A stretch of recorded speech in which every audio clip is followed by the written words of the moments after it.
everybody, and welcome to the Star Chaser Showdown presented by Ally. My name is Oliver Bash, joined alongside by Chixa and Taco. Guys, we have found ourselves here in this lovely morning, or I guess afternoon for EU, with some incredible women's action here in the Rocket League scene. I cannot explain how excited I am to be back, and it's back for all three of us here today. Chixa, you excited to get this one kicked off? Oh, I'm so excited to be back. We're doing EU again, Taco and I. We did it last time, the first event. Now we're here back in the second one, and it feels like everything we know has changed. It legitimately feels like every roster is almost different.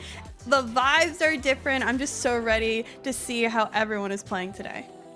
There are a lot of new teams. Taco, that's one of the biggest things I want to mention. We got a little bit to get through here. We got to make sure that we explain this background. But, man, dude, I think it's been 2 months in between events here. I feel like every roster is shaken up. And here is why. Our original event was back on April 7th with a main event on April 13th and 14th. Now we are here at series number 2, just a couple of months removed, but it has changed up everything. And why? Because we've got more events upcoming. These ladies are trying to practice, get in their work so that they can make it all the way to the Ally All-Stars event on November 1st, and then the main event on November 2nd and 3rd.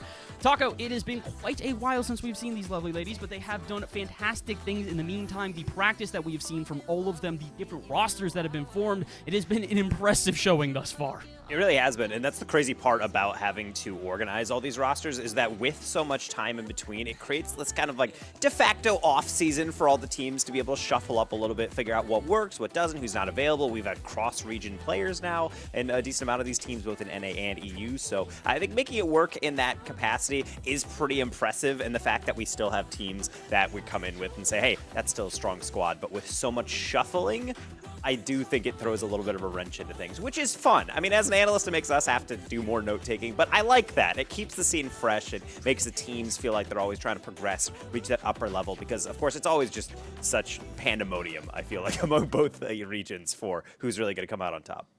Well, honestly, there's reason for pandemonium here today, because there's a lot on the line. Not only are we trying to get to that event, but we've got money to give away here. $19,800 in total prizing here for NA and EU, with a $3,000 first place prize for both teams in North America and Europe. But just for making it into the event, you're guaranteeing yourself at least a little bit of cash in your pocket. $750 going to our 5th and 8th place teams. 3rd and 4th, you're going to bump that up by 2 times the amount, with $1,500 total going to your team and $2,400 for 2nd. But like we said, that $3,000 prize is what pretty much everybody is going to be focusing on here today. Chixa, what would you do if you were able to win a $3,000 prize? You got something planned if you were able to give yourself a couple extra grand? I mean, I guess I'd probably want to go to Worlds if I was in EU and come on over to NA maybe for a little bit. I've been rocking with the Rocket League lands as much as possible. So maybe a trip. I know Radiant's doing something about that. So I think I'm pretty excited about everything in prize pools, and everyone's in the money already with qualifying. So as you mentioned, that's pretty exciting stuff for the women's scene. I mean, the women's scene's in an incredible place right now. Like we said, we've got events like this going on, other third-party events around the scene that are giving constant practice to these teams, these participants that have been forming. Speaking of which, I think we've got some groups to talk about here today. The different players that are available that are participating in today's event. We've got 8 of them here in EU and 8 in North America. The 8 in EU today will be Group A and Group B. Group A with DRS, We Don't Care, Live Fennec Fox Reaction, and All Funny No Business. Group B will be Pasta La Vista, BS Plus Competition. Great to see that org back in the scene. Poyo Poyo and Lotus 8 Esports White. Taco, any teams that we should be paying attention here to today? I mean, I'm always a fan of seeing BS Plus pick up a team that I think we all know from the EU side, Slumpy, Alanis, and Serac. So being able to see them back in an org jersey, they're all pumped. And the very first thing I saw when I woke up today was Slumpy all caps, game day, let's go tweet. So like clearly she's locked in. That's lovely to see. But of course, we have the players that we expect to see as well. DRS kind of probably the most watched team over for Group A, where you do see Ducks back in the action, always just a terrifying player to go against within their group. I would say out of all these teams, though, with all the shuffling, there's a decent mixture of talent across all these groups. So I'm not entirely sure how it's going to shake out as we get into really the thick of it. Well, we've got to focus on all of these teams for today, but initially we've got a couple of teams that we've got to focus on because we've got our first match just around the corner here, and it is with DRS, the team that we just highlighted here, as well as live Fennec Fox Reaction, probably my favorite name in this entire event. The roster here initially for DRS is going to be Steven, Ravina, and Dux. Now, this is a somewhat new roster. These players have played together before, but Chixa, this might be the favorites to take the entire EU side. All three of these players have unbelievable accolades behind them and the skills to back it up. Yeah, absolutely. Steven, Ravina, and Dux have done so well in tournaments in the past, and now here they are. You could consider this maybe the OG Cat Jam roster when that name had originally kind of popped around, but since it's came around, and we know one big contender in EU normally in the LEMS is playing in North America, so her not being in the EU side of tournament things, being a previous winner, means there's going to be definitely for sure some new names and new faces that come up on top. And DRS is, I think, everyone's eyes are at, but we know EU is jam-packed with teams, with roster mix-ups, so I wouldn't be surprised if we have a couple dark horse rosters showing up today. Oh, there's a couple of dark horse rosters, including, I'd say, our other roster we're paying attention here. Joda, April, and Rose Blushes make up live Fennec Fox Reaction. First off, not only the best, probably, I'd say, name in this entire event, also the picture itself. This is awesome as well. Same with the players themselves. Taco, this is not an unfamiliar team either. Joda, April, and Rose all have accolades as well. Yeah, and coming a bit from kind of the old Guild Academy roster. Guild Academy shuffled a little bit, but Joda is definitely a name people will remember, as well as April with a little bit of parentheses action, just in case you're wondering so much. Rose Blusses does come in a little bit as the new face. The team was able to secure, or at least her last team, 5th, 6th in the last SCS from October 2023, the last batch of things. So, not too many results to speak of, but this is also a great opportunity to prove it when you're going against arguably the favorites. I arguably is pretty difficult to even say at this point. DRS have, as we've mentioned multiple times, incredibly strong players on them. All three of those women are capable of taking the win here today, but they kind of have to do so. You don't want to start off the groups in an 0-1 setting. It's going to make your chances of making it out of groups even more difficult. That being said, I still do think that they're probably going to do pretty well here. Taco, before we head into our game, how are we feeling about this one? Are we taking DRS? Are we taking Fennec Fox? Where are you feeling with this? I feel like leaning anywhere other than DRS is pretty naive, just based on the pedigree of the talent on this squad. However, I will say live Fennec Fox Reaction, the guild team, was always really pretty much on the border for being able to compete at that very top level. And there was moments where we're like, this team, if they just lock in a little bit, that could be something that goes really, really far. And I'm personally a big Joda fan. I mean, I feel like I've been casting her for a while, following her for a while. So I feel like seeing her back in action with an old teammate, even if a new third in Rose Blushes, I think it all works out in the end. It will be competitive, and this is groups after all. There's a way to get the nerves out, start the day off fresh. Fantastic. Well, Jixa, I'm going to let you get your spiel as well, but the game is ready, so I'm going to let you start this one off while you tell us as well who you think is taking it. Oh my goodness, it is the very first match in the group stages in EU. I could not be more excited to start off the day with you, Taco, at least for us in America. It is early in the morning, and we have the outreach now. It's DRS, it's Fennec Fox, it's names that we know in the EU region, and it is a best of 5 for them to start the day off right. And being able to get this best of 5 against a team that is going to be so star-studded here, I think is a good thing if you look at it from Fennec Fox. And of course, you don't come in to be like, oh, I'm going to play to try my best. No, you play to win. And ultimately, that's going to be the objective throughout this weekend, but especially right now, especially with group stages, so much on the line. Only top 2 advancing to that next bracket. Let's get into it.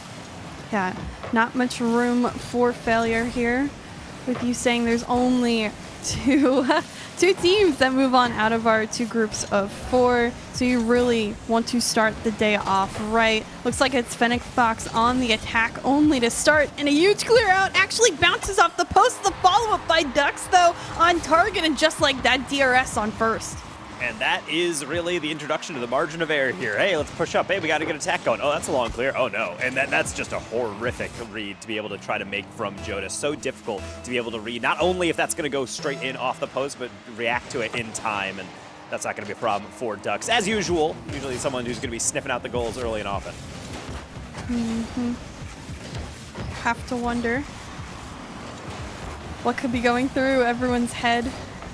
Right now, we know these ladies have scrimmed constantly in the upcoming time, and DRS, Ravina, already a second on the board in the first 45 seconds. Yeah, and you can see that Joda trying to get up for this one, but actually Ravina somewhat plays it slower, ultimately because she knows that there is a demo coming through on that back line that will clear the path, but also just because, you know, you can take a 50, take a little bit of a slower setup there, and maybe the pace getting Fennec Fox a little bit. Pre-jumping is one thing, but oftentimes it can be used against you. Duck trying to do it right there, but will be a fake instead, which will still land itself pretty dangerously into the Fennec Fox half. More demo attempts there from Ravina. They are really just not letting off the gas. No, it's been non-stop DRS pressure, it seems. Even there, Steven in the midfield controls that offensive zone. Ravina up a little late. Rose Blush is in the way, but can Ducks find the angle? Can't off the back wall. Seems like DRS still maybe sometimes struggling to get it on the mark all the time. But their offensive pressure, I mean, who can ask for more when they always seem to be in the zone? That bump may have seemed catastrophic at first, but somehow they manage. Yeah, it can be spooky whenever you do see these bumps really start to rain in, because usually it means that you give yourself a little bit of an opening, but the rotation right now from DRS is solid. I think that's the biggest thing Fennec Fox is dealing with. Is it's one thing to be able to dodge a demo, but then when there is no real gap to be able to jump into, be able to launch the ball in between, kind of thread that needle on the pass, it can be really tilting, and I feel like that's starting to really come in. Even rotating up into offense, Steven getting a little bit of paint traded between cars. April get this one out, but still just so difficult to be able to maintain that pressure. Finally, we'll cross that midfield line, and with boost, could actually develop into something. Joda maybe thinking about it, but April instead trying to hold it up instead. Ducks so mechanical as ever, taking this one into the midfield. Great early pre-jump by Joda. Denies that, gets that eagle chow through, which I suggest is a great decision whenever DRS goes up in the air, especially with boost. Joda trying to make something happen, drop down quickly, denied away. DRS, they get another clear out, but the midfield presence has returned for Fennec Fox, and I think that's helped them kind of take away a lot of that offensive pressure we saw early from DRS.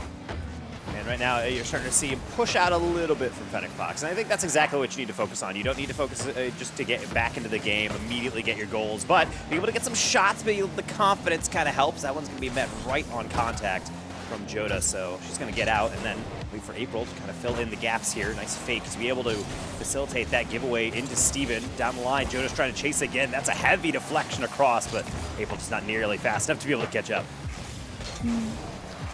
This one by Ducks is a dangerous save, but look how well, even with zero boost, is able to get it out into those safer corners. Steven, not much boost left with the rest of the DRS roster. This is the first time they've been backed in their half. The 50s keep on coming through for Fennec Fox, but that's a great clear out into the midfield, relieving some of that pressure. Steven, boost in the tank, gets that flip reset, I think, but maybe doesn't use it, or maybe didn't actually get the connection that was needed to execute. Patience now for both of these teams as they're lining up with the remaining time on the clock. 1 minute is basically all that's left, and 2 goals DRS still comfortably ahead by. And right now, you can see DRS, even though they are not pressing as aggressively into the half of Fennec Fox, is a nice little touch from April. Keeps away from danger. You can see they're just locking down that midfield. Ducks and Ravina are just circling like sharks, waiting for any ball to pop up. They immediately chomp down on it, and therefore keeps, more importantly, Fennec Fox really locked into their half. So these breakaway chances are huge for them to be able to try to get something. Issue is that every option, it seems like, is covered. That one is cut away. April might have an opening, and they will take advantage.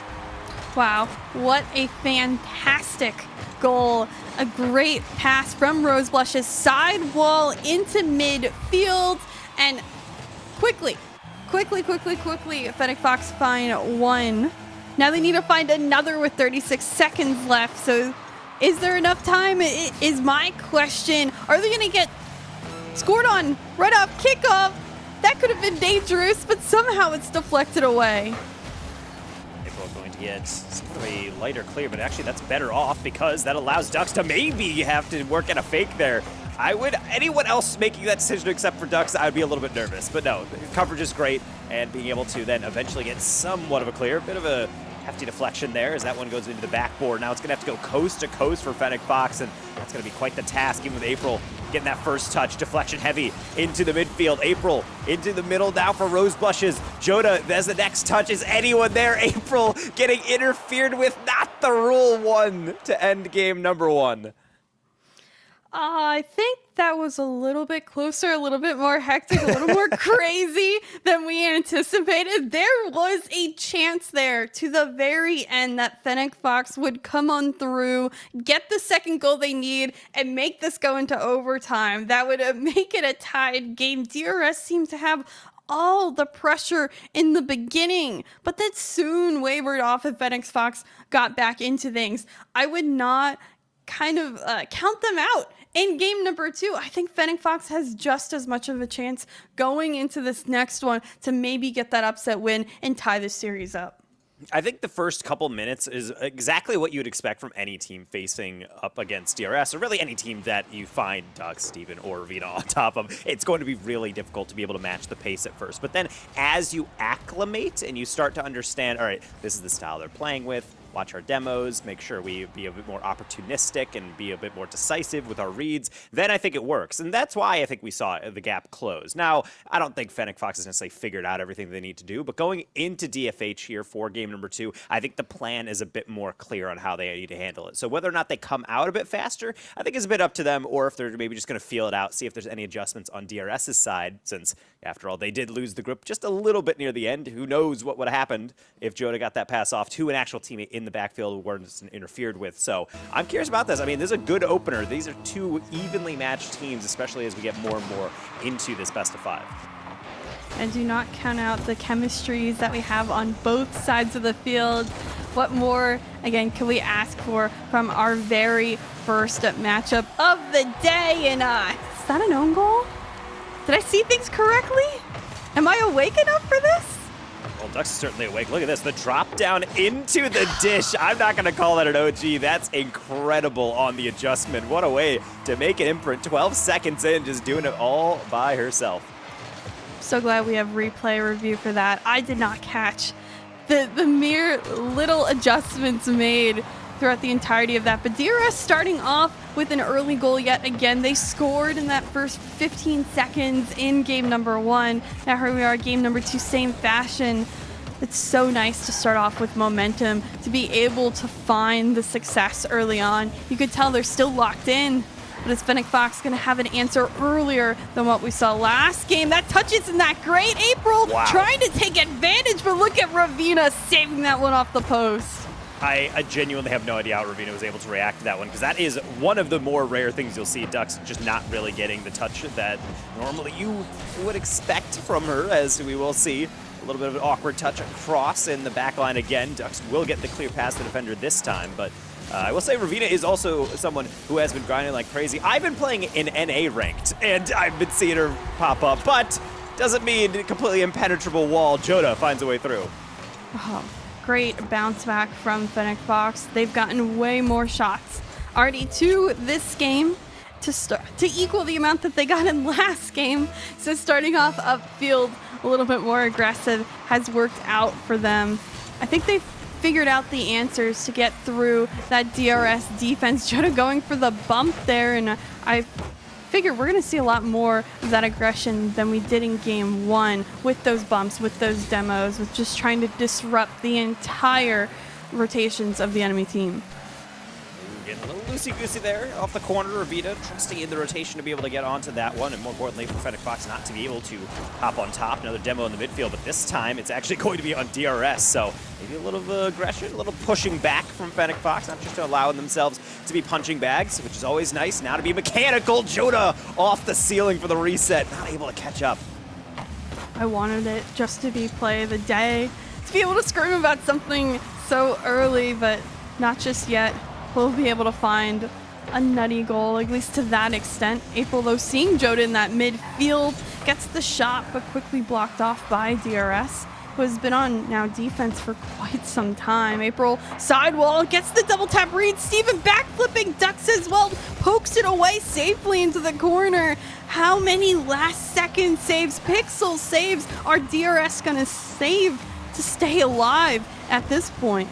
It's just, I feel like we've been pretty safe in saying that the game has seemingly closed in terms of the kind of skill gap, the comfort here. We got a 1-1 going, and right now it's really anybody's guess on who's going to score next, even though DRS has been mostly on the receiving end of a lot of offensive pressure. Got to make sure everything's tightened up still, though. Fennec Fox, one mistake might be their undoing. Not on that one, Ravina. All by herself. Rosebushes, that's a lightning quick counterattack. Steven got to be careful, especially with a deflection like that. April near post shot, just going to be deflected. Follow-up, no better luck. Still, though, on the defensive side for DRS, Ravina, nice amount of boost off that backboard. Joda's able to follow up. That one almost getting through. Ducks Roseblush is the follow-up. Again, the saves keep on coming through for DRS. Another shot by Joda, yet another save registered. At this point, 10 shots for Phoenix Fox, 2 for DRS. That's unheard of. I can't remember the last time a team with Ducks and Steven was outshot, and Ravina, to this extent, but all it takes is one opportunity, and it doesn't matter how many shots you have. Oof, talk about a play going against the grain of really the flow that we got ourselves into. A lot of pressure from Fennec Fox. I was just about to say, the boost management, phenomenal. Getting those corner steals, keeping DRS starved, and then it just one slightly awkward challenge. One of those 50s that as you dive into it, you realize, this actually is a kind of a weird angle. And then what do you know? Flex all the way in. Maybe not for that long, though. Joda on target, and Steven still pulls that one out. So much good defense from the side of DRS, and that's keeping them alive. Now Ravina able to take it from one end of the court to the other just as quickly because of a save like that. Outstanding, just resilience by this DRS squad. And this is part of why Rocket League can be such a tilting esport in terms of how you get rewarded for all the work you're getting put in. 4 shots from DRS, they have scored 75% of those. Meanwhile, Fennec Fox, by themselves, just Joda herself is able to outshoot the entirety of DRS, but my goodness, efficiency is a whole other thing when they're clicking like this. Hurley MVP nomination in Ravina. How she's managed to get either little boost plays, bump plays, all the way across the field plays. She's quick on her feet. She's finding ways to be creative with it. 3 shots, 3 goals. She's doing a wonderful job on the pitch, and that's widened the gap between these two teams and that score line. Should Phoenix Fox probably be in the lead at this point in the game? Absolutely. But all of these last-second saves have kept DRS in it, and they've been able to make the most of it now upfield with each and every advantage. Is this one finally going to sneak through by April? It does. Really like this one from April. It's so easy to just use all your boost immediately, but understanding the flip reset is a bit out of that wheelhouse. You're not going to be able to generate that power, but if it's open, go for the pitch, accelerate it, and it should be wide open. So speaking of the door, maybe not wide open, but there's a little bit of a creek there. They can sneak their way through, especially with a good kickoff. That will not be one of them, but not too much to worry about. Flick middle means April can chase onto that as well. That's going to be beat over the top. How about the ceiling reset? April tries to reach it, just can't quite do it. They set the Hail Mary, and unfortunately, everything comes toppling down for a 5th. Wow. I just can't believe how quickly this game changed. When it seemed like DRS was never going to get out of their half, they managed 6 opportunities, 5 of which have gone in the back of the net. At this point in the game, with a couple of seconds left, 15 on the clock, DRS has certainly secured themselves the Game 2 win, which means they go into match point with this first best of 5. Don't tell me there's another one! Ducks, why? Constructed unlike others. What?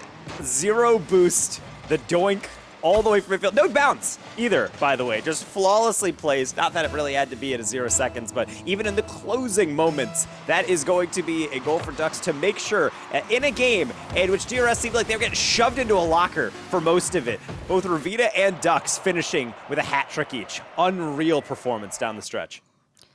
You know, if you had told me again at that halfway mark that this is how the game was going to end, I would not have believed you. I would have told you baloney. Fennec Fox has so many more opportunities.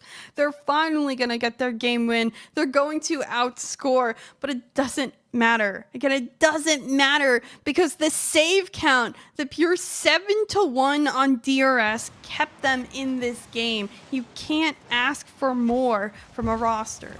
Yeah, and this is exactly where you see stats to be that interpretive statistic where you have to look at Fennec Fox giving up 6, but only 1 save. You see so many of those goals on the counterattack, off demos, kind of those awkward situations from DRS. So it's not necessarily, oh, they got lucky, you know, they took advantage of some weird bounces or whatever. It's just as long as you play good defense, it starts in the backfield. That is your foundation that you build from, and then you're able to then, yeah, hop on top of some loose touches or maybe take advantage of an overcommit. And really all of that from Fennec Fox has to sting so much because granted, you don't have to give up too many opportunities, but when your team opponent is shooting basically north of 85%, then that's just only so much you can do about it. Yeah, Ducks did really well kind of cheating up into that midfield, getting an outlet pass from a defensive save, a defensive showdown, and then finding short, quick touches. She got the doink touch, she got another midfield touch, and it immediately went into a back open net. Maybe Fennec Fox needs to have someone back, a third man a little bit farther back in order to prevent those outlet touches. That's all that I can personally think of at this point because they did get caught off guard so many times on the transition. Double commit here, probably not what DRS wanted, but a new game, new time, hopefully a new mind for both of these teams. Refresh, rethink. DRS looking for the sweep early. Fennec Fox, they want to get a game to at least start off some momentum on the day. Yeah, I know it sounds a little weird coming from me after that last game, but I don't want this side of Fennec Fox to really change that much. I like the rotation, I like the pressure, the boost steals worked in, and on top of that, they're staggering their rotation so incredibly well, in which immediately when one player's on the ball, one player is rotating off of it to cover all that empty space, stealing boost, being communicative, and I think it creates this really interesting dynamic. You can see DRS kind of scratching their head. It's why they kind of were sitting back, because they didn't want to be able to stretch out too much. They didn't really want to be able to splay themselves so wide that they couldn't cover all these kind of weird, wacky rotations. So as long as they hold on to that one and just make sure they're not giving up too many counters, biting off more than they can chew, I feel like this could be an interesting chance to be able to try to flip the script, especially with a leading goal. Rose blushes with a crazy dish off the near post. What? What type of deflection's that? She's falling off the backboard and flipping to try to land on her wheels, and it just deflects correctly. I mean, DRS, they can't read that one. That one isn't going to happen, and it's 1 goal on the board first for Fennec Fox. How can they hold on? The answer for Ravina trying to come in quick fashion. Another block by Joda. The clear still needs to come out for Fennec Fox, and they will do just that. I was worried about the quick answer because you know Ducks and the rest of the team, they're looking to easily penalize. It's not often you find DRS down in a game, and now 1 goal maybe could spill the difference. Joda can't get past Ducks here off the corner. A couple times now, Ducks has been that reliable backline defender for DRS, being able to get that last second save, touch it to the side, and really, they're going to really be needed on this one. Rose blushes, finding her way through yet again, just a soft little doink over the top. Seems like those little doink touches, the extra touches in midfield. A couple of double commits coming out for DRS. We've seen them now have 2 people in the same spot, or at least relatively close to one another. The spacing needs a little work. Normally they're so fast it won't matter. In this case, Ravina fast off the cheat off kickoff, and now they find one to get the score back to only a 1 goal lead. Well, check, so nothing keeps you humble like a good kickoff goal. You can dominate the run of play all you want, but then that 1 second in which you don't get a clean 50 and follow-up, it is right in your net. So maybe a little bit of a goal just to kind of get DRS back on their feet somewhat, but Ravina never going to shy away from taking that one right down the gullet, and that is going to be unfortunate from the defense of Fennec Fox, because other than that, they've been pretty solid all throughout, getting a lot of clean saves, cutting things off really in their nascency for a lot of these attacks. So coming into the rest of this game, I hope that doesn't affect the nerves too much. You gotta keep aggression, because any inch that you give to DRS, they're going to take a mile as Ducks. Gonna send that to Rose Blushes again. I saw the beat in line, but The pass might have been a little bit more central. Back to the orange side we go. Good job by April to keep this ball close, get a couple of 50 wins, but Duck's still there, able to 50 Joda, which nobody was expecting, and even beats another one. Going for that last car, block the dodge needs to come through, and Steven's power too much to find the way back to it. That's the way you stay relevant in the play. Even if they have no boost, Duck's just full sending it straight at Joda. Doesn't even get a bump on her butt. Just being able to move that car slightly out of the way means that is all the path that you need. 2-2. And that's a difficult one to be able to deal with, especially after such hard work, having to reverse sweep in this scenario for Fennec Fox. But keep the heads held up high and obviously the controller grip tight because still plenty of time to work with. And obviously a lot more opportunities to come. Even on the bump, Ravina refuses to get demoed. Ducks with some boost, even finds the flip reset quick fashion. But still Steven and Ravina on top of one another. Steven getting past a couple, April. Luckily a last second save. On top of one another is the defense of Fennec Fox right now. They're waiting patiently as they're watching the bumps at this flip reset go on through, but it isn't able to find its way on target. Joda trying to send it out to Rose Blushes. Low on boost is Fennec Fox. 0 in the tank. April is able to send it to the other end, but still the rest of the squad, a tied game. Everybody not wanting to make up a major mistake, but yet wanting to take an opportunity if they can find it. Yeah, it's a spooky scenario to be in because I like how you mentioned that, not wanting to make a mistake. And that time, it does kind of lead people to playing a bit more passive. They don't want to dive on in. Grant is not going to really stop Joda and April, as that might lead to something if April does get that raid. Of course she does. Not only that, but the corner boost as well. Joda able to follow it up. Into the midfield we go. Rose Blushes trying to complete that hat trick. Not able to get that first touch. How about April looking for deflection into almost a double tap. Just absolute chaos what we're witnessing in the attacking thirds. There's Ducks again on the outlet pass. This time Rose Blush is ready in net and back third, far enough to find the save. Now Joda maybe herself on the transition. Rose Blush is over to April. April's facing the wrong way. Does she get the board down? This one just off the mark, and Steven quick to it. Ducks the shot, and it's deflected, still on target. Oh man, I really feel for April here because you can see she plays the angle well, she's shadowing Vine, but then the shot is just slightly too far to the left. It's right at your car, which in my opinion is one of the weirdest things to deal with as an offender. When it's in front of you, you can front flip into it, you can get a diagonal flip. When it's right at you, it's kind of that awkward decision, and unfortunately that one just doesn't work out, but who really cares when Rose Blushes is just playing like this? What a dunk off the kickoff. Rose Blushes has been making the most of every opportunity this game. 3 goals, only off of 2 shots. How's that possible? I don't know. Ask Rocket League. Her teammates both have 3 shots, but they don't have any goals. It's been Rose Blushes to finish all of these opportunities. And now, with 15 seconds, again we find ourselves tied. Do I dare say we get our first overtime of the night? Is Steven going to tell me no? The block here.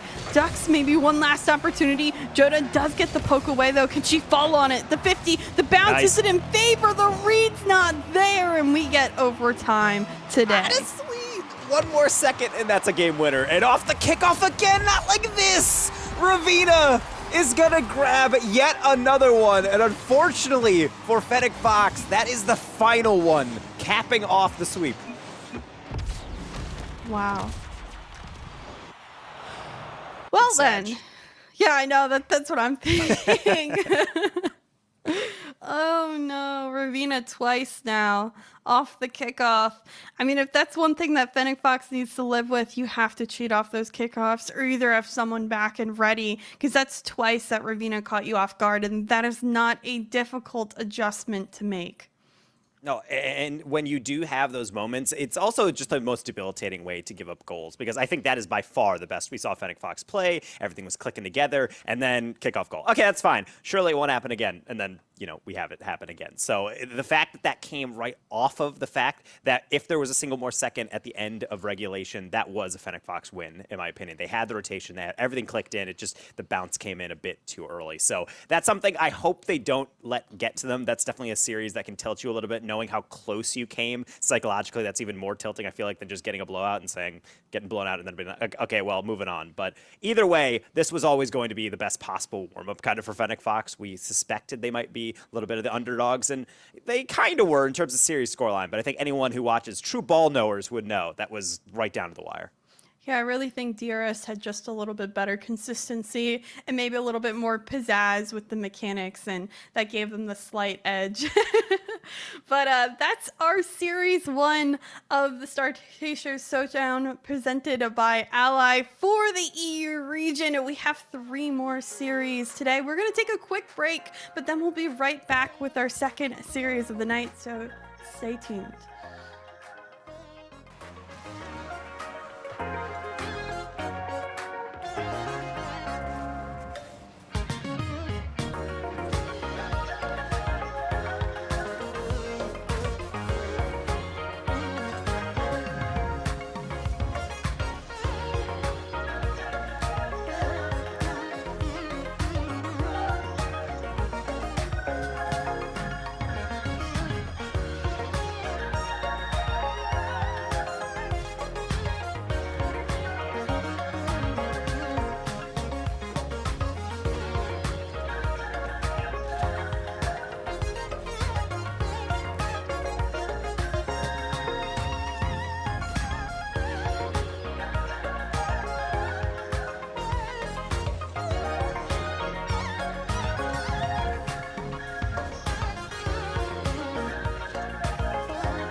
Said you wanna play your game.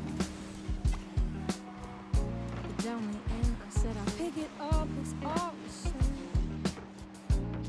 Don't follow all the rules. I know you don't, you change day by day. Hardly seems that fair. How can anybody understand? How can anybody win? 8 points later, I thought it was about time we hit the finish line. 8 points later, I wasn't winning at all, I was just further behind. You played your hand, I showed my cards, I took my talks right from your heart. I laid them down before your eyes, game over, blow the whistle, we're out of time.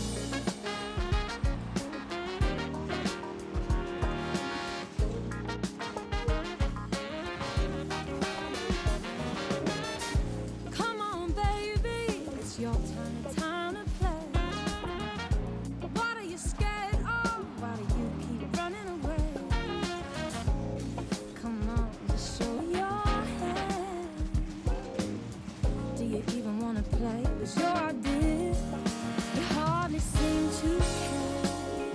Why do you expect me to want to stay?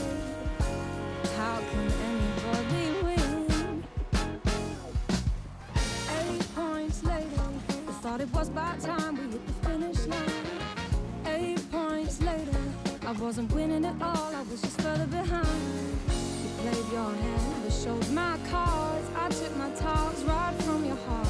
I laid them down before your eyes, game over, blow the whistle, we're out. Hello, everybody, and welcome back to the Star Chaser Showdown presented by Ally. Once again, my name is Oliver Bass, joined by Chixa and Taco. Guys, we have just wrapped up our first series of the day, DRS, with a, I'd say, dominant victory so far here. Chixa, you're throwing your finger up. I feel like maybe not as dominant, even if it was a 3-0. It was interesting at times, I guess is the best way to put it. It seems like Fennec Fox should have taken game 2 for a while. They should have been able to close out on game number 3, but when it came down to it, I guess they just didn't have the ice, or again, they just weren't as consistent as DRS was. DRS was creative, they were aggressive, and they just couldn't be scored on for quite some time.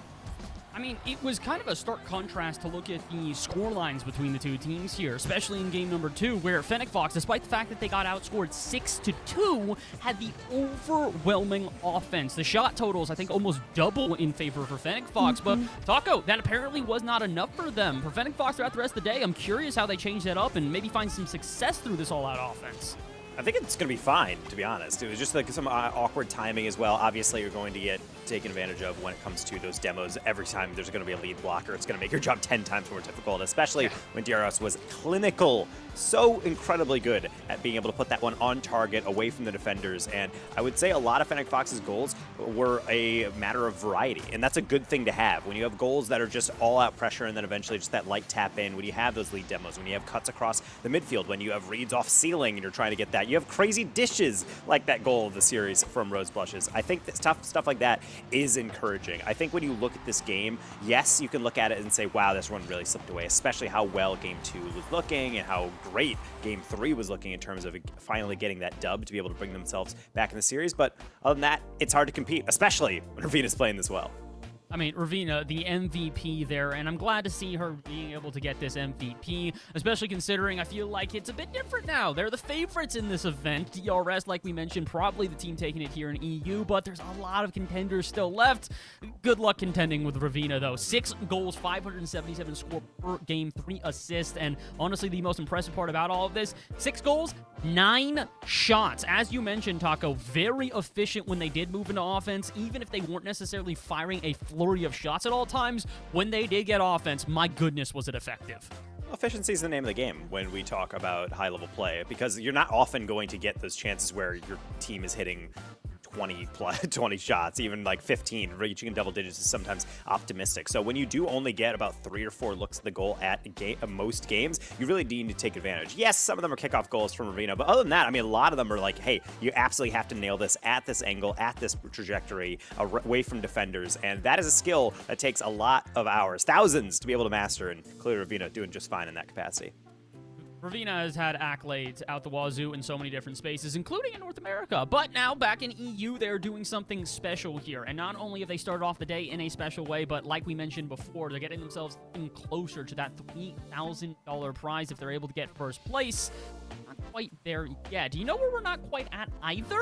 We're not at the Rocket League World Championship, but you guys could go there. We've actually got a special little something here, courtesy of Ally today. If you guys look down below, there's a QR code. All you have to do is scan it, and you might just be able to get to RLCS Worlds. Our partner, Ally, wants to give you a chance to win an all-expenses-paid trip to attend RLCS Worlds in Dallas, Texas. You can sign up at ally.com/RLCS, or, as you just saw, that code down below. That's the one you can take. You can scan it, and you can get yourselves a chance to go to Dallas, Texas, an all-expenses-paid trip, as we stated. However, you have to do it before midnight Eastern Time on Saturday, July 13th to enter. So, what are you waiting for? You got one day to do so. Please make sure that you scan that down below, or like we mentioned before, go to ally.com/RLCS. Shout out again to Ally. Honestly, this entire thing is so awesome. We really could not do this without them. We couldn't do that without you lovely folks at home as well, so do not go anywhere. We're going to go to yet another quick break, but when we return, we've got our second match of the day here for EU. See you in just a couple moments.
ain't something new under the sun. You can't take back them things you already done. No. You blame things that you do on somebody else. No. But they all see. Welcome back to the Star Chaser Showdown once again. And we are here with our second match of the day for EU. This one's gonna be, I was gonna say a little bit different than the prior match that we just had, but I'm not gonna guarantee that quite yet, because we have got the debut of this new BS Plus competition team just on the horizon. The thing is, though, I don't know if this is going to be a 3-0 for them, because they are playing Lotus 8 Esports White, which I do think is a pretty valiant team. And Taco, despite the fact that we did just have a 3-0 in our last one, I still do feel like this is going to be a close day. We take a look at our overall groups right now. Group A, as we just witnessed, was DRS and Live Fennec Fox Reaction. I knew I was going to mess it up at some point today, but it's okay, because DRS didn't mess up. They're 1-0 on the day. Fennec Fox currently at 0-1. And here in Group B, we're about to figure out, where do BS Plus competitions start off their day? As like we said, Taco, this is a brand new roster, or at least a brand new organization, technically returning to Rocket League, though. Yes, BS Plus is kind of like, popped in, popped out, just open the door saying like, any rosters in here for me? And yeah, Shorties was available from last SCS. They came 3rd, 4th. Solid performance. Unfortunately, falling to Cat Jam in the semifinal on that day 2. But that still means that this team is solid. Obviously, BS Plus being able to consist of Serac, Slumpy, and Alanis, 2/3 of those players on that endpoint team back in the day that actually made the Rocket Clash the first international LAN for Women's RL. And to make that is no small feat. There was only 4 teams that even made that, 2 from EU, and they're one of it. So Serac has been a really solid addition to this squad. Definitely the team to watch, in my opinion, for Group B. And now it's a chance to be able to open up group stage and show that truly.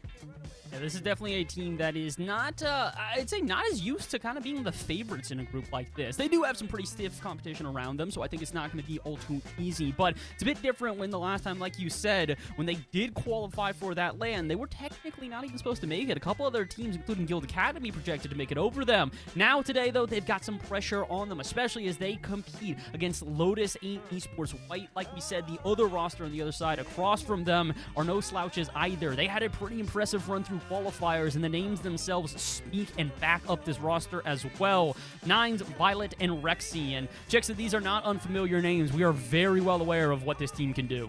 Yeah, they've been together for quite some time. As far as I remember, keeping that Lotus 8 Esports tag, and we know they've had potential. I think of all the teams, they probably have, quote-unquote, the most chemistry, just due to the amount of time being a full 3-set team. We see a lot of mixes of 2 players that have been together in the past, but an actual roster of 3 that stayed together, I really don't think almost any of the other teams are a full set of 3 from last qualifier. So that's pretty impressive to be in that position, and hopefully that chemistry and that understanding and that extra time gives them the advantage against this one where they are seemingly the underdog. I would say they're seemingly still the underdog in this one, but as we mentioned, qualifiers were a little bit spicy for this event here, which makes me think there's technically potential for an upset here. We kind of all know that BS Plus come into this one the favorites, but they had a pretty tough path to get here. They actually went up against that Fennec Fox team that we just watched, and they beat them 3-2, barely making it into this through the upper bracket. Meanwhile, Lotus 8, though, they played up against DRS, where they got 0-3, swept, similar to that Fennec Fox team. So if BS Plus are able to go to 5 against the team that just also lost to DRS in the same fashion, there's definitely a world where Lotus can turn this one around. Can they get the upset here in our second game, though? I'm curious about your thoughts. Are you still feeling the BS Plus competition here, or do you think there's maybe a chance?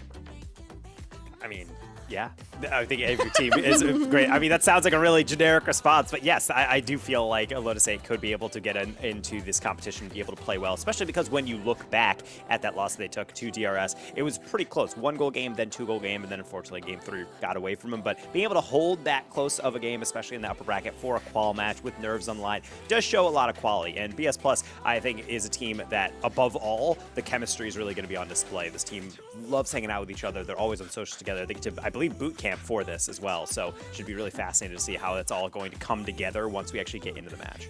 Yeah, they've really been scrimming a lot together. I know I talked to Slumpy the other day. She said they had just finished 4 hours of constant scrims. She told me they did pretty well in shift qualifiers. They only lost to scrub kills and to a like 2.2k roster team. So they've been playing and scrimming and being really active as a team together, and that's really helped their confidence. So I think they're going to go into this one. They understand it matters by the day. They have to play when it matters, but I think they've been preparing as much as they possibly can for today in particular. Well, they've got to play right now. We've got the match ready for our second tier of the day for the Star Chaser Showdown presented by Ally. Jigsaw, Taco, take it away. Well, it is Series 2 of our EU matchups, of our group stages, of our trying to figure out who goes to grand finals. Tomorrow, we started with 8 today. We'll only end with 4, and we haven't even gotten halfway through the day yet. But we're in Group B, Taco, and B is just built different.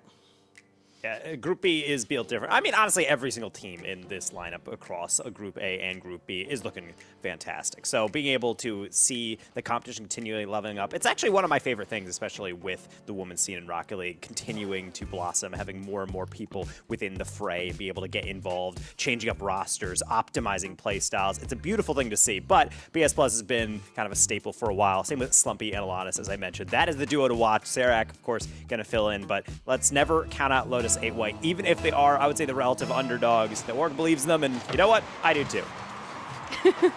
We should believe in everyone on the field today. I remember, for as long as I've been around and watching them in the women's scene, it's just been a constant improvement time and time again. And now already to start, Nines just pulls off the first goal for Lotus 8 White.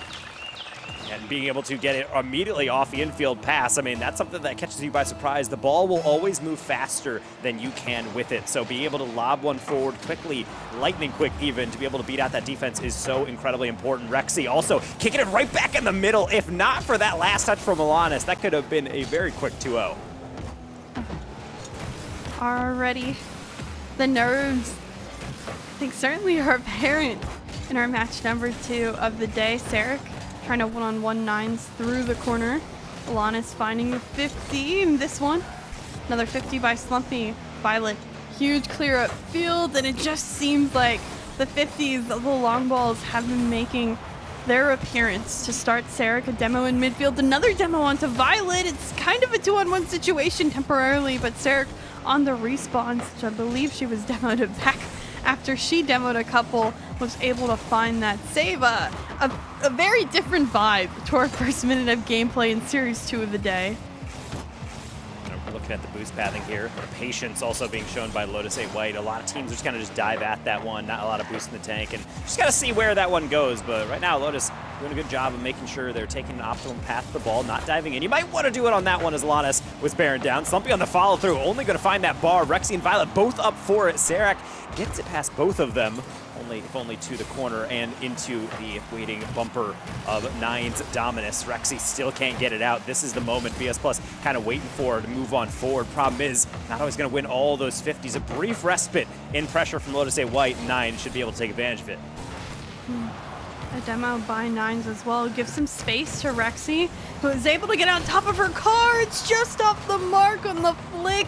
A little too much power, and it doesn't bar down. Such great opportunities from Lotus 8 White early. Can they manage to find even more? BS Plus, they're going to fight back. They're having a hard time getting through that midfield, though. Couple of opportunities here. Nines, Slumpy on the one-on-one, and Nines puts another in the back of the net. Newer viewers to the broadcast might be wondering, man, what are they talking about? I thought this team was trying to play from behind, but no, they're the one leading the charge. And can we talk about the finishing here? They must have been hitting custom training for 2 hours coming into this one. You cannot place a shot better than that if you're Nines. Oh, the execution, flawless right now for Lotus 8 White, and that's what they have to do. We mentioned earlier how the only difference between Fennec Fox and DRS was the consistency and those little finishes. Right now, the team that's been clinical has been Lotus 8 White. They've managed to find the better opportunities or just finish off the upfield chances they've been getting. They don't seem as vibey, and I mean, right now BS Plus, again, I don't know how long they've been together since they've been signed, but it hasn't been that long. It's certainly still a memory that I got excited about when we saw it on social. So team chemistries, we mentioned, may play a huge role, and for now it seems like it's giving Lotus 8 White the advantage.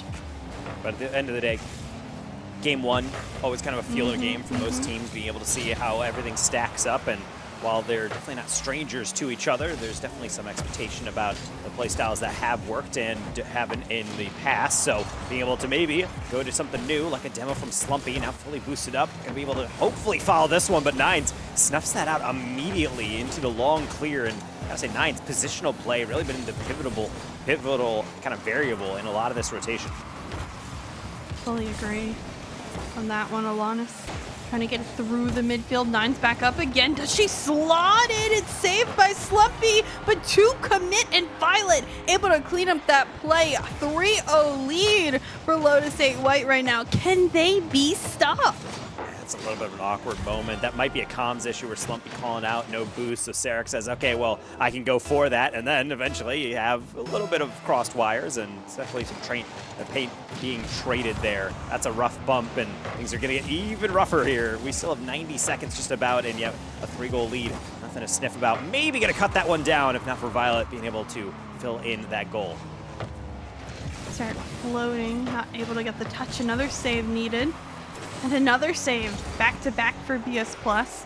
They haven't been able to get out of their half sometimes. Finally, a couple 50s go their way. Sarek into midfield, but Alanis was just back far enough, and Slumpy not having the angle to make a play out of that. Just doesn't seem like they're able to collectively get offensively upfield. And a couple of touches just going by the wayside and back into the hands of Lotus 8 White. They're getting away with these pot shots and keeping possession when it should be giveaways time and time again. Here comes Violet, again, stalking that touch, and she manages to find continuous pressure from Lotus 8 White. Now 25 seconds are left, and I don't know if BS Plus is going to get on the board.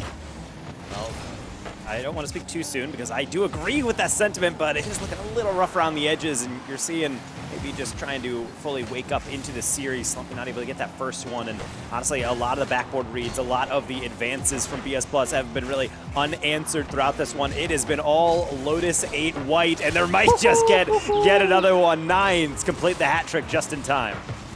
Yeah, outstanding performance by Nines, and most importantly by the entire Lotus 8 roster. I think they all helped each other out in as many ways as possible, elevated their gameplay to continue to be aggressive, to be offensively heavy. BS Plus may have gotten many saves this game. They may have also gotten a good amount of shots, but it didn't matter because Lotus 8 White was just a little bit better on that execution. 13 shots as well, so clearly pouring it on the offense. And maybe not the best efficiency at the end of the day, but that stat doesn't really matter ultimately. That's only for a league play type thing. You're just going for goals, you're going for dubs in these individual games. And boy, what a dub this was. Coming into this one, we're saying, I mean, all these games are going to be pretty close, and I really expected this one, maybe not to be a BS Plus victory, but definitely going to be a little bit more competitive. BS Plus felt like they were just not fully prepared for what Lotus 8 White was bringing out, particularly on all those counters and close angle finishes. I mean, you were putting a stat point of 13 shots and of course 9 saves, but I want to mention the 4 goals, meaning 9 plus 4 equals everything was on target. So I always find that accuracy statistic being a little bit better. It was either in or saved, which is always that much more difficult to handle against. A lot of those shots often maybe aren't that dangerous, but everything Lotus 8 White put on board was dangerous throughout the entire 5 minutes of this game. And so that's definitely something for Moomin, the BS Plus coach, to be able to kind of mull over in comms, I'm sure, really all of BS Plus competition. If you're looking for a wake-up call, I feel like games like that are like a bucket of cold water just thrown right on you. It's like, hey, you into the series yet? Because let's go chop chop. This is not best of 7 like we had in previous formats. Best of 5, got to make sure we get these dubs, particularly, as you mentioned at the beginning of the cast, we're only leaving today with 2 teams from each group. So any dropped game, especially when it comes to tiebreakers, could be rough off. So let's see how we adjust here as we settle into game number 2. I think dark horse in the making if Lotus 8 White are able to continue their dominance in this one. That deflection though wasn't ready. Rexy, a great pinch off the post. I would have expected it to not go off, but that's a miscommunication early, and Alanis takes advantage. Yeah, it's a rough thing. You almost exhale like, oh gosh, we did get it away. Okay, fine. So now we can focus on getting, oh, it's unlate. Right back in there. Poor Nines, everything she touched turned to gold, but that time, not enough boost to truly get around that clear. Great opportunity by Alanis early. BS Plus find their first time on board. Maybe almost another one there. Alanis jumping early. Not the greatest touch as it goes back in their half. Sarek controlling off the sidewall. Will only find a 50. The bounce pretty good, but Rexy controlling off the backboard all the way out into midfield. Dare I say gets that 50 as well. Violet quick to it. Misses the touch, and Nines is last back, getting bumped by Slumpy. But what a recovery off the back wall and able to get the challenge to stay in control.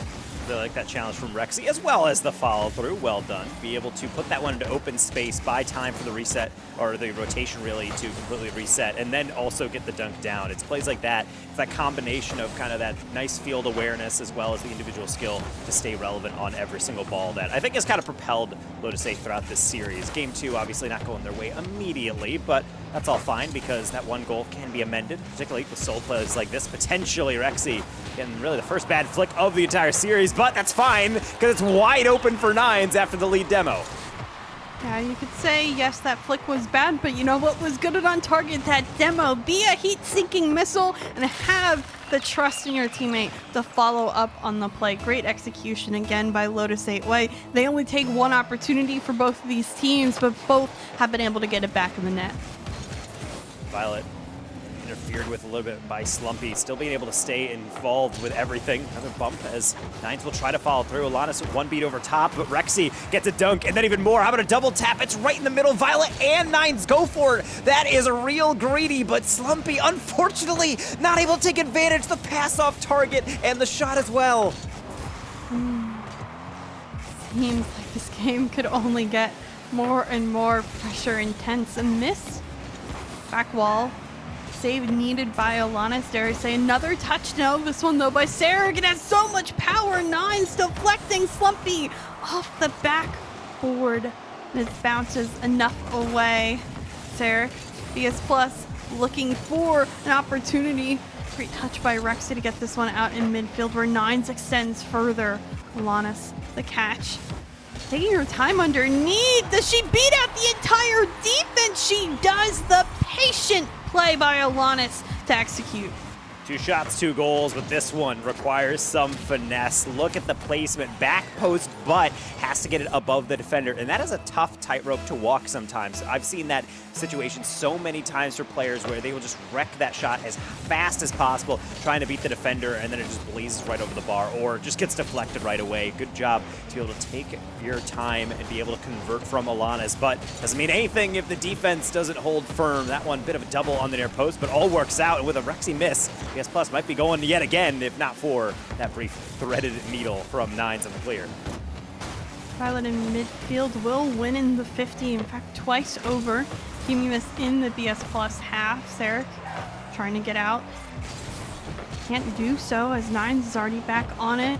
A couple of boost steals potentially as well for Lotus 8 White team. Rexy gets the save and still another clear out by Lotus 8 White. Nines not there. Slumpy the flick. Violet can't really get the touch out. The double touch though also not finished.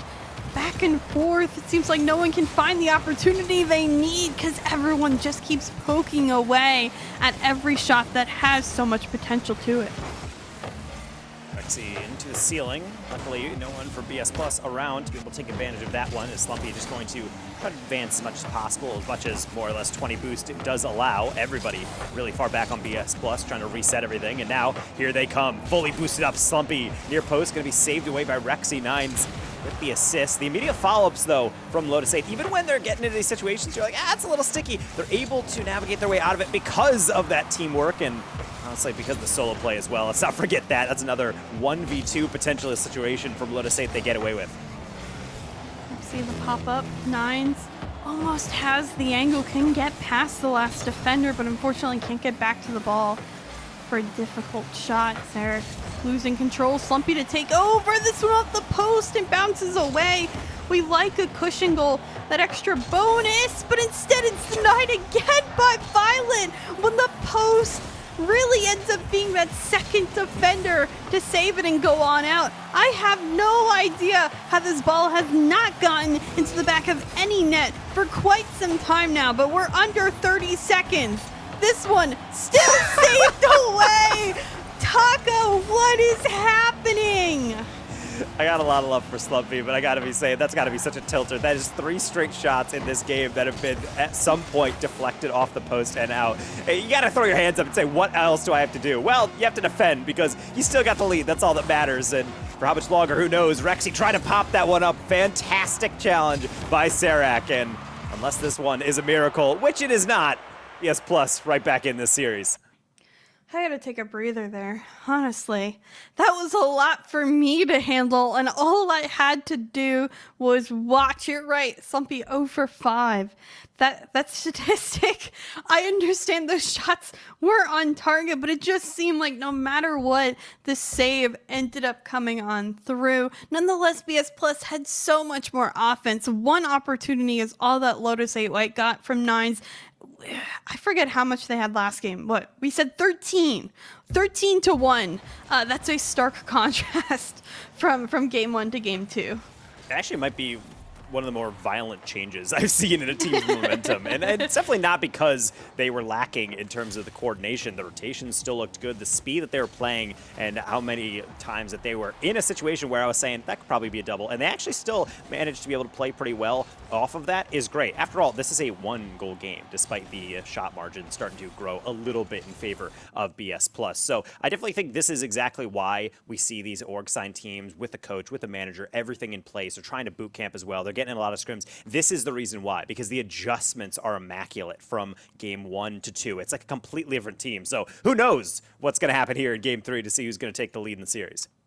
Yeah, I have absolutely no clue. I'm glad we didn't have to make predictions. I'm not making any predictions going forward in this series because I simply do not know what is going to happen. It could be Lotus 8 White. It could be Nines that pops off again. It could be Slumpy that now gets in the back of the net. I really don't know. Slumpy still denied by Rexy on the goal line, but it's a great start for BS Plus to be on the offensive zone so early on.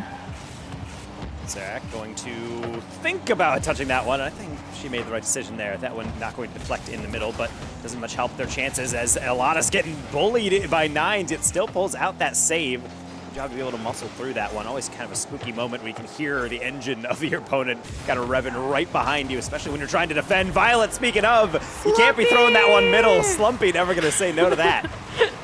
I'm just hyped for her because I believe this is their first time getting in the back of the net this series, and I think it is a well-deserved goal. She has been trying offensively to be there for her team and now manages to find it there. Huge moment for BS Plus as they start off early. A huge moment for Slumpy. This is maybe the chain they needed to keep on moving, still being aggressive, getting that challenge. It doesn't bounce on in just yet, and Alanis can't find the follow-up. The pressure, it's becoming a lot for our Lotus 8 White squad because they're doing their best to come back. But still 15. Another shot. This one, Alanis, too difficult to be stopped, and now a 2-goal lead. Alanis, you gotta calm down with these top shelf finishes. Look at this angle. It doesn't look like much, but that's one player in front. That's one player in goal waiting for it. It's still a lot to be able to hit that sweetly, but the top shelf yet again from that same corner, more or less. So maybe that's just the custom training. It's just that back left corner. Just be able to take the advantage of that. So just keep Alanis out of that position, Lotus 8, and you're probably fine. Maybe so. Slumpy, though, now lurking. 5 shots already in the first minute and 12 seconds of this one, and she'll find her second. Great pressure, great adjustments from BS Plus. I think they're cooking now. Yeah, this is one of those moments where it comes into a stark reality to realize, oh, we do not have a timeout. We cannot be able to pause this one. If we had a mid-game timeout, I'd be taking it right now if I was Lotus State, because, yeah, keeping it close is one thing, but now it just feels like BS Plus. They just have this game, and they're playing it like it's a marionette. This is really impressive to see how decisive they are on all of these attacks. Granted, the defense maybe could have been more convincing on that one, but hey, no one from Lotus State are able to take advantage, and Rexy diving on in, no contact. Sarek to the skies. A couple more demos coming through, off ball and on ball. I'm waiting to count all the demo sounds that I keep hearing in the back of my head. I'm not seeing things, I'm not hearing things. That's a Nines goal as she transitions. Everyone so far extended upfield to both jump in midfield, and that one's an open net to work with. And even though you can look at that play and say, it's a double from BS Plus, ultimately, one, they have a huge lead to deal with. And second of all, that's really well done by Nines. That's not the best of clears off the backboard, but it all that matters is that it's calm. Hey, can't get a hard touch, someone else get this. Nines says, no problem, just a quick lob, beats out the defense, and that's a really solid counterattack. So showing that even though they are down by 3, or were down by 3, Lotus State's still locked in, being able to communicate with each other effectively. See if any changes happen in the remaining time. It was an early lead for BS Plus. A double commit there. A little deflection by Violet to keep this one out of the net. So more pressure continues for BS Plus. Unfortunate. That's why you don't rotate ball side, because Sarek ends up getting a touch in front of her own teammate. Because of it, they have to go back and restart in the midfield. Alanis on the 50. One out by Rexy, and that clear will relieve the pressure, get some space for Lotus 8 White as they need to get a shot on target because they haven't gotten one in quite some time. Rexy up for that one. I saw the idea. Nines was in the middle, so Rexy tried to get it on that left side to be able to tap that one central. Problem is asking for quite a lot on that one. I think you need to simplify, play your straight lines, be more like Alanis, and just go right through the middle. Slumpy, that should be a wide open shot. Yet Rexy still playing that angle so well, and then launches that one down for Sarek to deal with. No deflection in middle, so well placed to the corner for Slumpy to also follow through. Nines trying to get there, Sarek and Alanis though on the double commit. Slumpy last back. Nines though can't get the deflection. Slumpy low on boost, able to extend that play out. Great touch. Again to get back in the offensive zone for BS Plus. They've been lurking there from the midfield line, able to extend sometimes and get a couple shots off. More demos this game. I wish I kept a better count of how many have really occurred, but it feels like it's been 15 at this point just in game number 3 alone. Everyone understands why being on match point is such an advantage. And with just over a minute left, Lotus 8 White need to find a way to get back up to midfield and to the offensive zone again, because they just have struggled to get shots on target in this one.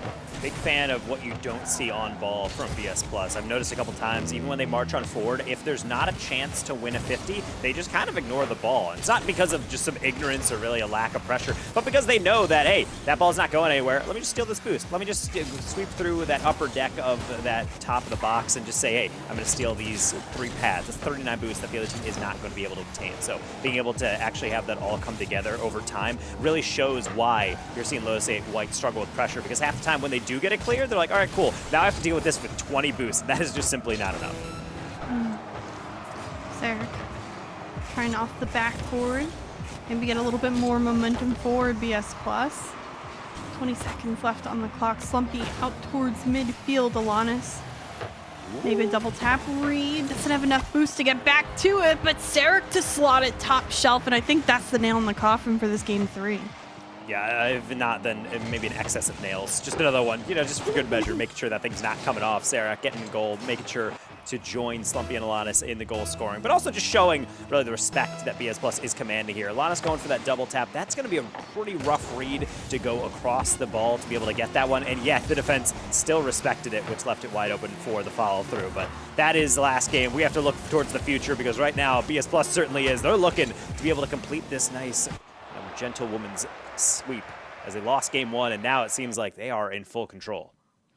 Yeah, they've been managing to make those adjustments that needed. I think everyone got cooking in this game. I mean, everyone with at least a goal, which is something we haven't seen a lot today.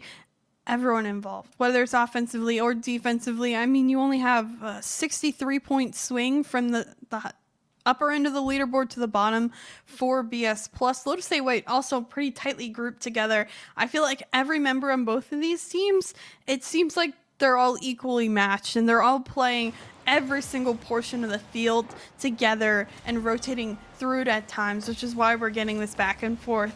A lot of the other teams we saw today, there's one person or maybe one person in particular that you're keeping your eyes on, but it's been a great effort from everybody on the field at all times. Yeah, and finally seeing Slumpy get a goal, hey, like that's nice to see. But at the end of the day, I think it wasn't necessarily even needed because everyone on BS Plus is playing really cleanly, as any top team should. And I just love talking about the adjustments because it's my favorite part about the strategery of Rocket League really at play is being able to watch a team slowly figure out what to do and then see the chess match that engages as we get further and further in. Not necessarily that Lotus 8 White is not adjusting, but you can tell that now they don't really know where to go from here. Like the rotations still look pretty good, but the boost starving has not gotten better from games 2 to 3. And I think going into this next game 4, trying to make sure that they can bring it to a 5, that they're really, in my opinion, have to settle that one first. Make sure the defense is solid. Make sure you're not constantly having to make these saves on 0 boost. And then maybe we could talk about getting forward and getting that offense cooking again. There's a lot of different adjustments that we know you can make and we can suggest on the pitch, but ultimately we want all these teams to be comfortable. We want them to play their game. They're needing to play the best 5 minutes that they can put out. Let's not overthink it at this point. Hopefully that's the mindset that everyone needs to go through. Understand that both teams have had multiple successes throughout the game. Focus on that success and just try to execute. This could either go to game 5 or this could end here with BS Plus taking a victory. We'll see. Do we get more demos and bumps and kind of chaos on the pitch? I really don't know what each team will bring to the table in this one, but I'm excited to find out since we know both these teams are warm and very familiar with one another at this point. Yet, still not respecting Serac on those side walls, getting that pinch all the way down. Might actually kickstart the first attack, if not for Nines, making sure Alanis has no space to go into. Rexy almost gets a phenomenal little boop over the top, though will be diffused, so no team taking any chances here, trying to respect every single touch, because ultimately that's really what you have to do. Rexy waiting patiently, trying to read Slumpy's touch. A couple of misses by Serac. Nines gets this one across the net, but no follow-up can be found for Lotus 8 White, at least not immediately. Demo by Slumpy, giving Alanis some space, but a great challenge by Nines to keep this on the BS Plus half, only for as long as Serac is able to air triple this one out. Alanis full boost, waiting patiently, maybe has to 50 against Violet, isn't able to get contact, but not much more from that. Rexy, back wall, Alanis, demoed this one, backboard again, Violet can't find the shot, more pressure coming on the 50s, Rexy up high, fakes this one here, I don't know if Nines was ready for the fake, still no shot comes on through, chaos upfield for Lotus 8 White, and now in the backfield as they're trying to save this one, Bar out, Violet out and upfield. How nothing went in, I do not know. I mean, I don't even have asthma, and I feel like I need an inhaler after that one. That was so much going on that I kept trying to write notes and figure out what we're going to talk about. No! Certainly, that did not just happen. No, Taco, no. After all that good defense, sometimes it just gets to you a little bit. Rexy misses the catch, and sometimes less is more. I agree with that sentiment. I'm not a very flashy player. I don't know about exactly how you play Taco, but I suck at mechanics, but I do know my fundamentals. So nothing I do is flashy, and that one could have done without the extra spin.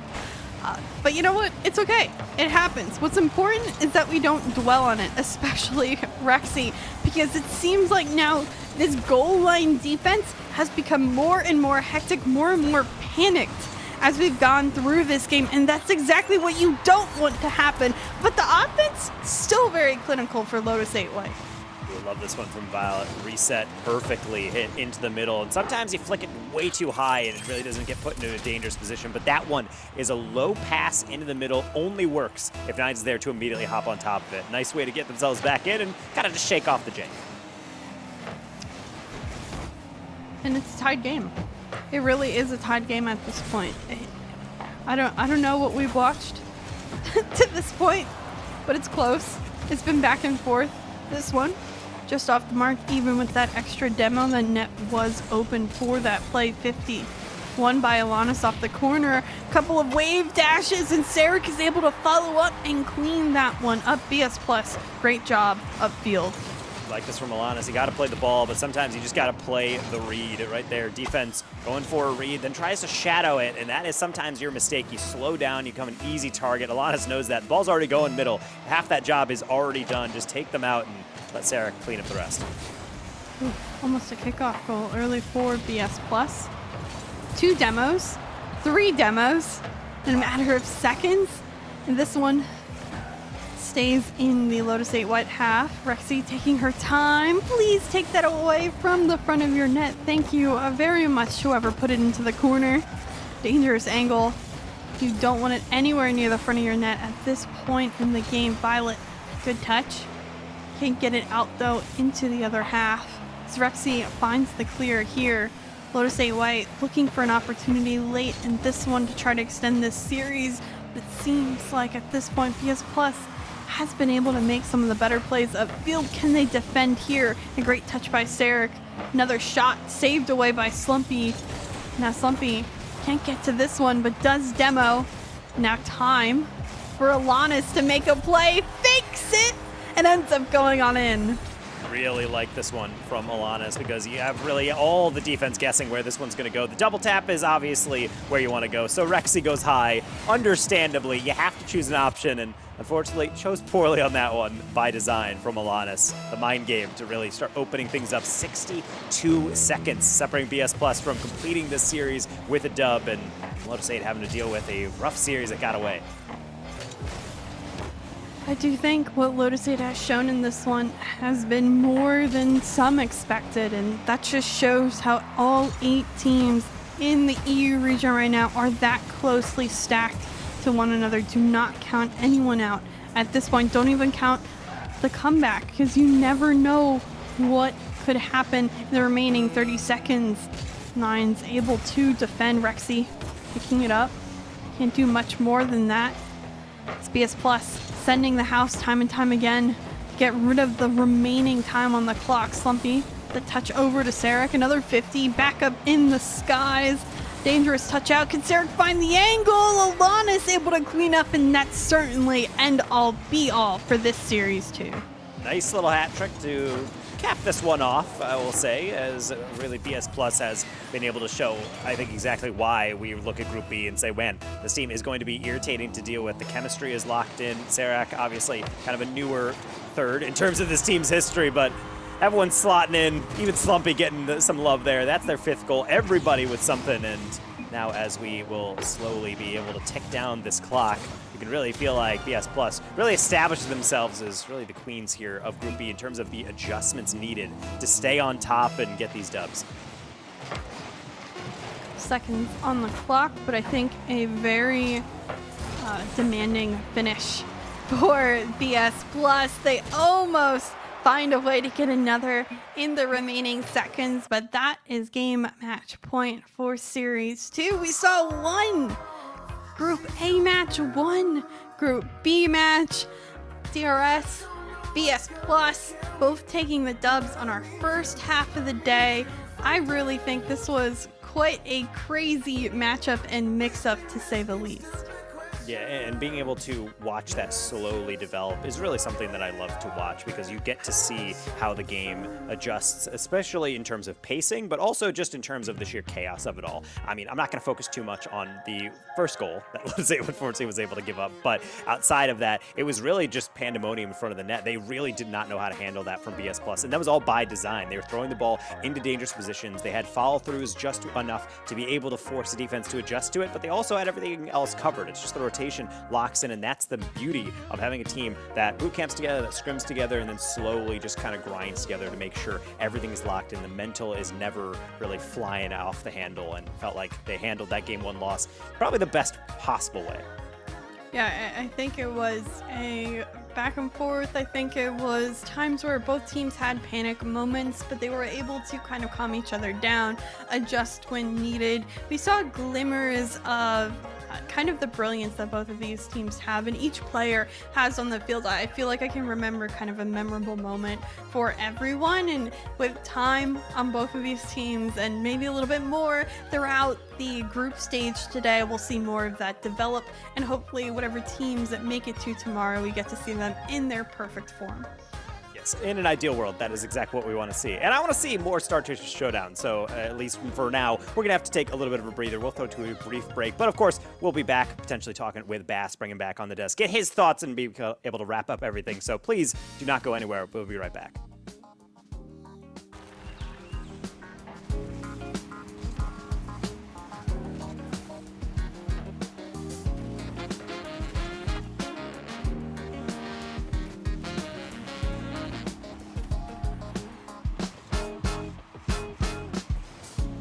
Said you wanna play your game. You dealt me in. I said I pick it up. It's all the same. Don't follow all the rules. I know you don't. You change day by day. Hardly seems that way. How can anybody understand? How can anybody win? 8 points later, I thought it was about time we hit the finish line. 8 points later, I wasn't winning at all, I was just further behind. You played your hand, but showed my cards. I took my talks right from your heart. I laid them down before your eyes. Game over, blow the whistle, we're out of time.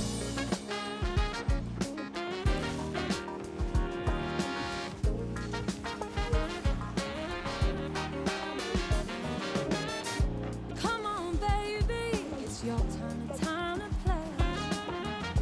What are you scared of? Why do you keep running away? Come on, just show your hand. Do you even want to play? It was your idea. You hardly seem to care. Why do you expect me to want to stay?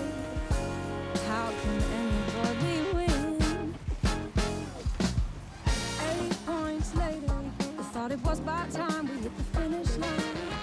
8 points later, I wasn't winning at all, I was just further behind. You played your hand, but showed my cards. I took my talks right from your heart. I laid them down before your eyes. Game over, blow the whistle, we're out of time. You're just using me for fun, to take the win, and then we're done. I thought I meant a little more. Don't wanna play no more. Come on, boy, tag me out.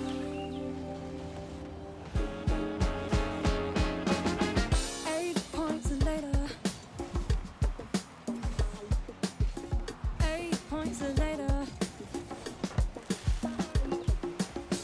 8 points later. 8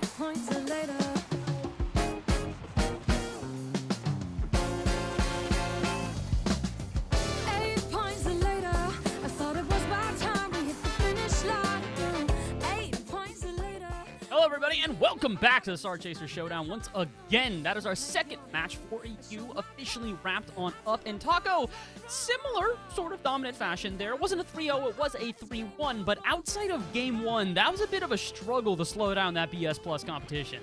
Yeah, I promise we know what we're talking about when we're like, oh, BS Plus. I mean, definitely one of the favorites of Group B. It's like, no, it comes together because, yes, game one really got out of hand pretty quickly. It did not look good from them. But then after that, it seemed like everything started to click in. The rotation was a lot more solid. And I think most importantly, every single person was playing so well. Obviously, there was one player that stands out a little bit. But as we look at these highlights, I mean, you're going to see a lot of Lotus 8 in the beginning. And after that, kind of peters off. And we see that blue team really start to dominate this highlight reel. I mean, it was more than domination in Game 1, a shutout victory for Lotus 8 in the first. But after that, Chixa wasn't exactly the same story. Did you attribute that more to Lotus 8 struggling to keep up the same sort of offense, or looking back upon these replays, is it more that BS Plus finally started showing up in the second game? I really think it's a combination of both. Lotus 8 not having as much consistency, especially early on. Game 1 was heavily all 9s, it seemed like, for a while. And then BS Plus got things going. We had mentioned Slumpy's struggles 0-5 for a while on shot count, but then finally getting into this series, being able to score and finding different ways to work with the team. I think Alanis really locked in as well. We saw how many just shots she had that were difficult angles, but she slotted each and every one past a defender or even juked some people out. So BS Plus got a little more creative with it, got more confident and consistent, and Lotus 8 still stayed kind of the same, but lost a little bit of that pizzazz that we had saw in game number 1. I gotta feel bad for Lotus 8. That is one of the best performances I've seen from a losing team. Unfortunately for them, it is a cutthroat group here with only 2 making it out of each group that we have. So great competition from them, but still BS Plus comes out on top. And there's one player in particular that I feel like we've all kind of been talking about throughout this one. We mentioned it, and it's the one scoring here. It's Alanis. Alanis, a player that every time we see them play, Taco, they get better and better, and that is why they are our ally match MVP here for our second of the day. 416 average score, 6 goals, 3 assists. They do it on 12 shots this time, so maybe not the 6 from 9 shooting as prior, but my goodness, was this still incredibly impressive. I mean, 50% shooting is never going to be something you're like, well, it could be better. No, if you're scoring half of your shots, anyone who's played high-level Rocket League knows that you are truly just locked in. Every single angle felt like it was going top bins. There's even a couple shots that weren't even just like a miss and it's like, that's a rough one. No, it was like clanging off the bar. If it's just a little bit shorter, might have just been in on its own. So really, Alanis being able to show exactly why BS Plus is just on top, because shooting like that, always going to be great. Yeah, I mean, more than just shooting like that, all-around consistency, as you mentioned, their off-ball play, one of the most impressive things by far, the ability to steal boost to just disrupt a team. Speaking of team, I think we've actually got the entire team here. A little bit different than some of the interviews you have seen prior. I'm sitting down with the entirety of BS Plus competition. Oh my goodness, girls. First off, I'm liking the hats. Any reason for this one, or we're just trying to stunt on camera here? We are cranberry farmers, and we're farming Radiant, so there you go. There you go. Best response by far on this one. First and foremost, welcome back to the competition. I guess that shouldn't be using the word competition. I'll find another word for this one here. You guys have found yourselves in yet another Star Chaser Showdown. This time, though, the big difference, at least in my opinion, you guys are kind of the favorites on this one. We've seen you guys come into these competitions and definitely have to kind of fight from an underdog position. How does it feel to come into a competition like this and now be kind of looked at as probably a team that could win this entire thing? Do you want to take that question? Yeah, I can take that question. Go for it. Go for it. Enlighten us. It does feel weird because, like, for the past 2 years, I feel like every team that I've been on, even back to Takara and Clue on Parabellum, like, we were always the team that nobody really rooted for. We were always the underdogs and stuff like that. Whilst it feels like now, people almost, like, expect us to do well.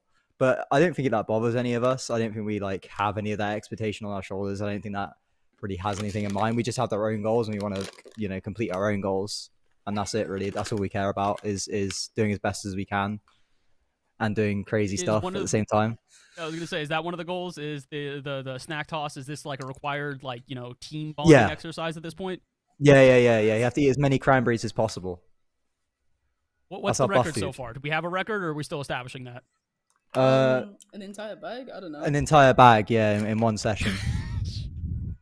Well, it's working out so far. You guys take a 3-1 victory there. I'm curious from your guys' perspective, because the outside looking in, it kind of just felt like Game 1 was a little bit off. The shooting wasn't exactly there. But Game 2, you guys kind of turned it on. What changed in between games in your guys' eyes? Was it literally just, you know, performing a little bit more consistently, or was there really something you focused on to beat that Lotus 8 team? Do any of you want to take it, or should I take it? Yeah. Right, so it's time to enlighten you guys real quick. So the first game we came in, a bit... I don't know. I think a bit shaky. We were kind of just banging the ball. We were kind of just like going, I don't want to say too fast, but too fast. Like we were playing way too fast than we needed to. Came out the second game, had Moomin kind of tell us, listen, you need to chill with the ball, take your time. We started taking more control touches, that kind of thing. More outplays, more solo plays, something more creative, and that kind of flip the switch. Plus we started eating more cranberries. So I think that was the big strat. So that was basically the change up, was just taking our time. Cranberry buff in game 2. I like that. That's probably the best way that we can have that. Well, I'm going to let you ladies get back into it because you got more games to play. You got a little bit more to go. But before I do let you go, can we get a quick shout out for BS Plus competition, the new org, coming back into Rocket League? How's it feel to be under this title now? You can take that one. I take it. No, it's pretty amazing. They support us really good. We're here for 1 week now in Munich, and we're having a really great time. And yeah. You know what? I believe it. Based on the chemistry I'm seeing here, based on the hats, based on you guys just kind of vibing out after a victory like that, I hope that you guys are enjoying Munich truly. Well, I'll let you get back to the competition. You got a lot more to go through here today, at least 2 more matches, but maybe we'll be seeing you guys tomorrow. I've got a sneaky suspicion about it. Thank you again to BS Plus competition there. Guys, that has been our second match of the day, and it is all brought to you by our friends over at Ally. As you can see, I think I'm pointing the right way. I'm hoping I'm pointing the right way. This is all presented by Ally. We have to give them a massive shout out. Ally is on a mission to provide more opportunities and events for women in the Rocket League esports scene, aligning with Ally's 2022 pledge to reach a 50-50 media spread across men's and women's sports, including esports. So a huge shout out to Ally for all that they've done here for the Star Chasers Showdown. It really wouldn't be... None of this would be able to happen without them. And because of that, they're also giving back to you guys at home. As you can see down below, we're trying to send somebody to the RLCS World Championship this year. Our partners Ally want to give you a chance to win an all-expenses-paid trip. That's right, they're paying for everything to attend the RLCS World Championship in Dallas, Texas. All you have to do is sign up at ally.com/RLCS or in the QR code down below. I think I'm pointing the right way this time. It is going to be open until midnight tonight, ET, so Eastern Time, 9 p.m. for those of you on the West Coast like I am, but it is only going to be today, July 13th, to enter. So make sure that you head over to ally.com/RLCS or scan the code when we flash it up on screen a couple other times throughout the day here. We're not going to do that right now, though, because we've got a quick break, but when we return, we've got even more action here for the Star Chasers Showdown. Don't go anywhere. We'll be right back.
Don't need to speak this up a line, but the way you move is perfect by design. You look just like you fell down from the sky. Yeah, you're on another level. You got something special. If I could let you fall in love with me, you know I would. You got me with your hook, and all you got to do is pull me. It's your move, your move, your move. Now it's up on you, on you, on you. If you wanted me, you just gotta say please. Baby,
everybody, and welcome back to Star Chaser Showdown, presented by Ally. Once again, my name is Oliver Bass, joined by Chixa and Taco. And guys, we are halfway through our day here for EU. We just heard from the winners of our last match in ES Plus competition.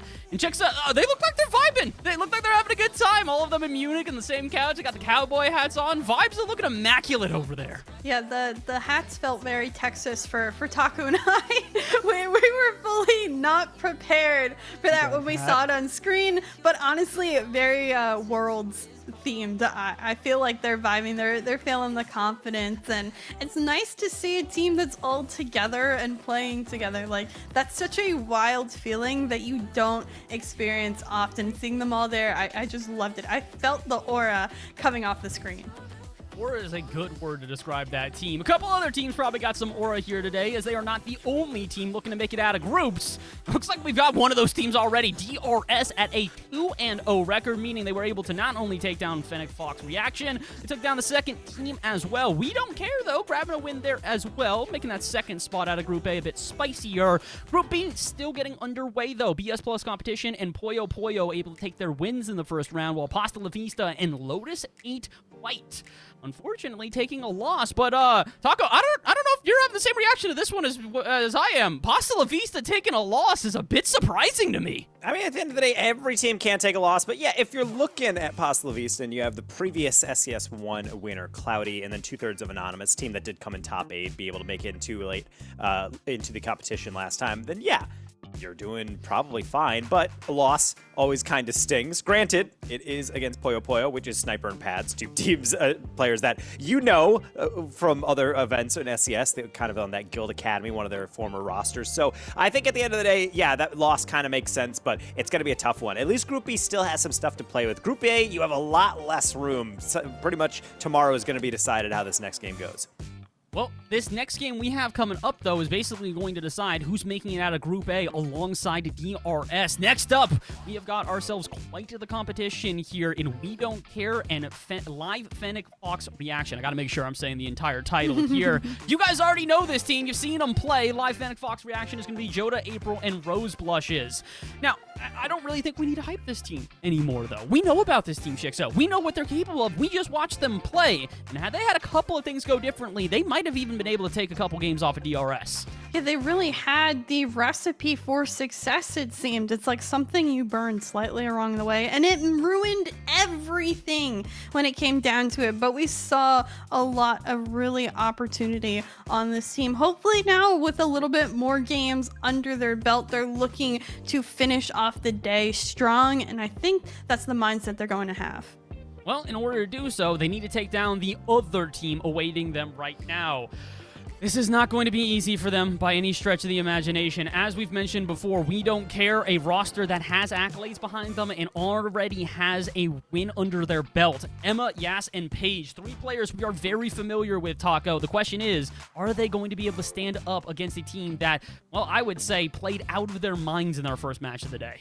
I mean, it can be a tough one to really understand just how difficult it is to be able to make it out of group stage, especially in a match like this. But I do have faith because Emma and Paige have been around for a while. Names we recognize. Yas coming in as a third to try to complete this trio is always solid, particularly because I know mechanically this team can definitely stand on its own. Paige, definitely a player I see grinding quite a lot across different competitions, trying to do 1v1 a lot, trying to do 2v2, trying to get that kind of holistic skill set up to snuff. And really all that training, all that grinding off camera, any competitive player knows it all gets to be on display in matches like this when it all comes down to this best of 5. It really does. Also, shout out to Yas for being what I believe is our only Moroccan player in the competition here today. Good to see that this is quite literally a global esport here. We've got players from all over EU. Question is that going to be enough to take down Live Fennec Fox Reaction? Chicks, I want some early predictions from you on this one. Do we think that Live Fennec Fox Reaction had a good enough performance when we first saw them to take down We Don't Care and make it out of the group, or are we seeing We Don't Care maybe get that upset? You know, I'm purely going for We Don't Care because last time I decided to go against Emma and she absolutely reamed into me when she won. So you know what, Emma? I'm going with you this time. I hope you hear this and you hope you go through last time because I remember that moment. Emma, a player that has been around for quite some time, the accolades in the women's scene. I think it's really, We Don't Care has the pop-off potential of anybody that I've seen out of the entire bracket of EU. They're just packed with talent, but I worry they're going to be the least coordinated of all the teams that we've seen today. As the other end of the field, Live Fin and Fox Reaction, we've seen them on Guild in the past. They have slight adjustment in that roster, but we know how well they can play together. Yeah, you had mentioned it actually when we were talking in the green room. You're like, this is the one thing that I'm a little bit worried about from We Don't Care is that clearly the talent looks good, but can they actually hold up to the pressure of these more established teams? Apparently, that's not a problem. Flawless transition with the lead block. I told you, they're going to be absolutely crazy on the pitch. I am ready to see it. It's not going to be pretty at times. In fact, the shots may be really nutty and pretty, but I think this is going to be one of the most hectic games we have seen yet. And being able to go and take advantage of that play, that takes a lot of foresight to just immediately send the house. Emma just dive in after the player in goal and doesn't actually get the demo, but none needed. It's just really the disruption that any dribbler behind you is going to be able to take advantage of. And Joda trying to take advantage of that pre-jump. That's not going to work out. Might even be an open goal if Yas can extend this one. Double tap right down. That bounce was not friendly, but still getting the credit. Oh my goodness. Why are we going this so early? Why isn't this crazy? Why are we own goaling? I mean, I did kind of say this game would be anything but what we expect it to be, and we're already getting that in the first 30 seconds. We don't care. Starting off with a lead, and I'm not necessarily surprised. Couple of misses, bumps, demos, you have the whole lot. And you know what? I still don't quite understand what is going on, other than Yas has been going seemingly faster than 100%. Yeah, Yas is I'm just going to say this right now, a menace, based on what we are watching right now. All these bumps, and honestly, even with no boost, they're still just going like, I'm still just going to punch your car. I'm just going to push it out of the way, and you're going to have to deal with that one, which is pretty impressive to be able to stay relevant physically, especially when you have absolutely nothing to propel your car forward with. And I think because of that, it's definitely helping out, especially with these kind of drift cuts into the sidewall, trying to be creative. Not going to work, so April, along with Rose Glitches, trying to work their way through, but instead going to be blocked. April with the drift turn, trying to get that on all around, maybe drifting a bit too much, and so they'll just go all the way into the far corner instead. Great block here for Emma. Won't get to it again. Rose blushes. Almost a very nutty redirect, but nothing on the mark page. Not much boost in the tank. Yas trying to get up to it, but Joda, the deflection into the corner. April with boost and time only beats one as she gets bumped by the other. Joda back to it. Rose blushes there. Deflects in the middle. Is the shot there? April misses it. Would Yas have been in the way? I don't know, but the opportunity was there for the taking by Fennec Fox. Ooh, that's a nice follow through from Joda, and that naturally that will yield a double and then a triple commit on the defense. Not going to harm him, though. Another clear going all the way back down. So April, let's try that again. Rose blushes in the middle. Is the pass open? April going to take it on her own. The 50 doesn't quite work out, so maybe a bit hesitant to use that team play. Don't want to give it away. I understand the impulse, but maybe something they're going to look back on with regret. Good doink out upfield by Paige, our only North American player in this match. Vibing on 6 times as much ping, 3 times as much ping as everyone else, but we've seen how EU can play in NA, and it doesn't matter. If you understand the skill enough, play it enough. So it's great to see the adjustments here. Yas with boost again. Trying to get the bump on through. Gets the 50 though, and Yas a hash trick early.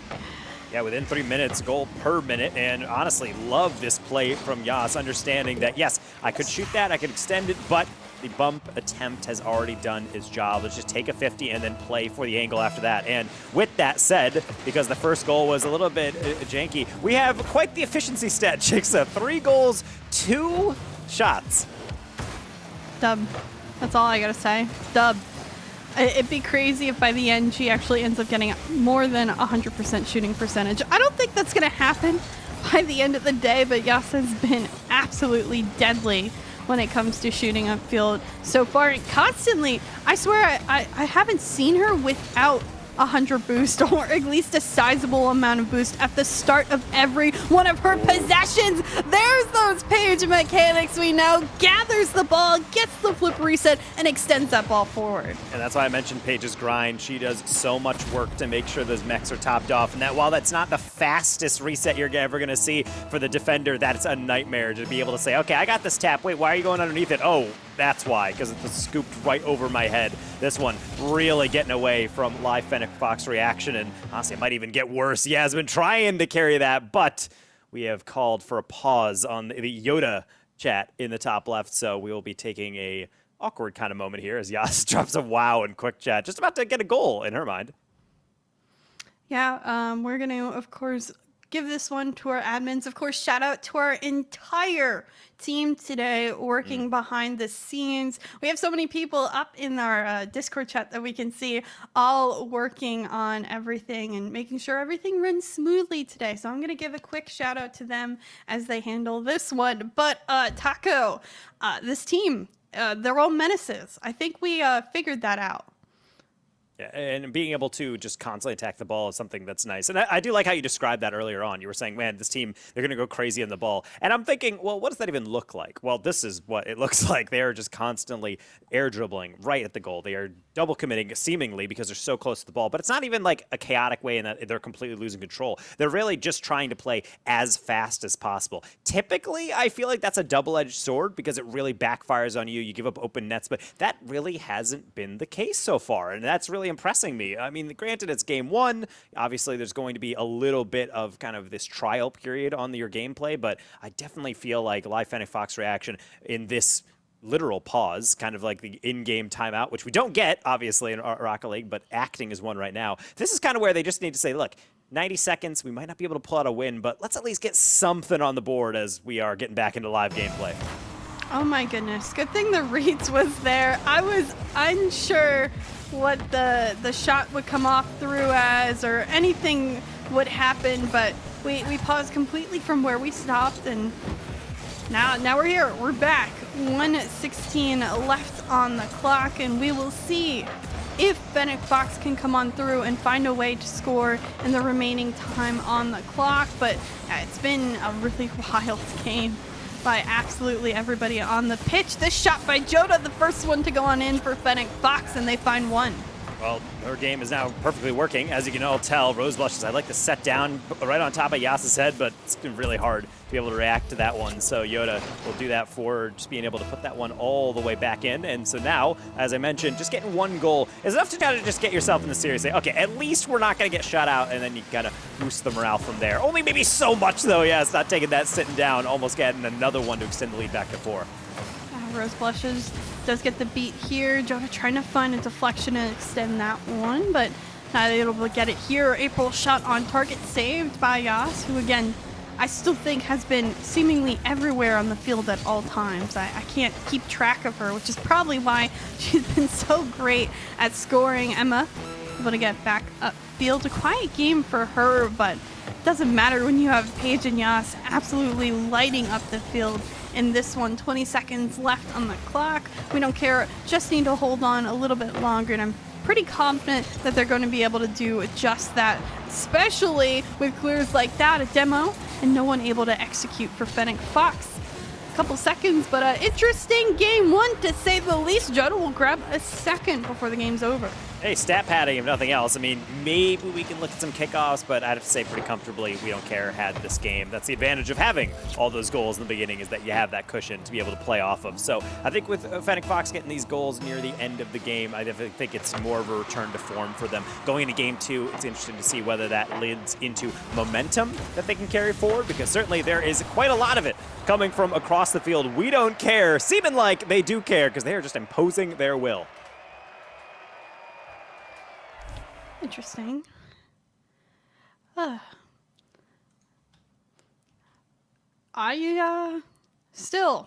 feel like I am flabbergasted with how everything happened and how this game broke down and et cetera, et cetera, et cetera. And yeah, it's been crazy to see the pop-offs. We don't care to see Fennec, Fox come back and forth and Joda get back in it, but it was overall just a very high energy game at every single moment. Yeah, and being able to constantly have the ball just zooming around trillion miles an hour, it can be really disorienting because obviously when we think of high-level Rocket League, we think of fast play, but it's not always fast. There's periods of kind of calmer play, taking 50s, grabbing boost, long clears, retreat back, everything resets, etc. And it felt like We Don't Care kind of turned that on its head. It's like, what if we were just always going as fast as possible directly down the middle of the field and you're going to never leave your goal? And honestly, as an experiment, I kind of liked it. It's going into game number 2 as we go into DFH. If they can keep this going an entire series, I will be amazed because typically, and I mean this with the utmost of objective lenses, that does not work across a whole series. So if they can actually find this, then they've really tapped into something that I feel like is really a spring through which they can continue to come to and be able to be having quite the bountiful harvest of goals. I feel like they're just embodying their name. That's basically the short version of what you said. Oh, yeah. They're really embodying their name, and I think that's cool to see sometimes. This one ends up sneaking out upfield, and because of it, Paige able to finish off a play from Yas, who, again, both of them have been a dynamic duo of offensive pressure. And I do like that pass as well, because typically when you're coming off that lip of the sidewall, being able to go across that curve, you're not able to jump super quick to it. So they know that the pass just needs to go middle. It doesn't need to be powerful, doesn't need to be a super lob, just needs to get it middle. And Paige is ready and waiting for that one. It's a pass that really only works if both teammates are 100% ready for that exact read. So again, showing that, yeah, maybe they don't care, but they're certainly putting in work as a team. Yas still in control. Emma jumping for this, can't get to it in time. Miss there, and that will just undo doing it. April able to make the most of a mistake early on in game 2.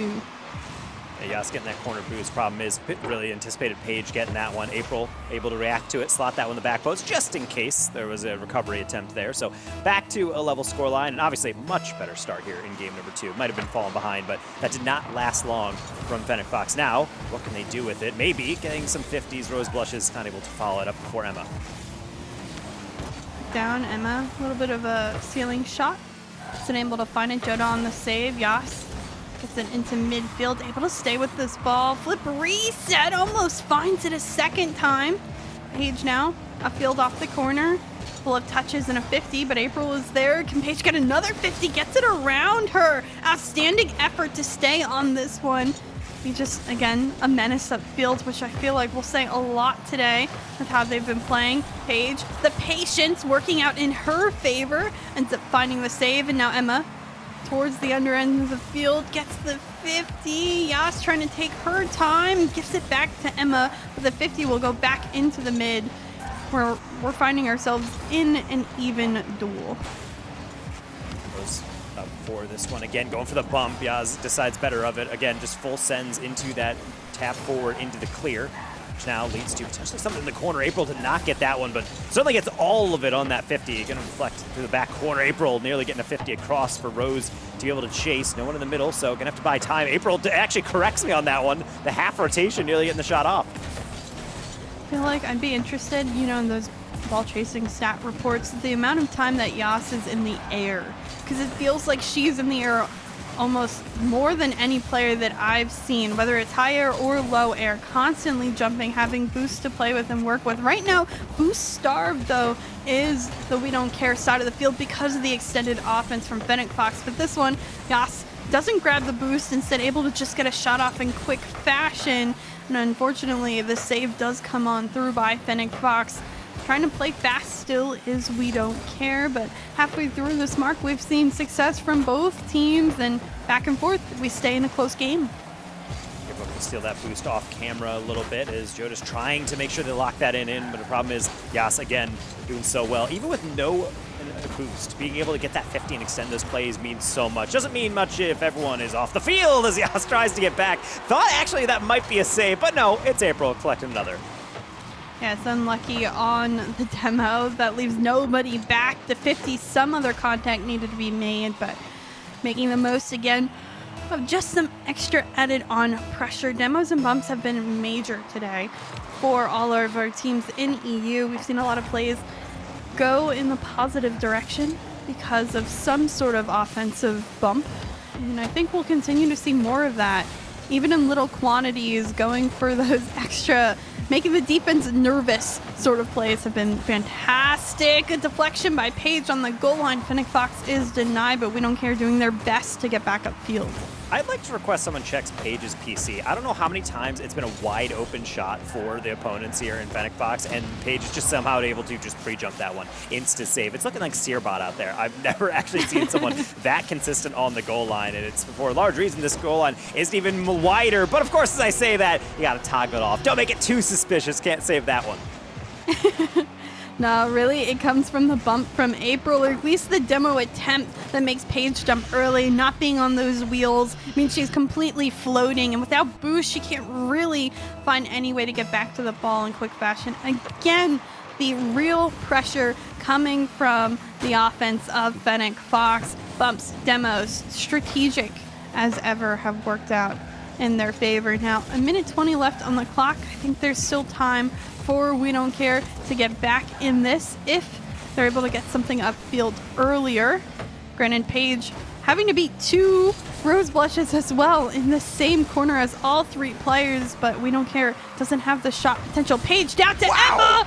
What a shot pass and everything made. We Don't Care down by 1. Emma just got dimed on this by Paige off the wall, has to lean, invert the car, and then Emma even still has to beat it out and did not hold back on that shot. What a laser right down and in, bringing it back to a 1-goal game.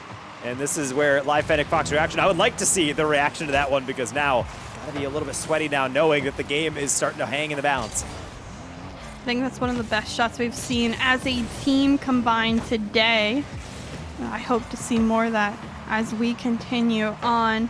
The very close game in the remaining seconds. Is somebody back? April able to slot yet another one today, and now extending the lead further again. That cushion goal does so much for these teams.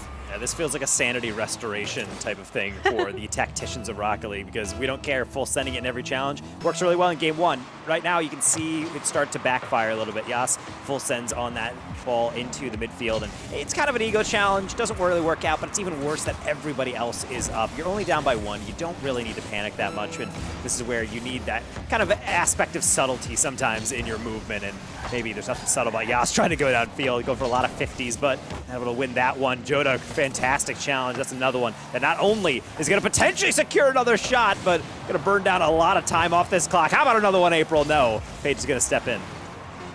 2 though there. And Rose Blushes has a almost open net to work with. Granted, time has run out for We Don't Care unless they make 0-second heroics. They have to score with 1 second and then somehow off kickoff, but this one will touch the ground. Fennec Fox take game number 2, tie up this series 1-1, and I still feel like we are not in control of this series in the booth. Oh, no, not at all. I mean, I still feel like I'm trying to deal with the whiplash here, because obviously first game We Don't Care looking great, and then afterwards it's just Fennec Fox looking at 13 shots, April with a hat trick, kind of a return to form, and also just understanding that when they had opportunities they were taking it. Outside of that one play where I feel like Joda had an open shot, they slowed it down, then Paige got a save. It's one of those moments that normally come back to haunt you a little bit, especially in a close match where you're not able to pull it through, but ultimately no, they stuck to the plan, didn't let it rattle them, and I think being able to get back into this series, not only dealing with some good goals and resistance from the opposition, but doing so with the whole squad starting to really click on the rotations, should give We Don't Care a little bit of pause on how they want to approach as we go into game 3. Yeah, Yas quieted in this one, didn't have as much upfield presence as we saw in game number 1. Paige still everywhere on the field, did really well with saves overall. We Don't Care needs to continue to adjust. I think their bread and butter is those passing plays that, like we saw with Paige and Emma. We need to see more of that, because they're one of the teams that I feel have the best opportunity to do that time and time again. As for Fennec Fox, everyone contributed upfield, and I like that they were able to get just seemingly way more shots upfield than this one, even with those bumps and demos that we saw. And bumps and demos are really going to be the thing that I'm actually really paying attention to for We Don't Care, because obviously they're going for a lot of it. It really complements their play style of, again, just full sending it into every single challenge they possibly can. But if you're not able to connect on those, really, it doesn't really matter at the end of the day. That's, I think, a huge part of why Fennec Fox is starting to really pour on pressure, because obviously their rotation is looking fine. Maybe not the reads quite yet, as Roseblush maybe overplays her hand on that one, but either way, I think that's something that for both teams, they kind of have their own homework after game number 2 to be able to work on, and we'll see really what gets implemented. Lead demo from April, not able to be finished by Joda. Joda's still staying there, hoping for, I think, that big boost to spawn and steal it. Does steal the other one, though. Granted, he gets bumped into her car facing the wrong way. The 50, one by the side of Fennec Fox, and now Roseblush is looking for that double. Yas finds the perfect touch to get so much power on that. Send it the other way.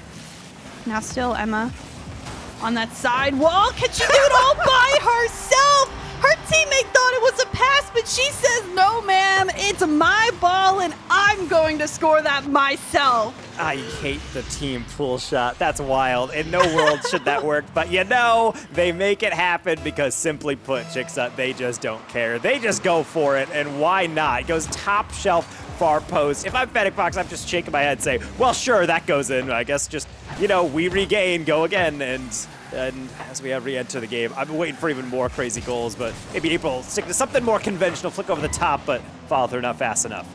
Yas unable to get the extra touch upfield. This one, though, Paige sending it towards midfield off the backboard. Not much boost in the tank. I mean, Yas, please communicate. Somebody go for that ball. So much time given. Yas now needs to find a way to save it. Does just that. Picks up some boost. Tries to turn on this one. Granted, Roseblush is there first. April 50'd by Paige. This bounce off the corner. Joda is there to keep it going. Yas, dangerous touch as it goes in the midfield. No shot will be found. Emma, can she find the shot from the other end? She does, and finds her second in game 3. Emma being able to avoid that demo as well. You saw April coming up and afterwards trying to be able to complete that play, but sometimes just being able to completely circumvent that first bump kind of throws everything else out of rotation. Because again, the physical play, it does open up barriers, but sometimes you put too much trust in that teammate in being able to accomplish that. You stretch a little bit too wide, you leave stuff open, and at the end of the day, no matter how high level Rocket League gets, the open net across the court on the long clear will always be a viable scoring chance. Wild. That's all I can say. This series is absolutely wild. Paige! Emma, shot saved by April on the goal line. Yas still upfield. Emma's still upfield. Emma stealing that boost as well. Full of boost is the entire We Don't Care roster. And now Fennec Fox can't seem to get the clear out of their half. It's been there for how long? Probably the last 20 seconds or so. As Paige gets a very interesting touch off the corner. More 50s rain on through. Maybe a little bit of time for Rose Blushes. And the 50s still keep it on the half of Fennec Fox. Did it as well to somewhat dispel the pressure from his ball's not out, and Paige certainly knows it, sniffing out a chance from seemingly nothing. The defense eventually crumbling because that ball had not past the midfield mark, and really, I believe 45 seconds. You can only stall for so long. You can only manage on the little bit of boost that you get on your half for so long. We don't care. Really, again, embodying their name and finding ways to continue to just be, I'll say it again, menaces upfield. The angles, the shots they take, they're playing every risk in the book, and it's been working out in this one. Goss just sending that one as hard as possible off the corner, still going to be red. And honestly, I think that We Don't Care is just trying to enforce their dominance here, just trying to make sure they really just stamp this one clear and say, now this game is ours from start to finish. And yet, despite a 3-goal lead, I'm looking at the clock, and there's still plenty of things to work with here with Fennec Fox. So kind of similar to prior games in which all they have to do is just get one, and that's kind of the start. And my goodness, have they been trying, but with only 4 shots registered, you can see how much of their attacks are being cut off right at the top of the attacking third, or maybe not at all. No one up for this one. Rose Blushes makes no mistake. I feel like Rose Blushes every game is either the quietest or the loudest when it comes to upfield presence. She's made some very nasty angles, in the last couple of games that we've seen her, and really blossoms upfield at times. So fantastic angle, fantastic play. Now 1:20 left on the clock. You said they only needed one to get things going. Dare I say, do they get a second in quick fashion? Get me a little bit anxious on that one. That was too close for comfort, but ultimately the defense able to recover, and it's looking all good. So now we can get into really the meat of it all when we really see whether or not the comeback is truly viable. With 50s like that, anything's possible. Paige, no boost, tries to still get it around April and succeeds. Joda looking to throw that one right back in the mixer. Emma left alone and still deals this so well for Paige to be able to take over, to be able to extend these plays out. And Paige has been so good at that, being able to have this kind of awkward position, maybe a 50 in the works instead, just being able to dance past someone, keep the boost going, and keep the play moving. Toss off the backboard, controls it into the corner, but Joda quickly there, trying to get it back into the midfield. Paige has some boost to work with, does get the little touch out. We'll go for this boost. No air dribble can be found. The pinch. Rose Blush is almost getting the angle. Still not. Back in midfield, April a little too slow to this one. The 50 almost on target on their own net, but I think time has run out for Fennec Fox, as we don't care. Just need to burn the final 10 seconds, and they are looking to do just that. Yeah, they did a double pre-jump to be able to get that fourth goal. So if you had any indications of this team's name, then there's yet another reminder, maybe something for a going away present, but they're not even going to give Joda that. April trying to amend for it. No more boost. Emma, double that one down, and let's take care of business here. Match point for We Don't Care, and potentially a chance of getting into playoffs tomorrow. Yeah, I think this is the decider match of Group A of who does move on to tomorrow, which is very exciting and very wild that we see such an important matchup for group stage. It does get you to that final four, to our bracket for tomorrow's finals. A lot could happen in a very short period of time, but both teams have had equal opportunities to excel in their games. They've both had pop-off moments, maybe a little bit more pop-ish on the side of We Don't Care, but Fennec Fox has been consistently good at being upfield and playing as a team. I think, I don't know what they can do other than Joda and April, maybe just a little too quiet in this one. I think a lot of it is just their offense is getting completely cut out at the, I mentioned as the attacking third right as we enter that, because they're not failing to get onto the blue side. It's more so when they get there, they're getting met immediately. I don't see a lot of passing. I see a lot of solo plays and then follow-ups, but that's not really the same. You know, you look for infield passes, you look for backboard pressure, you look for 50s with an immediate follow-up, but I really don't see that. It feels kind of disconnected when you're playing a fast team. I think you kind of have to focus more on those solo touches and how you are able to influence the ball going forward, but I need the comms to pick up. It feels like Fennec Fox, you can't be playing this team game kind of like a 1v1v1. You need to be playing it by saying, hey, I know you're middle, I know you're off backboard, I know you are where I am not. I will try to facilitate you as best I can. Mm-hmm. Communication is going to be the most vital aspect of these teams. We've seen a couple times where there's been hesitations because no one's communicating of who should go on the ball, or just pauses when the mind doesn't make up its mind quick enough. You have to be to the millisecond with Rocket League. We have pixels when it comes to saving and shooting things, and we also have just decisions that need to be done as quickly as possible. Just make the best choice you can in as much time as you can, and make sure you're talking through those choices so you're actively communicating with your roster. So many important little aspects of Rocket League, and we only have 5 minutes to decide if we go to game number 5 or if we finish the series in 4 with We Don't Care. Yeah, and right now we're taking a brief break, just making sure the players are all good to go. We've had some little bit of a brief pause before, but this one is kind of a nice reprieve from everything. Just making sure that every player is taking that deep breath. I gotta keep yourself oxygenated because, my gosh, it feels like we're hyperventilating at times within this series, and I'm sure the players feel the same. You need that breath. You need the comms. That's what we mentioned. So going forward, we'll have to see how this one is going to shake out. Are we looking at a Game 5 potential, Chicks? The way this series is swinging back and forth like a pendulum, I can certainly hope so. I can see every possibility in the book, and I also know we're going to see the unexpected, because that's just how this series has been. Who will score first? Really, I think who's going to pop off first? Let's see some more crazy goals. It's been some of the best moments in this series in particular, so We will just see what ends up happening. Interesting touch by Emma. Ends up going behind Joda at the start of her air dribble. 250 that one away. Not much boost on the We Don't Care side. April puts this one on target. A miss by Paige. And Yas is able to find the save, and they're able to feed it out into the corner. Yas with some boost to work with. Paige kind of faking some of her own. Yas a little bit overextended almost, and that one will end up going on in. And that is not even necessarily an out-of-position type play there, but I will say Yasa is really trusting a lot on that 50. So is Emma. Everybody's upfield, and therefore April will understand, hey, that goal is looking a bit too open. Might as well just smack this one as hard as possible. I really think it's kind of the downside of their play style. They really have taken every risk in the book when it comes to upfield presence. They have a lot of trust in their mechanics and in their ability to outplay sometimes, and that will be their downfall if they're not able to execute or at least find some sort of contact in the ball on those times. Paige a little too far on this one, and Yas misses the touch onto Joda. Joda's touch, though, not the greatest. It doesn't end up going on the back wall. Emma, no boost to work with. Rose blushes, can't find it back to that double tap potential.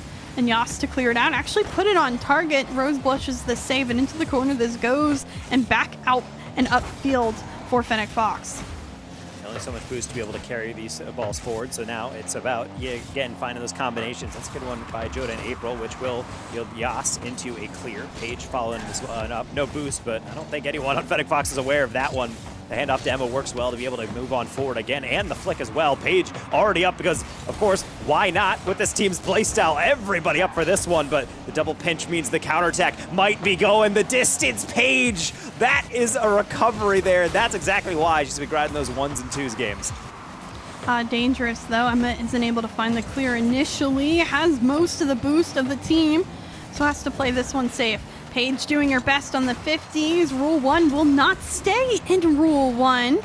April bumped. Yas can't send it out. Corner bounce again. Is April going to lurk there? Paige finds the save, but the offense will continue for Fennec Fox. Yas save, being able to cut that one out right at the genesis of that shot.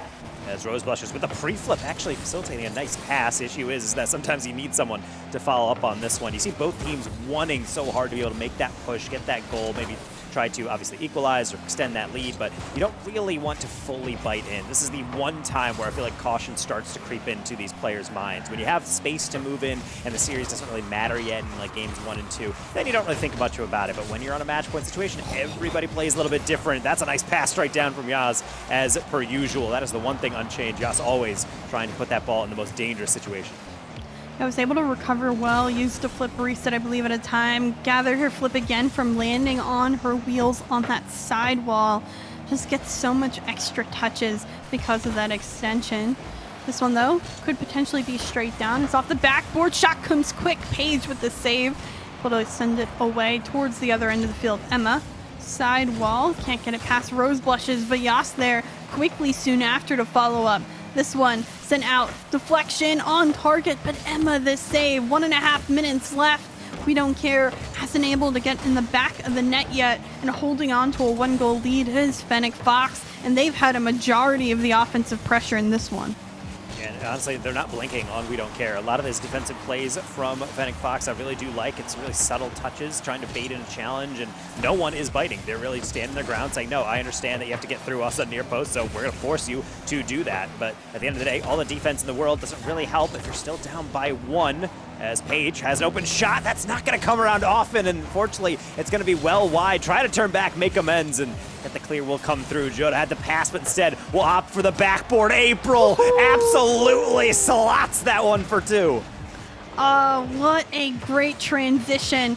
Everyone on the side of Fennec Fox able to facilitate that play. It starts with Rose blushes out to the clear in midfield. Joda able to doink it upfield to the backboard. The read is red, and that one goes in the back of the net by April. Fantastic job at executing the play that they were handed to them because of how well those touches were found. And now with, again, at this point a minute, under almost 30 seconds, We Don't Care just hasn't had the offensive capability that we've seen from them in the past. Only 2 shots in this entire game, and they're going to go down yet another goal.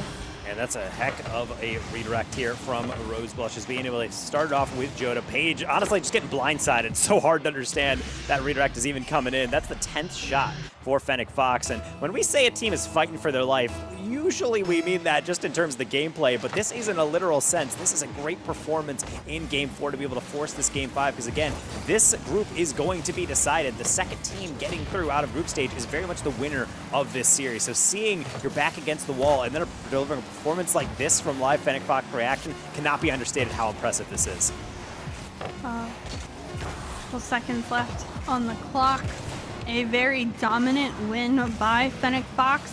We'll see our very first game number 5 in a best of 5 today. Everything on the line for, again, you said the team that ends up moving on to tomorrow. They can't make any more suspense than this. No, and being able to also see just in the fashion it is. Honestly, the shots, of course, calling to my attention quite a lot, but we don't care. It was under quite a lot of pressure, as you can tell by that saves. And this is why it's so interesting to watch this one, because Rocket League is a game in which you can 100% just kick around the other team, just really bully them off the field. And then the very next game, everything has changed, because that reset refreshes everybody. It allows everyone to get back into a new rhythm. And you can really see the strengths of that in this series. When we say back and forth, back and forth, back and forth, that's very much the game win counter for both these squads. We're looking at this whole summary. I have no idea how it's going to be going in Game 5. Yeah, that's certainly what makes Rocket League interesting. It's a 5-minute game and it resets every single time. How many games do we know? It's 45 minutes long. You know, if you start off not on the right foot, then you're almost sometimes going to end off on that wrong foot just because of how much catching up you have to do. With Rocket League being so short and the series being, generally speaking, a little bit longer because of it, you can bounce back when it comes to game by game by game. It doesn't matter how much you lose by. It's my favorite thing to say when I'm coaching. If you lose 8-0 or you lose 1-0, it's still just counted as a single game loss, no matter the extent of it. So reset, refresh, game number 5 for the team that moves on to tomorrow to compete in our EU Grand Finals. Of course, our semifinals first, then Grands, but everyone wants a shot at that first place prize, and it starts by being able to get there. And of course, when we have a decider match like this one, all the players, they're entertainers. They're, of course, destined for a Game 5 in this one. So I can't be too surprised, but I would be surprised how this one actually starts to figure itself out, as he passes, getting kind of awkward. The deflection's getting even more weird, and yet we will still see We Don't Care work their way out of it. Ebba, nice air dribble, and then a follow-through to fully clear that one. It almost finds itself on target. April with the save, and Yas accompanying that midfield. Rose blushes. This one taken off the top of her car. Joda sending it up to April. April off the corner, doesn't get that read. Back down. Paige has some boost to work with, but the 50s one initially by Joda and followed up by Emma, who's trying to beat off the corner, steal some of that boost as well. Goes for a bump in the net where someone's hiding, knowing that it's coming for them. The pressure can be outstanding, but it'll be a reset for We Don't Care, as desperately Fennec Fox tries to find their way upfield and get their first registered shot. Joda back across, looking for that backboard, and does find it, but April too far away to really be able to take advantage of that one. Rose blushes from an angle, still going to test Paige. I don't think Paige expected that to even be on target, maybe anticipating the backboard again, but their job is still not finished. Joda with the high lob. It's not going to be hard to save, but enables her to steal that corner boost, which might lead to a pass middle, but it gets away from Rose blushes. That would have been a golden opportunity. This one bouncing towards the other end. Emma, some time. Joda quickly coming. Heat-seeking missile demos her on that opportunity. Paige doesn't get the read, and Emma just to clear it out and upfield. Yas towards the skies has made some crazy plays today, but a great touch by April out into the corner. Again, relieving pressure. Seems like this has been the safest game by both our teams. Just as I say that, I witness a double commit that is very unsafe when it comes to things, but I think they've been all taking chances, but not nearly as much as we've seen in our first 4 games of this series. Yeah, those double commits I feel like is less about the playstyle and more just emblematic of Game 5 pressures where you need to get on this, and there's not going to be a lot of wide open shots, and that one has nobody up. You got to get for it, and then you realize, oh, both of us called it in the comms, and then everything backfires from there. So it's not going to hurt them too much, obviously, because they're going to get a goal right here. Paige, I thought Joda was able to step in, but I don't think even she could predict this. Yeah, it was great resilience by Emma. Initially winning that 50 that we saw earlier, then somehow manages to find her footing back on the sidewall. Gets yet another 50 in this ball to trickle out in front of the net. We don't care. I think Emma also with a car change. Originally playing with a Fennec earlier today, and now an Octi. And I know same hitbox, but sometimes the vibes just feel different. Yeah, I think being able to get that card change, I mean, people call it a placebo, but to be honest, whatever makes you play better, you just got to embrace that one, regardless if it's a weird decal, what you eat before, I don't know what their pre-match rituals are. All I know is what's working for them right here and now, and if it is, we don't care. It is full sending every single read, like we have mentioned before, and right now it seems like they're slowly finding that confidence again, but can't be too cocky because, you know, it can slip away at any moment. Rose flushes the back post shot, going to be saved by Paige. Emma needs to get up, and indeed she does, going to get bumped away. April fouled through by Paige, and we're right back into our orange half. Yas gets the 50. This one actually bouncing down. Paige had Joda, and that net was almost wide open. Emma controlling here up the sidewall. Gets past one. Shot by Paige. Deflected on the backboard. Yas with time and boost collecting. Can't get over Rose blushes, though. Great job on the defensive one-on-one stand. Emma, that's not a great touch, giving it to Rose blushes, essentially the other team, but no pass was found. Yas last back. Great control and sending it into the corner. Hectic game. Just over a minute left. 1 goal game as well, but this one cleared out well into midfield. The stats so incredible even across both these teams, but of course the nerves going to start to show themselves, especially when you have to make sure you get something on the board. Fennec Fox reaction. What is your reaction to the state of this game? Apparently more high lobs for Emma to deal with. Joda, look at the first touch, but needs April's help. Paige already on top of it. Luckily, that is well off target. The corner, Yas still there with some boost to work with. Joda initially getting the beat, but then 50'd even more. Paige up to it. Yas still in midfield, burning this time. Under 30 seconds remain. Fennec Fox may be shut out. This one on target. Emma back just in time, and the panic clearly in our voices as much as the other teams. Both teams right now need to hold on just a little longer. Ice up, find that last shot, tie up the game, or ice up and finish it off and get those clears, get this ball out. 5 seconds left, one opportunity, the pass just wide. Another double demo by Emma, and that puts the nail in the coffin. We don't care. Move on to tomorrow. Talk about edge of your seat. I was nearly on the floor watching the end of that. The bravery to go for that pass in the end, the unselfish play. I felt like it deserved a goal, but series not decided on what you might deserve based on the gameplay. It's all about the results, and that's going to be a squeaker of one. Paige with the only goal in this Game 5 affair, and it's going to be the win that secures them into playoffs. We don't care. I'm sure going to care a little bit more about that extra prize money they're taking home. Yeah, that was a crazy game. Again, Emma, shout out. I predicted you, so you wouldn't be mad at me, and you pulled on through. So dubs there, but overall, I feel like I'm gonna miss this Fennec Fox team as well. A very good roster that played today. They played their hearts out, but they had difficult matchups across the day, and they just couldn't find that extra edge to pull them on over. Definitely, I mean, keep on watching them. I know there's more in the future for these teams, but Taco, any last thoughts before we throw to a quick break? Honestly, no. I feel like there was so much here. Honestly, I just need some fluids in me. I need to hydrate after that one because even as casters, I mean, we're sitting still for most of it, but, you know, we're into it. The heart rate is up, and that one definitely could have gone any which way. Love a 1-goal affair in Game 5. And I love all the series that we've had today, and we only have one more after this one. So we're going to throw it to a quick break, maybe talk about an interview, but at least talk to Bass about this last series. So more Star Chasers Showdown right after this. Let's do it. Come on, Dad, get me. Nice play. All right, go. There we go. So cute. At Ally, we're helping millions save more for the things that matter most to them.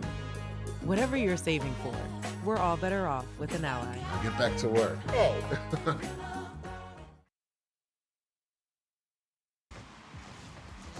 Freckles just my type. Yeah, and you got the credentials. Making people mental. If I could make you fall in love with me, you know I would. You got me with your hook, and all you got to do is fall.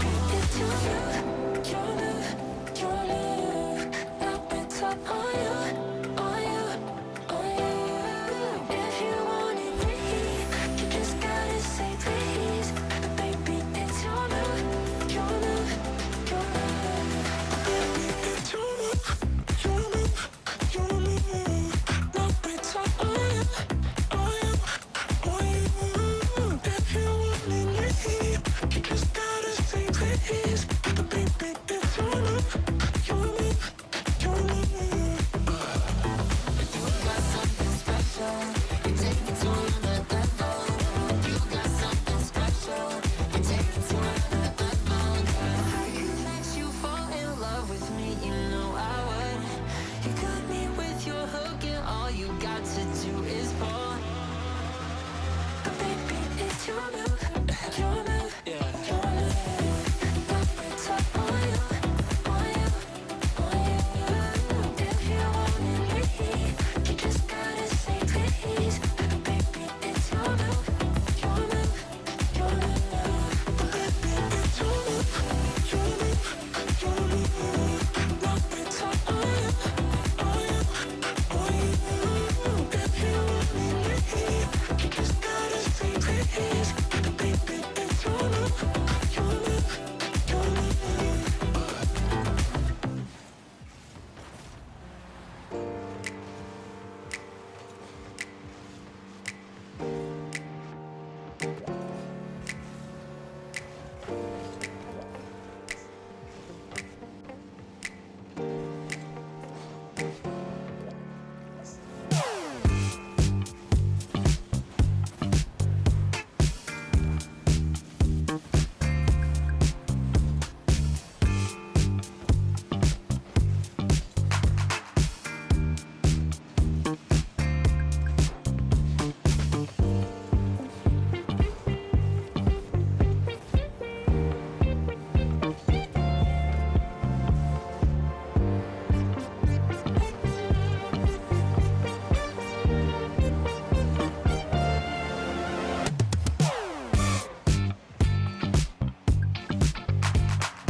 Hello, everybody, and welcome back to Star Chaser Showdown. Once again, we have wrapped up our third match of the night.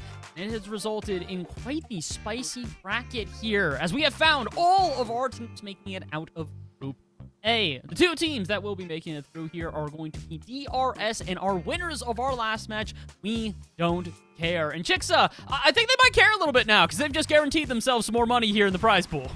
Yeah, they played a absolute insane game. I think it was some of the most hype moments we have gotten today, and some of the most kind of heart palpitating moments. Taco and I were dying at times because we just didn't know what would happen next, but it was filled with mechanics, it was filled with surprises, and it was our first game 5. It went the full length, so again, you couldn't ask for anything more in a decider match. No, you quite literally could not. Game 5 here, a nail-biter between both teams, but one that was kind of more of a pendulum swing than anything here, Taco. Teams just kind of seemed to grab some momentum and run with it. Even the final match, despite being a low score line, only one team scored out of the two. So again, when a team was on, they were playing out of their minds. And sometimes that's how series go. You really have to take it game by game, moment by moment, which is why whenever you see those kind of giveaway goals or kind of overcommits happen, it's just such a gut punch because you're thinking, man, that could really be the decider. And down the stretch, it kind of became that. Some goals and some games really got out of hand. There was just a bunch pouring in. As we can see, we don't care, kind of layering it on here in the highlights package. But other than that, I mean, it was very much a series that it felt like both teams were truly going blow for blow, counter for counter. I mean, that's the only way you get a pendulum swing series like that. So it's tough. Maybe in a best 7 we could have seen something else, but for right now we don't care. Taking care of business and doing so in a dramatic fashion. Unfortunately, no best of 7 here for live Fennec Fox reaction. They will no longer get to play on stream, nor will they make it to tomorrow our playoff stream here, as unfortunately they are eliminated with this loss. It was a very impressive performance, though, for the team, but it was a very impressive performance in particular for Paige on We Don't Care.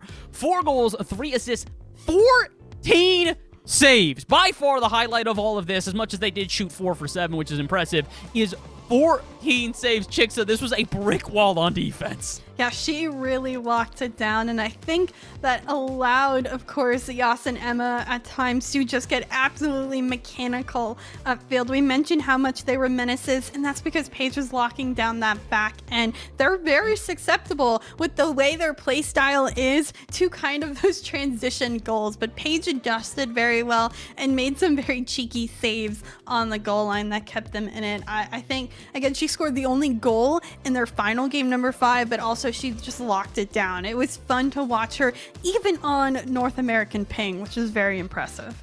Yeah, it was extremely impressive of a match all around here. Shout out to Paige for taking the dub.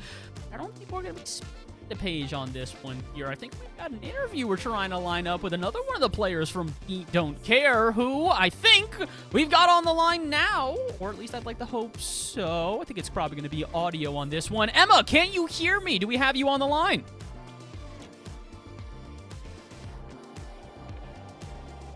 Oh, maybe not. Trying to see if I can hear her at the current moment. Unfortunately, not quite able to. No. Trying to get Emma into this one. Oh, now we do. Emma, are you there? Hello? Hello. Hi, Emma. Hello. Congratulations, first off, on the win. You guys are through to tomorrow with that win over live Fennec Fox reaction. How you feeling after taking the dub? Feeling amazing. A close series like that, like it comes down to one goal in the end. Like, yeah. When that ball hits the ground, you feel a certain feeling that not many people get to feel. So, yeah, feeling amazing. You are one of 2 teams so far making it through to tomorrow. Out of your group, it is you guys and ERS, the, I guess, favorites here in EU. How do you feel about your chances going into tomorrow? Because I will say, you guys played incredibly well today. Are you ready for the, competition stepping up just a little bit when we get into playoffs? I mean, that's what you hope for. You hope to play the best teams, and that's what we're ready for. That's what we have prepared for, and we're going to just show up, play our game, and if we win, we win. Well, you guys played your game today. I mean, we were just talking about this one. Paige on your team having 14 saves throughout that entire series. I just want to give you a moment here to kind of speak about your teammates. Yas and Paige really showing up in this one. A large reason for you guys getting through in addition to your unbelievable performance. How does it feel to be backed by a team like this? I guess I'm going to answer that question in sort of a monologue style.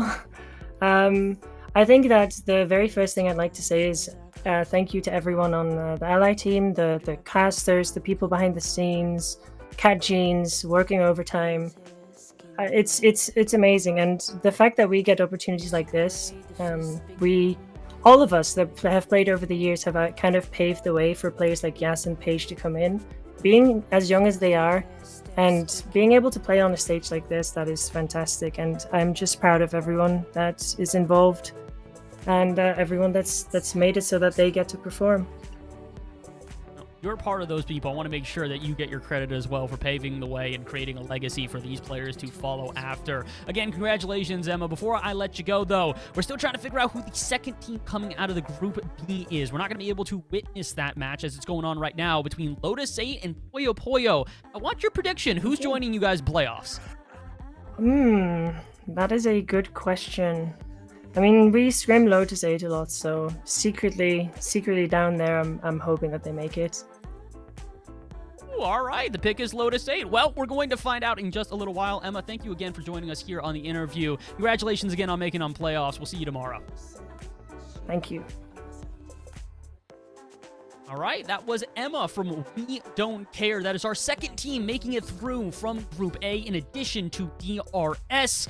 Can't thank them enough for hopping in here. And as well, I think that we also have a couple more games to go through, or, well, just one here for EU. But when we return, our final match of the day, we finally get a chance to look at Pasta La Vista. They're not exactly playing for playoffs, but they are playing for the upset against BS Plus competition. So don't go anywhere. When we come back, our final game for EU.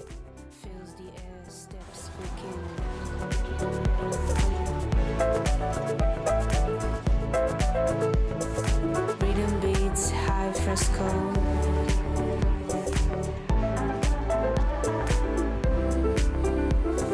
Glory note between these walls.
This is never gonna be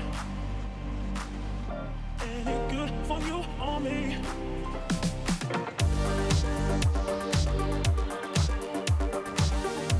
Any good for you or me.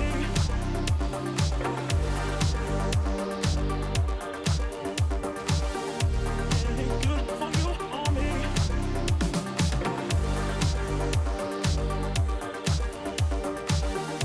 Any good for you or me. This is never gonna be any good for you or me.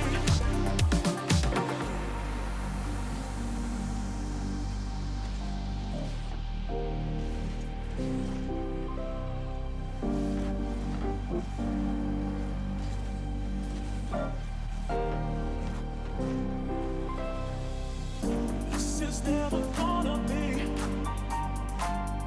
any good for you or me. Every single time I look at you, I'm confounded with the truth.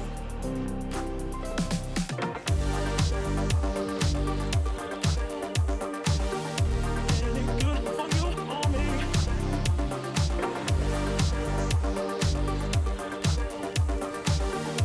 Any good for you or me.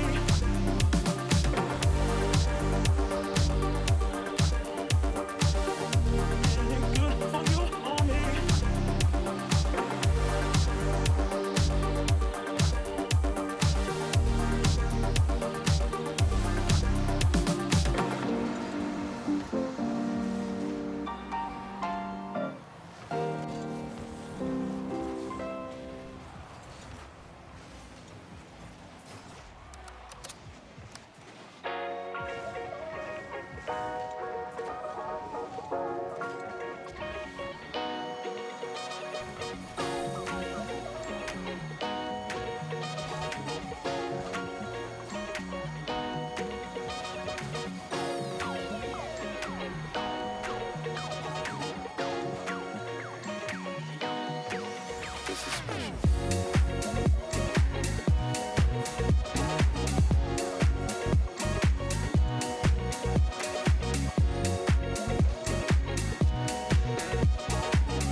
Welcome back for the final time today to the EU Star Chasers Showdown here, presented by Ally. We've got one more match to wrap up our European side of the tournament, and it is going to be none other than BS Plus competition versus Pasta La Vista, who we have not been able to take a look at here today. What we have been able to take a look at so far have been the groups. As we just mentioned, we have wrapped up Group B here, Group A, and do know the teams that are going to be making it out.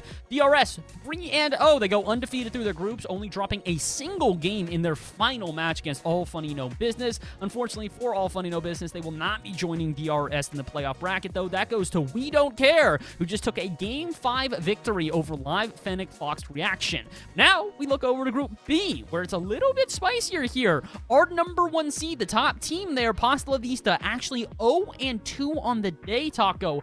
Not exactly the expected result. Yeah, we were talking about it a little bit in the green room, but this is the classic esports case of you can play great in qualifiers, but that means nothing when it comes down to the game of play on the day. And sometimes it just doesn't really work on out. So as you see Cloudy, you see Shan, you see Arena, these are names that you would recognize if you watch a lot of women's RL and you're watching them in the scene. So that's why I think we're all so surprised. It's not necessarily disappointment, it's more so just understanding that sometimes these are the breaks. You just don't get the bounces you're looking for. You're not playing as cleanly on the day, and sometimes it's a shame because I would love to see this team a little bit more, especially tomorrow.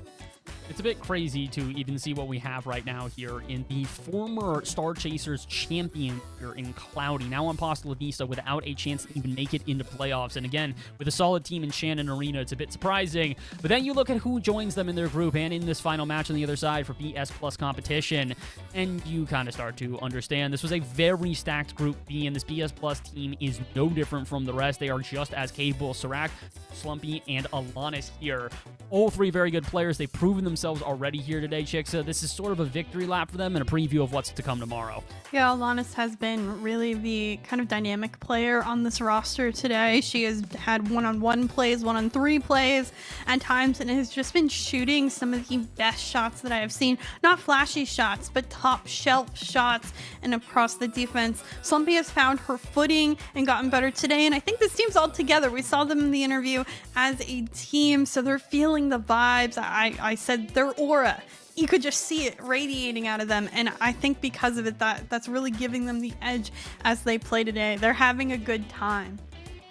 I mean, we've hyped this team up a couple of times today, but another thing I really want to hype up is the organization themselves. Shout out to BS Plus competition. You guys were in Rocket League a couple of years ago, but you make a return here and now, and you do it with a point to prove. You have talked about very publicly, this is not the BS Plus competition women's team. This is BS Plus competition. This is their roster, and they are supporting them to the fullest, flying them out to Munich, having them at a boot camp for a week at an event like this, and it's paying off. Like we said, this team looking to go 3-0 on the day. Taco, I gotta ask your questions. Do we think they're going 3-0, or do we see potentially a final upset here with, sort of all cards on the table? There is a world where Pasta La Vista just kind of have one last hurrah and maybe try to get the upset to end the day. I mean, there are some elements of when you do lose and you're out and you're still trying to play out through groups. It kind of takes the pressure off because the stakes are free. And in that way, it kind of frees you up to play a bit more loose and you're more natural. It's kind of like playing a ranked where, yeah, the result matters, but, let's just kind of bring it all together. BS Plus, though, I will say is probably the favorites here. They have momentum. They want to be able to keep this up and also just keep the spirits high. They're on boot camp. They want to be able to just finish this out dominantly, get that 3-0, and they're locked in for that first seed, so it doesn't much matter. But I think any true competitor wants to actually fully put it for their best foot forward and really show up on the main stage. Well, we're not going to hold them back any longer. It sounds like the match is ready. Chicksa, Taco, take it away as we wrap up EU.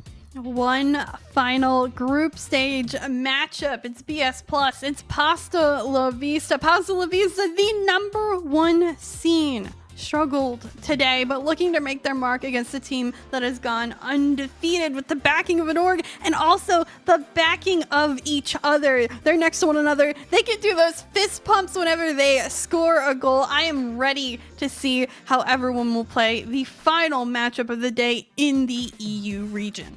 Yes, and so when we do get into this one, I think this is definitely going to be an interesting look at one of our competitors tomorrow, but also Pasta La Vista showing quality that is on display. Even though they're not making tomorrow, this is going to be, I'm sure, quite the interesting affair to see if they can live up to that reputation. Cloudy certainly going to struggle there, as that one is an insane save, but can't make the second. Maybe an inkling to why this team has struggled today. Unfortunate that Cloudy has to really try to find her footing there and Slumpy taking advantage of just the miscommunication on the goal line, I forget the word for it. The rotation's just a struggle right now for Pasta La Vista to start. Hopefully they can find their ground and manage to get themselves a goal or some sort of success early on. Reina's certainly going to help with the demo across the back line, but Cloudy not 100% waiting for that one perfectly. Serac is going to take that one downfield. Slumpy waiting patiently, just going to put that one well over the top. Alanis, not a lot of boost, but will hesitate to be able to throw in at least an initial approach, albeit a fake challenge. And PS Plus showing that patience on offense, not really just diving in on any chance, just waiting for their perfect opportunity. This one off the back wall. And then we'll get Shans trying to find a way. And still, they're caught in their half. I don't even know if I remember the ball really getting out and upfield yet for the side of Pasta La Vista. They've just been defending, shot after shot after shot. Lannis almost gets one here, but good thing the 50's there. Can Arena find the double tap read? She does off the backboard, and what a mechanical play. And being able to find that one right off the boost as well, but then so much still to do, wrapping all the way around that one any farther away on that air roll, and that is going to be post and out, or even worse, opposed to just directly out into the face of goal for the defense to clear. So very well done to be able to find those margins, bringing us back to level for how much longer. Who really knows? Slumpy, they're out for blood. Alana's taking her time, and there is the lead yet again.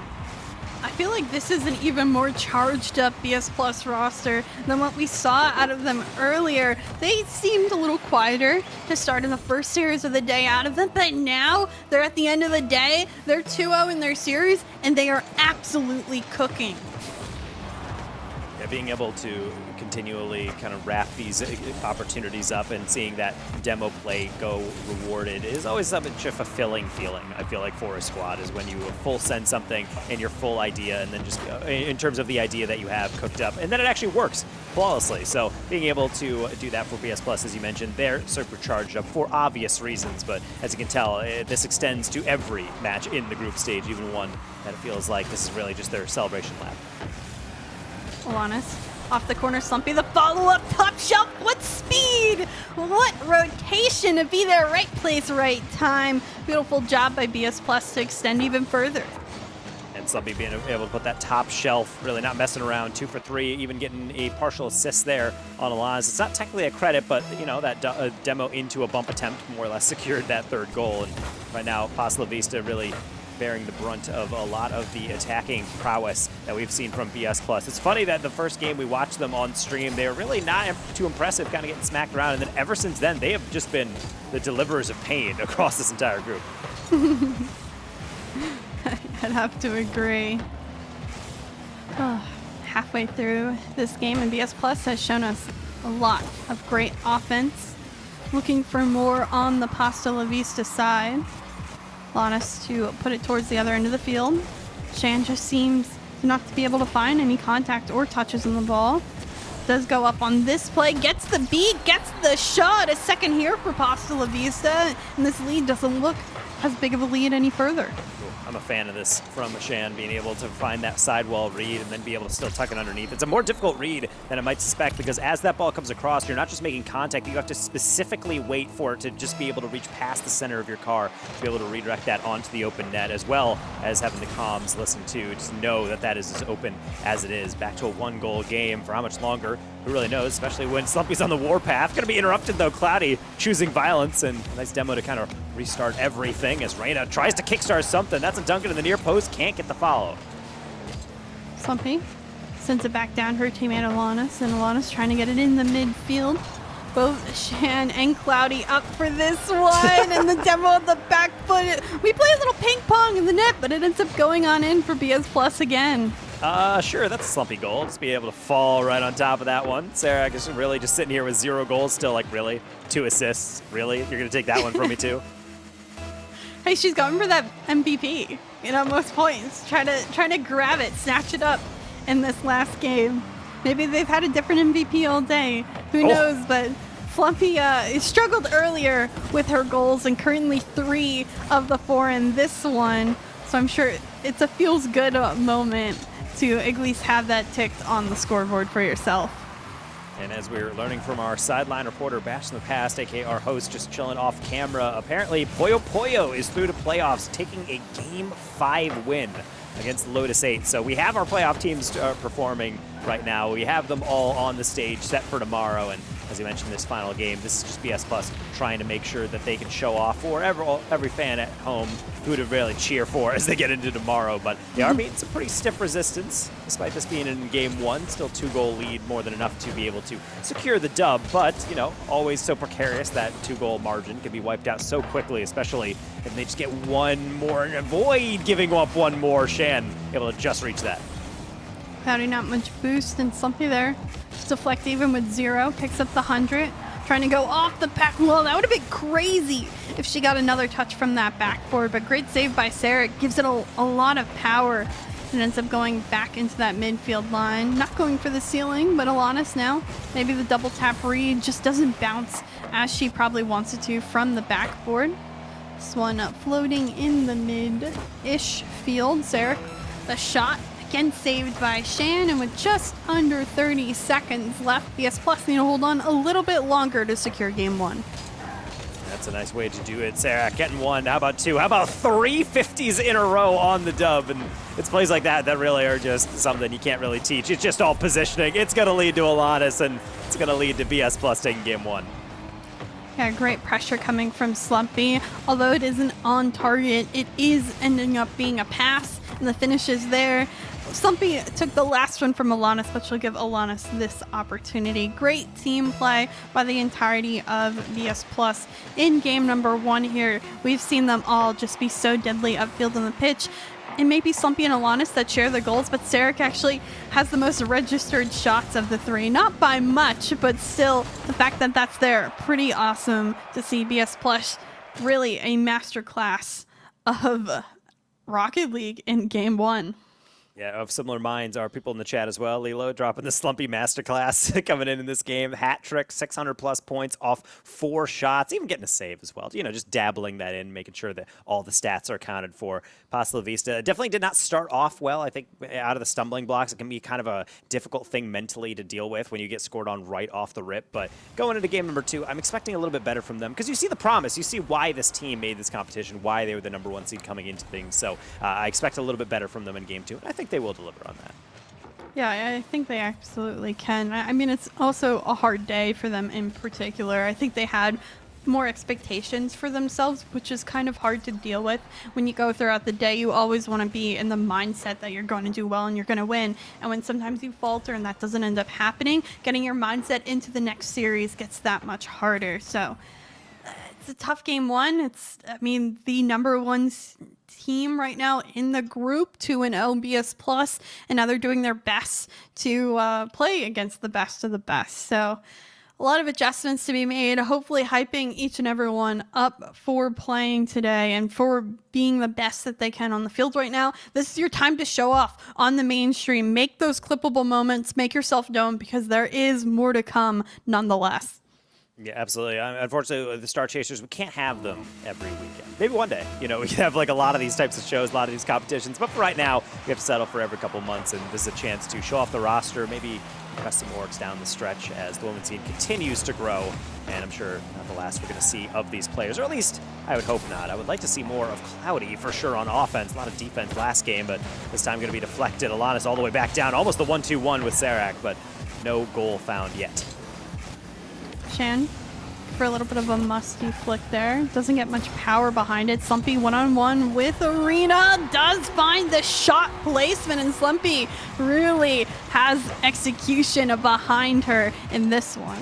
I really do like that from Slumpy, cutting across that one just to make sure that he has the lob on this one. Because yes, with 100 boost, it's one thing, but with the ball bouncing away, it's kind of hard to generate that extra oomph on it to be able to really beat out that defender. So well finished by Slumpy. I don't know where this was earlier. Not necessarily that Slumpy was struggling to create offense, but as we know, the post and her were not making good friends.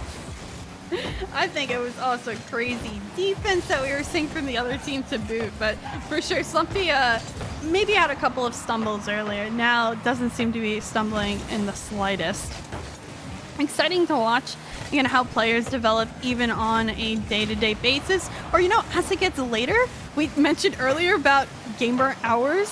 we're just built different the later it gets in the night, generally speaking, and maybe this is just Slumpy's time to shine due to how late it's getting in the EU region. And as we do get into really all of this one, yeah, it does get later and later, and therefore we will see some awkward plays. Shan from an angle going to absolutely smack that one. Zero hesitation to get the equalizer.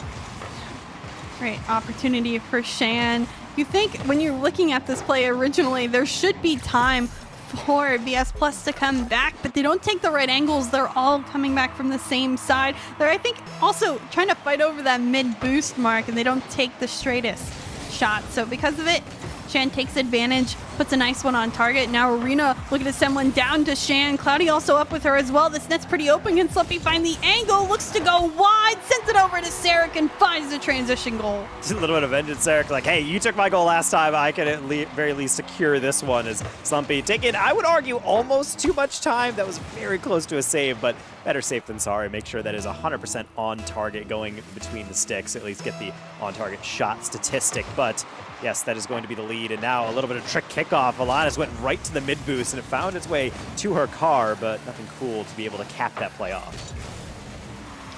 Up in midfield, Cloudy there first, but isn't able to do much other than that one shot. How does it fall right in Sarek's lap? Literally, Slumpy gifts this ball to her, and it's perfectly put on target. We will be able to see Sarek really start to flex a little bit. It's honestly the most impressive part about BS Plus is that obviously every team has to be consisting of 3 really stellar players. That's just the basis of forming a good competitive team. But really everyone has had these games to like shine in the spotlight. Slumpy apparently wants to get it back a little bit from Sarek as it's going to be another goal to pour on. And honestly, when it rains, it pours right now for any team that's been playing BS Plus today. Wow. I mean, I feel like, I don't know, is this a different Slumpy than what we saw earlier? Did she switch up cowboy hats? Like, I don't get it. I mean, I've seen Slumpy play a lot, and I know she's fully capable of this, but the vibe was way different earlier! Slumpy, what are you doing? The cowboy hat Slumpy! buff, really. Just, I mean, the cowboy hat buff is nice, and apparently there is a new sheriff in town right now, and Slumpy is just dominating right now. That is 60% shooting, that is 2 assists, 100% goal participation, and really as one of the most vocal, one of the most well-known players in the women's scene, I mean, certainly making a good representation. Very fun to watch them play and to make these plays. These are not easy gives, and yet they're making it look easy. I wish I could score like that consistently. But then again, I'm not the one on the field. I'm in the booth with you. And that's a fun thing to do. No! No! Heartbreak. That honestly. Read off the backboard is incredibly difficult. So not only does Shan make it, but then Sarek goes for the squishy save and nails it on a 50 to get it saved. That is wild. At that point, I feel like for possibilities, you just throw up your hands. Like, what are we supposed to do about this? BS Plus peaking in every capacity. Shan up here on this one, not able to collect it. Sarek has an open net to work with, just pops it up high. 3 goals for her, hat trick for her, 3 goals for Slumpy, hat trick for her, 3 assists for Slumpy, 3 for Alanis. I mean, what more could you ask for? There's not much more to be asked outside of just like really what has gotten into BS Plus as well. I mean, we did see a little bit of a hint of it. Chat is suggesting that potentially this is the actually not the hat, but it's the cranberry buff. Maybe that is the true secret to esports success. The cranberry holds all the nutrients that a growing esports squad needs. I mean, it's good though. I mean, hydrate reminder for those of you who haven't drank water in a while. I know Taco and I are probably guzzling it down with how excited we've been getting, but definitely keep hydrated, keep on eating, keep the nutrients up. It's a long day for these girls to begin with. They've been playing, you know, at a minimum 3 series and waiting around sometimes for other series to finish and just vibe it out. So I'm pretty stoked that they're playing how they are, and we get to scream about it continuously, and still at least another game to follow. therefore, with these games to follow, I would love to see Pasta La Vista start to march on back, but it's not necessarily due to a lack of quality. They've had phenomenal setups. They've been putting the ball in really awkward positions. They're even getting really nice reads, and yet BS Plus still somehow always has the answer, seemingly always getting the goals, and that one was almost a freebie given away by Shan, but a nice goal line save. Not the first time that actually Pasta La Vista has put themselves in that situation and bailed themselves out. Oh my. Slumpy. It's the beat here. Alanis one-on-one with Arena off the corner. This one. It's a being beat by Arena, and still she can't get to it for more pressure. Sarek down on it, getting more 50s, more pressure. Cloudy shot just off the mark again, and a couple seconds left in this one.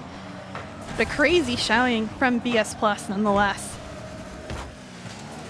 And being able to watch earlier on, we saw DRS have a game in which 2 players had a hat trick, and now BS Plus has added to that one. Poor Lannis left out for right now, but hey, she got a hat trick for assists getting in there, along with Slumpy. A ridiculous performance, dropping 800 points, and BS Plus on the match point to be able to close out group stage potentially in style.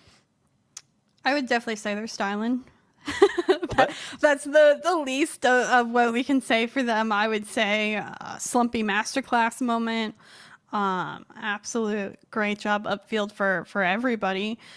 Again, their aura oozing right now. Just the blue energy, we will say, from their team's logo. They're absolutely on fire. And I don't know if there is anything really stopping them. Also, you gotta love that like land vibe ping of them all being together. I know we can see it in the camp, but that's wild. Again, I envy them being all together in that room and being able to just absolutely vibe out right now. And again, the fist pumps is something I love when everyone scores on the field. I mean, it's something that I love to see from orgs, mainly just because it is such a privilege to be able to yes, live in all Europe, but you're not next to each other. You're not in the same neighborhood. You have to get flown in. You have to be able to have a facility that can actually support you and be able to have the accommodations all taken care of. And yet when the org knows, hey, the reason we do this is because of what we're watching right now. You're able to fist pump in person. You're able to joke around off camera in between games and really continue that team bond. And as you mentioned, as coming in, one of the biggest things about BS Plus and their advantage is that Slumpy and Alana's very long-time teammate, Sarak, has fit like a glove in this team's play style, kind of taken over for Takara, kind of their old teammate. And because of that, when you see them in this flow state, they're terrifying to go against. And you certainly saw kind of the peaks of that in the last game. It was 6-1. Who knows what Game 3 will go? We're into Utopia, potentially the final game of our day for EU. Lannis gets the beat here. Sarah can't find the finish. Trying to hold down the fort right now is Pasta La Vista. Lannis looking deadly. This one not finding its way in the corner. But again, BS Plus off to early offensive pressure. Impressive, to say the least, out of them. And 4.5 minutes. Any predictions, Taco, mainly for what's going to happen in this game? Do you think Slumpy is on the top of the leaderboard? Who scores the most? Who pops off? Do we see a flip reset, double tap reset, something? I mean, I feel like I'm taking an open notes test on this one because Slumpy immediately scores as soon as you start that sentence. So I would say, yeah, we're going to be seeing a little bit more of the same. I don't like to write off teams like Pasta La Vista, but I feel like right now BS Plus, they are just flowing. They're just laughing. They're having a good time. But more importantly, they're also just still working as a team. They're all warmed up after, you said, these teams are playing 3 matches on stream, but also if you are most competitive teams, kind of like BS Plus, I mean, this is not just 3 games. You've been scrimming beforehand, and now you are just peaking every single time Slumpy gets a flawless redirect. I swear she's a different person. Slumpy. I'm going to be in your DMs later. I got to figure out what you did from earlier on today to now. That message, it's going to come later. Maybe an interview question for Bass as well later to see what really is she on. Is it the cranberries or is it something else? But kind of a wild performance, an exciting performance from them. Arena trying to find an opportunity here. Upfield, Cloudy off the backboard. A great touch out to Alanis in midfield. Another outlet pass. Alanis finding the read. Backboard. Another one for Sarek. Pops out. Slumpy fast to it. Can't get it underneath the bar. But it was a great opportunity and a great find. I mean, it hurts. Cloudy is just quiet today. We've seen such great games out of Cloudy, such great games out of Shan and Arena at times, and all of them just making mistakes on the pitch, and every time BS Plus takes advantage. Yeah, the efficiency of being able to convert all these loose touches from BS Plus is probably the biggest thing everyone's noticing, and obviously that's the storyline we go with, is now the shot's starting to grow to 5-1, but that is really the main thing from Pasta La Vista. If I had to pick one thing, the speculation on their performance is that I think all three of them are playing great, but all three of them are not playing great together. They're kind of disconnected. They're going for some passes, but honestly, a lot of these plays are just solo dolo. Like, I'm going to take it right down the middle and go from there. I'm not seeing a lot of passing, and when they do get these chances, they need to go on target. Reyna admittedly could not get above that one with the amount of boost, but I think that is kind of maybe a remedy that they should seek in the future as women's competitions continue to go. You know, the Stride Weeklies continue to keep on flowing, all that stuff. So either way, maybe they can get a freebie as Slumpy playing a bit of a provider, but on the wrong side. Oh, things happen. It's a great 50 by Shan, and Slumpy, yes, doesn't get the touch into the corner as needed. You know what? Things happen. It's okay, and you know they're laughing about it.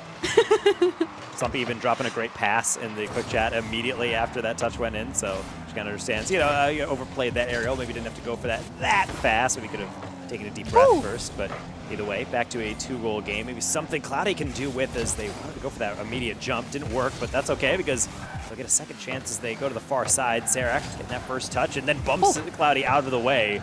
And honestly, Sarek's been excelling in that all day long, just being able to keep themselves in the play regardless of really if their touch gets away from them or not. Oh no! Off the post and out. Shin had an opportunity, just couldn't slot it on in, but some pressure coming from Pasta La Vista. This is some of the most pressure we've seen from them all day. Cloudy, early jumper read. Sarek able to get past almost the entire team. Shan off the backboard. Cloudy coming from the other end. This one into the midfield mark, but quickly put back into the corner. Everybody fighting their last couple of seconds or minutes, of course, on the stream, trying to make the most out of every opportunity and show off a little. Because you know what? Today was a good day for BS Plus. The real thing, and we talked a little bit about it today as well, is going to be that consistency, that day to day. What a save by Cloudy on that goal line. But what are they going to do tomorrow? Are they still going to feel the vibes, or is tomorrow going to be a different scenario, especially with the upped competition of only those who qualified? That's kind of why I say it's spooky to be a competitor, because you can, and it is ultimately, I think, why we've seen kind of complaints in RLCS about formats where it comes down to one good day and you can kind of mess up, because even the best teams will stumble a little bit. Pasta La Vista coming in as #1 seed right now, it is looking just so sad because they can't get these clears out. It's always in an awkward position. Sarek putting it just too close to Cloudy to really deal with. And so, yeah, depending on what we see from tomorrow from BS Plus, I'd like to think it's going to be pretty similar. The hallmark of a good team is that you're consistent across individual days, but they're going to have to hope that the reset comes in hard and be able to get some scrims in beforehand, because you do not want to come in cold tomorrow, especially when it's potentially only one series. And if that best of 7 doesn't go well, then your day is done. Yeah, the nice part about group stage is you at least have sometimes series to rebound, but when it's a single elim bracket, then you have no extra chances other than your game-to-game reset. So a lot of different changes, a lot of different vibes tomorrow. And I'm sure there'll be some conversations from coaches or different players today about how they did and what they can do to adjust tomorrow. Maybe some VOD review for those teams that we did see today, kind of see their play style, but I know EU likes to scrim each other a lot as well, so I'm sure everyone is well aware of who their competition is when it comes to tomorrow. So as we continue on, this one will be coming to a close as BS Plus simply just too good, not just for this series, but for really all of their group here On the EU side of the Star Chasers event number 2 for the year. Alana's not getting able to cap it off, but it's not like they need any more help. That's a 3-0, and that means first place secured with even more dominance for their group. So, really incredible job by BS Plus. I think they showed why they're just as good as BS Plus is. What could we ask for more out of them? They put on a show, Slumpy in particular, pop-off moments, but outstanding job by this roster today. They go undefeated, and yeah, very impressive. I think events like this are really impressive for BS Plus to show just how good this team can get. And I kind of liked how we kind of opened the day and then closed the day a little bit with BS Plus action, because we get to see really the stark contrast between, okay, this is what they look like in their early stages, and this is them fully powered up, like 100% warmed up. They are locked in. The comms are good. They got cranberries in them. You know, all the energy's flowing. And then Pasta La Vista, even though we're not going to be seeing any more of them, I mean, GG's getting this far. They were our #1 seed coming in for their group. And then beyond that, I think it's a team that hopefully stays together, fixes their issues, because I see the potential, and hopefully in future events they can really live up to that potential and be able to advance further and further into future competitions. I wholeheartedly agree with that. But we're going to go to one last quick break on the EU side. Then we're going to bring in Bass. We're going to recap, maybe an interview. Who goes on and knows? But we're about to close off the EU side of the day. So stay tuned. And after that, we'll have NA action as well. So hard, hoping that one day something gon' change. You waste all of your time covering up your tracks. Spend all your days running away. You gotta watch your back, and that's the facts. You spend so much of your life scheming and trying to get over. Got you wondering why you come around. All you get is cold shoulder. Yeah, you try so hard to cover up your games. You try so hard, hoping that one day something gon' change. You try so hard. Yeah. You try so hard. You try so hard. Yeah. You try so hard. Give it. Run away.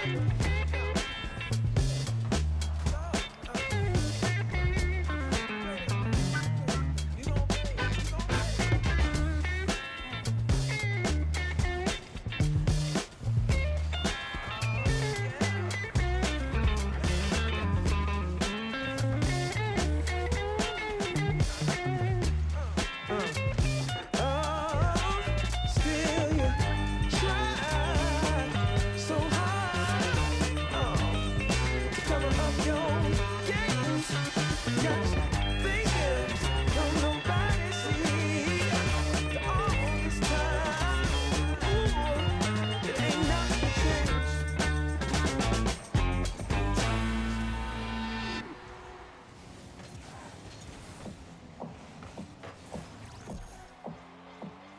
I don't mean to speak this up a line, but the way you move is perfect by design. You look just like you fell down from the sky. Yeah, you're on another level, and you got something special. If I could let you fall in love with me, you know I would. You got me with your hook, and all you got to do is pull. It's your move, your move, your move. Now it's all on you, on you, on you. If you want it, me, you just gotta say please. Baby, it's your move. Hello, everybody, and welcome back to Star Chasers Showdown presented by Ally. This is the end of our EU side and the beginning of NA in just a little while. But before we get to that, we've got to make sure that we wrap up our final series of the day. Chixa, we just witnessed BS Plus solidifying their position as the #1 team coming out of Group B. Yeah, they put on a heck of a performance consistently throughout the 3 games we saw them. They had shot after shot after shot of opportunity. They did not hold off on the gas at all. They showed what they were capable of and made some incredible plays throughout the entirety of that series. I am very impressed with what they've shown today. They looked way better in this one from the first series we saw today. I think their energy and everything continued to just grow and grow and grow, and I'm excited to see how they're going to start off tomorrow because of it. I'm very curious to see if this is just BS Plus having the weekend of their lives or if it is just today that has kind of had them pop off. I'm going to suspect it's the first of the 2 of those because this team is going unbelievably solid into every series they have played. Taco, a 6-1 victory in Game 2. I mean, it's very clear BS Plus are ready to play. The question at this point is only how far can they go? Yeah, that's the biggest question for everyone, is that obviously you get into day 2. That's only half the battle. Any competitor knows you don't get content with a high placement. You're like, all right, we've basically accomplished what we needed to do. No, you come in to win the event. And honestly, when we look at these lineups, in my opinion, I think the team that everyone is looking at is DRS over in Group A, the other high-performing team, and being able to see them go 3-0, 9-1, +8 differential. That is awesome. You know who also had the exact same record? BS Plus in their group. So clearly, like, they are matching that record. And for a team in which we said, hey, that's going to be a tough team to beat in DRS, BS Plus, they're right there statistically. I mean, the BS Plus, like we had talked to them about in the interview, this is one of the first times that they kind of come into this one as the favorites to potentially win this entire thing. And Slumpy very clearly turned around from her performance in Series number 1. She didn't even play bad in Series number 1, but it's very clear she popped off in this one. 730 points per game, 9 goals on 14 shots, 4 assists, and 4 saves. All around, Slumpy deserving of this MVP, Jixa. Yeah, she played, I said she was a different person. Honestly, I didn't know if it was the same Slumpy, and I said, I'm going to be in her DMs, because what did she do? Some people are saying cranberries, some people saying it's the vibes of all being together. I don't know really what it was, or she just walks in that much better, because she had every opportunity in our first series, just it always got saved or was a couple pixels outside of the net. So happy to see her excel so well in this one and show how that BS Plus team isn't just one person. We saw everybody on that team play really solid games today, and I expect that same sort of energy coming into tomorrow. Well, we're almost at tomorrow, at least for Europe. That's the end of our European side here. We have found ourselves with an unbelievably solid lineup of teams making it into playoffs overall. Quick look again over at the round robin groups here. In Group A, we're going to be seeing We Don't Care and DRS going through to playoffs tomorrow. They're our first 2 teams to make it through. And then in Group B, it got a little bit wilder. BS Plus competition obviously going through at 3-0. We just saw them complete their undefeated streak here today against Pasta La Vista. But off stream, we were not able to see it, but we did hear the results. Puyo Puyo taking the victory in Game 5 over Lotus 8 Esports White. I have to mention once again, it is just such a difficult group to be in here in Group B. The women's scene has continued to elevate every time we see them, and Group B is a great example of that, with multiple teams that could have made it through to playoffs. Still kind of crazy to think that one of those teams is not Pasta La Vista. But congratulations to the teams that we will be seeing tomorrow in DRS, We Don't Care, BS Plus competition, and Puyo Puyo. Fortunately, what that does mean, though, that's the end of the East side. Chixa Taco, thank you for joining me here and joining the entire broadcast. We couldn't have done it without you lovely folks. And I'm excited to have you guys tomorrow before we head on off for this half of the day. Taco, any last final words? I mean, thank you again, Radiant and Ally, for bringing myself and Chixa back to be reunited. One of the longest casters that I've known in my time in casting. And also, it's just nice to be able to cover more women's Rocket League. We need more women's events, and thankfully, we are getting more and more thanks to sponsors kind of like Ally and obviously production houses like Radiant bringing that all together. So I love being back. I love being able to see the competition at the highest that we've ever seen. Hopefully, that continues with every pattern, but for right now, can't wait for tomorrow. Well, we're going to have to find out, Chixa, before I also let you go as well. I want some quick predictions. Who's taking the top of each group in NA? Oh, in NA, shout outs quick to new roster Vera Momentum, new org out there. Very, very big shout out there. Gen G just picked up someone else new that was announced the other day in Emmy. I'm spoiling a lot, but a lot has shaken up in NA. A lot of org team, so pretty excited. Watch out for them. I think they're here to make a splash. And of course, the Lems on the NA side, formerly EU. That's another one to look out for. But that's all I'm going to say. You guys can break it down more later. Chicks are doing the perfect thing here. She's giving you guys a preview of what's to come. We're going to head to a quick break here, or maybe at least a little bit of an extended one. But when we return, we've got the NA side here of the Star Chaser Showdown presented by Ally. Promise you, if you like the EU competition, you're going to love the North American one as well. Thank you again to everybody behind the scenes that helped us get this EU side done. Shout out to, once again, Chixa and Taco for joining me. We'll be back in a little while with our North American circuit. Do not go anywhere. There is plenty more action here on the Star Chaser Showdown.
Music play, the fist begin.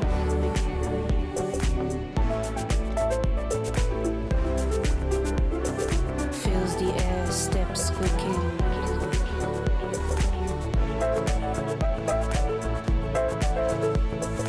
Rhythm beats, high fresco.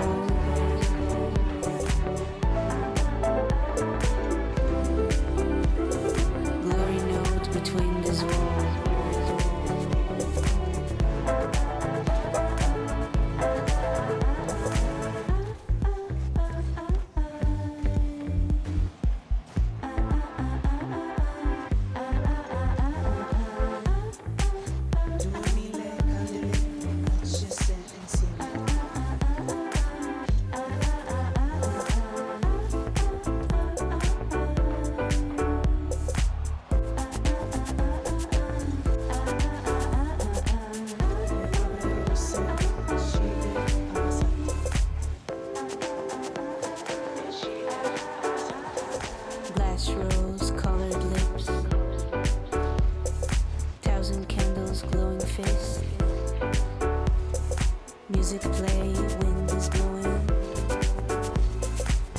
as a feather, bright as the morning. Music play, the fist begin.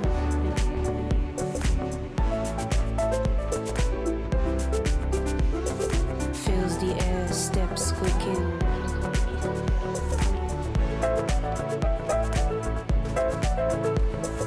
Rhythm beats, high fresco.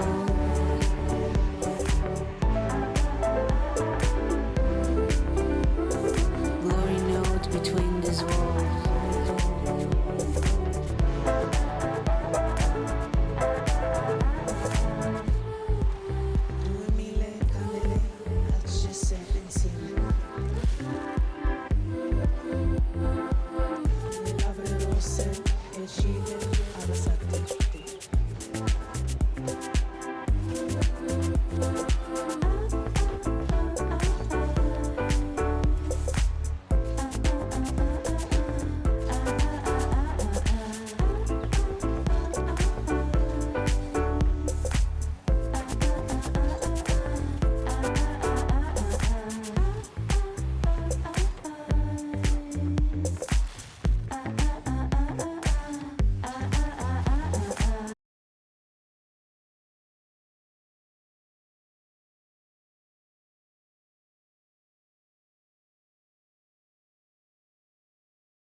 seem to find. When I'm really trying to get reason, rhyme, and take a time and choose. Whether we green or yellow, whether we deep or shallow. Please me now, 'cause we're about to lose. Whether we buy or hello, whether we step or jello. Sometimes, honey, me, you want a little bit of gasoline. I burned out, so to speak. Come a little closer. Here's some disclosure. Do you mind to quit your pretending? Truth or false, this shit never ending. Hear me now and stop condescending. You see, I'm begging, you hear me begging. If you're sick for love, don't try to hide it. Find it deep inside and try to hide it. If there's a way, I wanna know we tried it. Quit your games and now that you denied it. Losing this game, I can't afford to be losing this game. And I know you deserve respect. Losing my mind, can't find the words, no, I can't seem to find. But I'm really trying to get reason, rhyme, and take a time and choose. Whether we're green or yellow, whether we deep or shallow. Please me now, 'cause we're about to lose. Whether we buy or hello, whether we stick or jello. I got rules and make amends, but can't go through the same regrets. It could feel so good on mine. Not about love, I gain, I gain, I gain, I gain.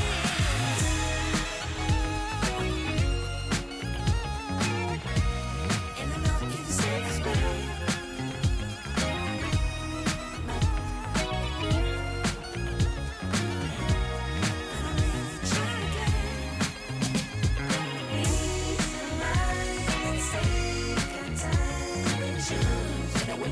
Yellow, whether we deep or shallow. Please me now, 'cause we're about to lose. Whether we buy or hello, whether we step or jello.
everybody, and welcome to the Star Chasers Showdown, presented by Ally. We're moving over to the North American side, and I am now joined by two lovely new folks as well. We've got Lemon Kiwi and Jorby in the booth with me here to cover all of the North American action. And guys, I hope you paid attention at least a little bit to EU, because the competition is heating up. Lemon, I know you were here with me for the last one of these Star Chaser events. How you feeling to be returned to the second one? It's so fun. I love to be supporting all these like amazing, talented women, of course, to be back here with you, Bass, to have Jorby here. I mean, it's my first time casting with him here, but the competition is insane, and with all the roster shuffles, it's only going to get better. Oh yeah, the roster shuffles has created quite the interesting dynamic here today. So why don't we talk about what these lovely ladies are playing for? We've got the prizes, we've got the format, we've got all of that to go through as we break down our North American side. $19,800 total to each of these individual events, which will all culminate in our Ally All-Stars live draft on November 1st. The main event will then be the 2 days afterwards on the 2nd and 3rd. But in order to get there, we've got some qualifier events to get through first. Today is our second series here, Star Chaser Showdown number 2. Qualifier last week. Today, the main event. And if you can get through this main event here on Saturday, you can make it to Sunday, where you will be able to play for a majority of the prize pool you see in front of you. 5th through 8th, guaranteed. You're taking at least home $750 just for making it into this event. But if you're able to make it even to playoffs, you're guaranteeing yourselves double the prize money. $1,500 going to the 3rd and 4th place, $2,400 to 2nd, and $3,000 going to 1st. Once again, shout out to Ally for helping make all of this possible with that $19,000 prize pool you see in the top right. So much to play for here today, Jorby, and I'm glad that we now have you along for the ride to join us here. I just want to give you the floor for a second, man. Welcome to the broadcast. How you feeling today? I'm feeling great, Bass. It's great to be able to work with you. I think we've worked like one time together before, so this is great to do it again. And Lemon, of course, we've worked together a bunch, not on this show, but the very first Radiant event for Rocket League, we did work together. So came full circle on that. I'm really excited to watch this NA side because this group stage is going to be crazy. That it is. So why don't we get into it? Let's take a look at the groups that we've got here for North America. We've got 2 of them in total, with 2 teams coming out of each of them. For Group A, it's going to be G2 Stride Luna, 12 bricks. Okay, I'm going to make sure I pronounce this right. Master Potatoes and Schminklitz Warriors. The 2 back half of Group A, some of the hardest names we're going to have to pronounce on the day, which is why I'm glad I'm not casting. You guys got to try to say those next. Group B, though, is going to be Gen.G Mobile 1 Black, Verum Momentum, Torchix, and Pulse Clan WCB. Lemon, we were talking about coming into this one how this is kind of a bit different than the last event we had here for the Star Chasers Showdown, where I don't really know if I know what 2 teams are coming out of either of these groups. I know, it's really tough. One thing's for sure, G2 didn't change their roster, and they were the very decisive champions of the last Showdown, and their big rival, Gen.G, the ones who met them in that final, they changed up their 3rd, so we'll see if that new look will propel them into a potential upset victory over G2, and how the rest of the teams who have all gone through their roster changes, how they can try and contend at the big kids table. I mean, it's going to be difficult, but like we said, with so much money on the line, you got to make sure that you're starting off your groups as strong as possible. If you come into this one just even a little bit lackluster, it's going to be detrimental to your chances of making it out in any capacity. I mean, heck, we saw that even in the EU side with Group B. The #1 team coming in Pasta La Vista went 0-3 on the day. Started off with some rough momentum. We're not able to shake that, and unfortunately, that means we will not see them tomorrow for our European half. However, the first 2 teams we're going to be seeing here today for North America is just on the horizon. I believe got ourselves a matchup between G2 Stride Luna and Schminklitz Warriors. So first off, you guys get to say Schminklitz Warriors a bunch of times. I'm very excited for that. That's going to be a lot of fun to have to repeat on repeat. However, at the same time, we also get to take a preview of this G2 Luna team. Lemon, you mentioned it. This is probably the #1 team coming into this event. They are the former champions, and not only are they the former champions, I mean, look at the roster itself. Karma, Talibird, and Avenger, the names speak for themselves.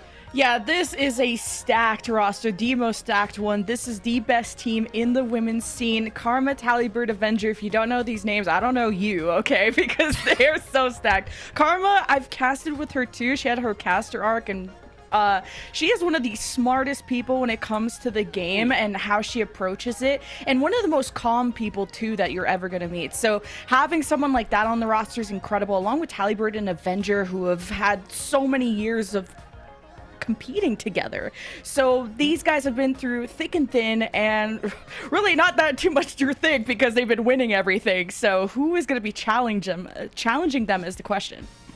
Well, we've got at least a team that's going to challenge them for our first match here. On the other side of this one, like we said, we've got Schminklet's Warriors, with probably the best name and maybe the best logo in this entire event, considering I'm hoping it pulls up in a second here, because my goodness, I would love to stare at it all day. However, the roster itself, maybe not the same sort of name recognition as we will be seeing here for G2 Stride Luna. This is going to be B, Aurora, and Yellow, who are three very good players, but also a bit of a shakeup here. And I'm curious to get your reactions on this one, Jorby, because it's not something we always see within the women's scene. I think we're starting to really see the shakeups now with the different players that are proving themselves on repeat. But how do you feel their odds are going to be coming into this as a new roster going up against, say, a G2 Stride Luna, who are very well established? I mean, for new rosters in general, it can be, you can have that honeymoon period early on where everything feels intuitive. You feel like you're a hive mind. But a lot of times what happens at this level is that there's a bit of a learning period, especially when you're going up against a team like G2 Luna, who are very good. You know, you can put three very good players together, but chemistry takes time to build.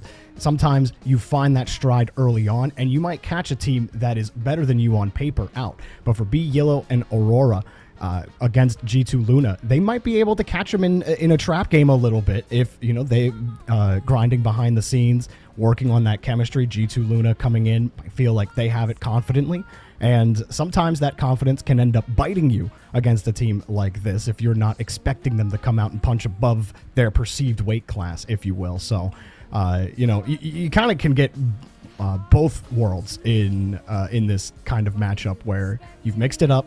You're playing with a new roster. You're not used to it against an established team, an established roster, one that has dominated already in North America. So should be a fun one for sure to see what they can do. Well, I'm hoping that this, we get to see a little bit of a back and forth. On EU, I think we were only able to go to one Game 5, but I believe this team here, Schminklet's Warriors, are a very solid squad. I'm really looking at B in particular. The former 12 Bricks player is no longer with Nacho and Hollow here. Instead, Alems has taken over her place.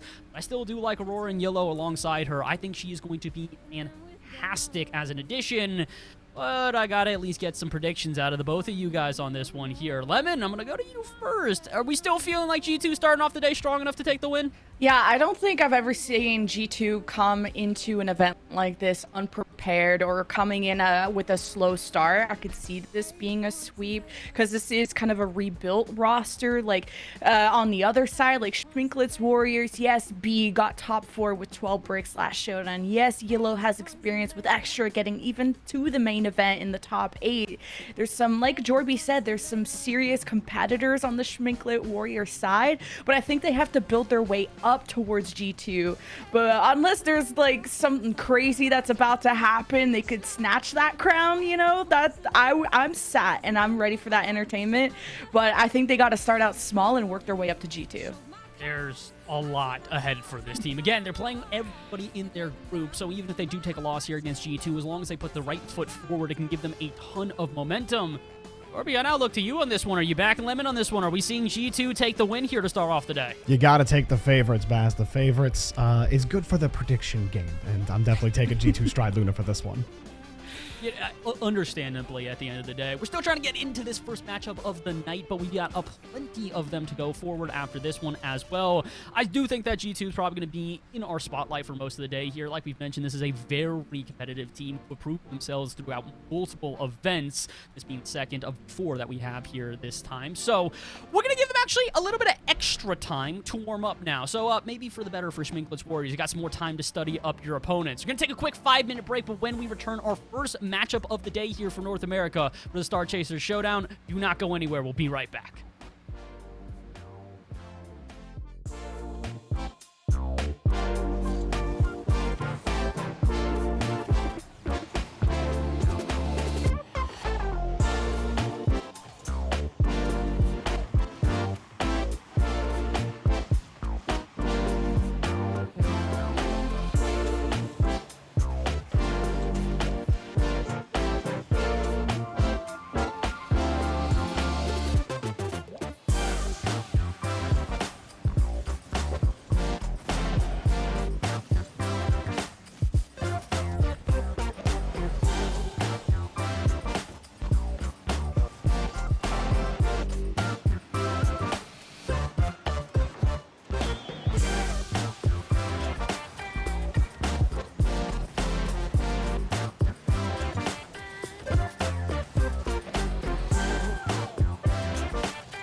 Think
something new under the sun. You can't take back them things you already done. No. Welcome back, everyone, to the Star Chaser Showdown, brought to you by Ally and Radiant. We're going to be getting into our first match very shortly. We're waiting on one person who shall not be named, or else we're going to get a hashtag going, Dorby. That's right. That's right. No naming and shaming yet. No name and shame, but our first match of NA, and it's between G2 and the Schminklet Warriors. Very exciting, and there's some serious competition that are here to threaten G2, but they want to keep their crown sturdy, you know? I mean, yeah, you want to keep the crown on your head for as long as possible, right? And you know what? Bass was right. That Schminklet's Warriors, which I think it says Shrimplet out there. Is it? It's Schminklet, right? Not Shrimplet. Schminklet. Yeah. Yeah, we'll get that one figured out. But that is that like a Pokemon or I don't know. It's a pixelated cat, Lemon. With the number one, he's the cat's number one kitty. Schminklet's Warriors. That's right. Look at that smile. That's a winning smile right there. Compare that to the somewhat translucent, mostly transparent G2 Stride Luna logo, and I'm taking the number one cat all day. I know, the more sponsors G2 have, it's just going to add like more names, like G2 Stride Luna. Imagine if they got like Mobile One Racing too. It's like G2 Stride Mobile One Racing Luna. Oh like, my God. G2 Stride Luna Foxtrot Zulu Hike. You're just saying words. It does feel like a football like call out for the quarterback, like G2 Stride Luna Omaha Hike. I know, it's real. What sport are we? Yeah. American football. There's a certain amount of syllables that really make Stax' job easier. True. Very true. But I am excited to see how this Schminklet's Warriors team stacks up, because you were talking about it a little bit on the death segment about B getting that top 4 before. Some eyes going to be on her. But this G2 Stride Luna team still going to be very difficult. I remember the last time I was casting one of these events, Tallybird was running riot all over it, and it has there have been some developments since then for sure, but Tallybird still being near the top of the women's league does not surprise me at all. Definitely going to be a tough matchup for Schminklet's Warriors, but excited to see Yellow Aurora and B and see how they start off. Already some action, and Tallybird gets the rebound immediately off the bar. Like, we're not wasting any time at all. First, Tallybird just has a free ball. She's rolling up in slow motion and just double taps to herself. 2 people in the net, completely caught off guard with the game that G2 are bringing. You gotta be aware of G2's game. You see, not the kickoff, but Tallybird has the control and a little bit of space. And playing the 50s well, all of Schminklet's Warriors to get back in position on defense.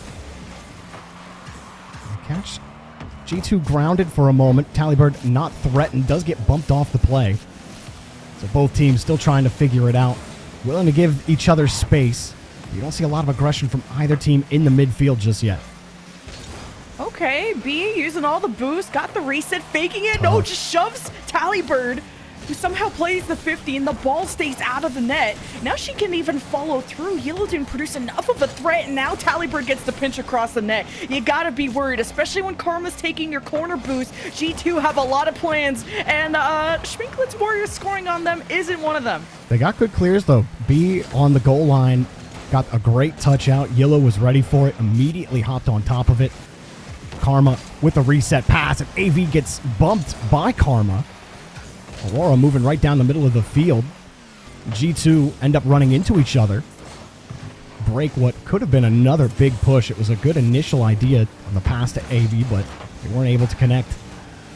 And Schmicklet's Warriors really making this a grounded game in the first minute and a half. They get the quick clears out. Good cut on the challenge again, that time from B. But Yellow and Aurora having to retreat. They need boost. Everyone's starved. B just has to hold and buy time. Yeah, B's trying to fake there, and I like that B's trying to harass the ball more, and I'm not seeing enough attacking on the ball from Schminklet's Warriors. I'm seeing G2 try to have a bit more freedom, but I think as confidence builds up, when B can be that frontliner for Schminklet's Warriors, it's going to look a lot better. But for now, Schminklet's Warriors are finding their footing. Now B with a full tank, going to leave it to Yellow in a better position. Karma won't let the bounce be red, and it was kind of a late touch that messed up Schminklet's Warriors in that moment. B trying to control the ball, just lost it. It's a good hop though. She can't find a way around this G2 defense. They have been excellent getting the shot down. Talibird gets her second goal, no problem. Talibird is absolutely the best striker on this team. If anything, in this event, I'm trying to count how many hat tricks she's going to be having, because in the last showdown, it's not even a carry. She's just a hero to this team. Talibird is the one who will soar in the air, go up high, and make you really hesitate in the net. Now, Yellow's looking for the pinch across, will be denied. Karma's been quite sturdy on that back wall, not allowing any offensive plays to go through from Schminklet's Warriors. Schminklet's Warriors haven't been able to put together that team play. They haven't been able to put together that pressure. Every time they get down to the orange half, they get stuffed in the corner. Touch isn't there, but Yellow's downfield, and with a demo, opens up some space. Yellow was ready for it, and there's Schminklet's Warriors' first goal. And the lead back. There is still the lead for G2, but with 2 minutes left, this is great. Finding that right centered out in the net where G2 don't, I mean, usually it's been Karma playing that third woman back, but really hasn't been too much threat. So I don't blame G2 for not having a deep enough third to deal with that, and it just comes down to that 50 in front of the net. So AV, aka Avenger, winning that against Aurora, almost getting it to Karma, but following through after seeing Aurora step up. So now Avenger will disengage B at the back, has a full tank, but messed up the touch on the ceiling and gets scored on. Yeah, Avenger just has to protect that ball. You have 100 boost in the tank. You tried to flip into it. The flip puts it on the ceiling, lost control. And in that situation, you have a couple of options. You have some space. You could just boost into the ball, try to air dribble into a 50. Your team can play off of that one. But she tried to play it quick off the ceiling to get the quick hit, maybe catch the defense out beyond the midfield line. Ends up miscalculating, misexecuting, and now Aurora going the other end. Hard power. And Talibird was ready with the save. Yellow with a pass back to Aurora. Off the wall, back over to B. Schminklet's Warriors putting on the pressure. Aurora almost capped it off with a goal. They're still pressing. How did Schminklet not score there? Yellow was having a dance with somebody in the net, and you just really weaken this defense at this moment. And Aurora fake against Avenger, and still manages to get the corner boost. So G2 have the fuel, but do they have the goal to give them back the lead? What a close call from Karma. Talibird doesn't have a lot of boost, but she wants to slow down the counterattack. G2 left a goal on the table there. B was left without boost, missed the read on the backboard, couldn't even get there. And G2 weren't able to capitalize. They'll try again. But right now, Schminklet's Warriors with 2 unanswered goals. Another deep clear. Talibird responds with one of her own. Aurora's got no boost, has to protect the line, give it to B, who has resources. And Yellow, the demo on the third woman, if you will, as this one going up for Aurora. See if they can move it down as we get close to overtime. Jeez, more demos. Got him twice. Tallybird just missed it off the post, but it's free for Karma. And at the end of the game, G2 with 18 have the house, or not the house, but the cards in their hands. Aurora and B both double committed and thought they could get a hand up, and it was up to Aurora, who just unfortunately drove forward too much and had to backflip into it and then miscomm with Yellow. So it's an unfortunate mistake right at the finish line. 15 seconds left. G2, they will punish you every single time. Now, can they kill the time that is left from Schminklet's Warriors to try and send us into OT? Aurora up the sidewall, wins that against Karma. Tallybird to the corner. B steps it up. A beautiful setup. And Yellow just had to strike, but it's sent away by G2. And it's all the way at the blue half. And Schminklets would have to go coast to coast. And the ball will eventually land, and G2 take game one. A decent try at the end there from Schminklet's Warriors. Yellow turned off ball cam, went for the demo to open up the space in net. But I think Yellow and B, slight miscommunication there. B's thinking pass, thinking Aurora's already in position. Aurora was on the right side corner boost, and B feeling, no doubt feeling the pressure of time running out, knowing this is the push. Yellow also feeling it. Everyone just needs to be on the same page with Schminklet, especially early on in the game. There were some miscommunication issues where B would cut and Aurora wasn't expecting it on a play, and then G2 got a free clear out of it. So really just rotational discipline, I think, will keep Schminklets in this, and they had that in the back half of the game. Took advantage of some G2 mistakes to tie the game up, and also had some solid pressure. They were stealing boost. They were getting to the 50s. They did have that discipline. They just need that from 5 minutes on. And they need to take out Tallybird. 700 score, 2 goals, 4 shots. Like, she is a menace. And hey, just to humble G2 a little bit, because this was a fairly close game. That lead only went to G2 in the last 17 seconds, and off of a defensive fumble, as you pointed out. So I definitely think G2 are a beatable team, but this is only their first match. This is only their first form and not even their final one. So we'll see how Schminklets will carry forward from here. Yeah, if you can force, more games here against G2. Definitely have teams looking at you with maybe a little bit more fear in the rest of the group stage on this side. The expectation seems to be, talking with everybody and with how G2 have done, that G2 still are the favorites for this group. And Karma, with a nice carry at a little bit of space, knocks it in with a nice flick. Yeah, Karma's so good in these 1v1s. Just knew as soon as Yellow committed on the jump that she could flick it above. And with low boost, no boost, Karma makes the magic happen in those quick reaction moments. So a quick goal from G2 and even a kickoff that's going to add to the pain. Avenger. She gets her own here, as it's a perfect kickoff from Tallybird to get it back over to Avenger. Aurora on the cheat up. You're already playing from a disadvantage because of Tallybird's kickoff. Avenger gets a nice solid touch, puts it over the head of Aurora. There's nothing she can do about it, but watch Avenger punch it in. And there you go, 2-0. G2 start off really strong, doubling up on the kickoff.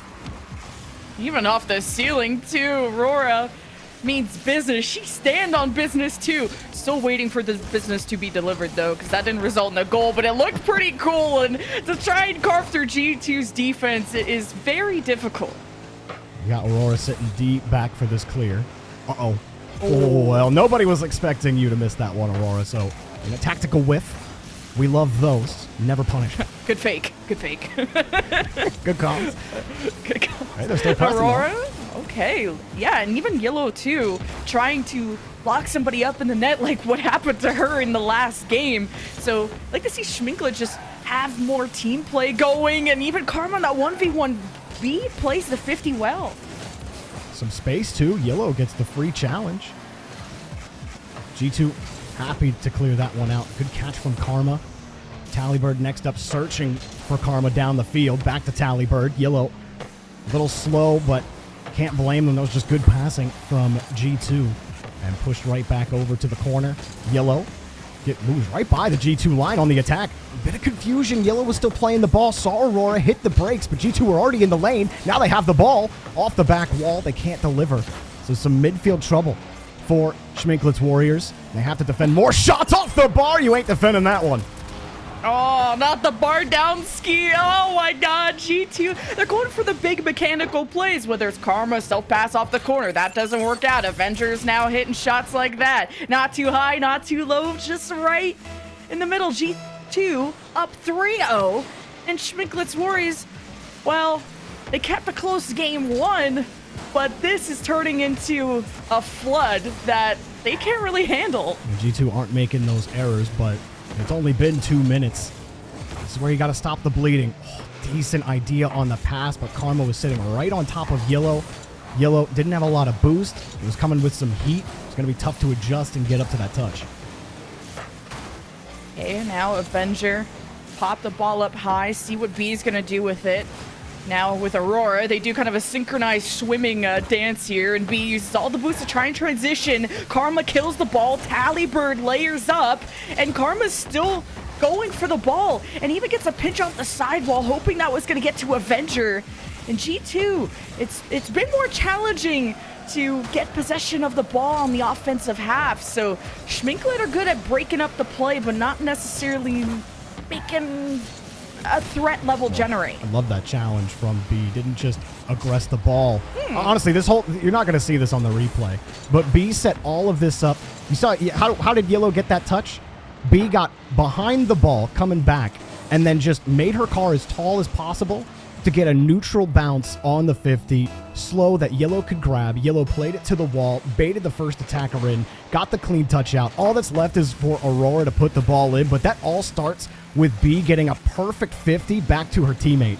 And that's exactly how you want to start it. B already up for this one. I love the aggression, jumping up towards the midfield. Let's see if they can capitalize. Yeah, good beats in traffic too. Schminklets, if they can deal with the pressure, they can win the 50s in front of the net, they can punish G2 leaving an open net. And now the demos to remove Schminklet's threat.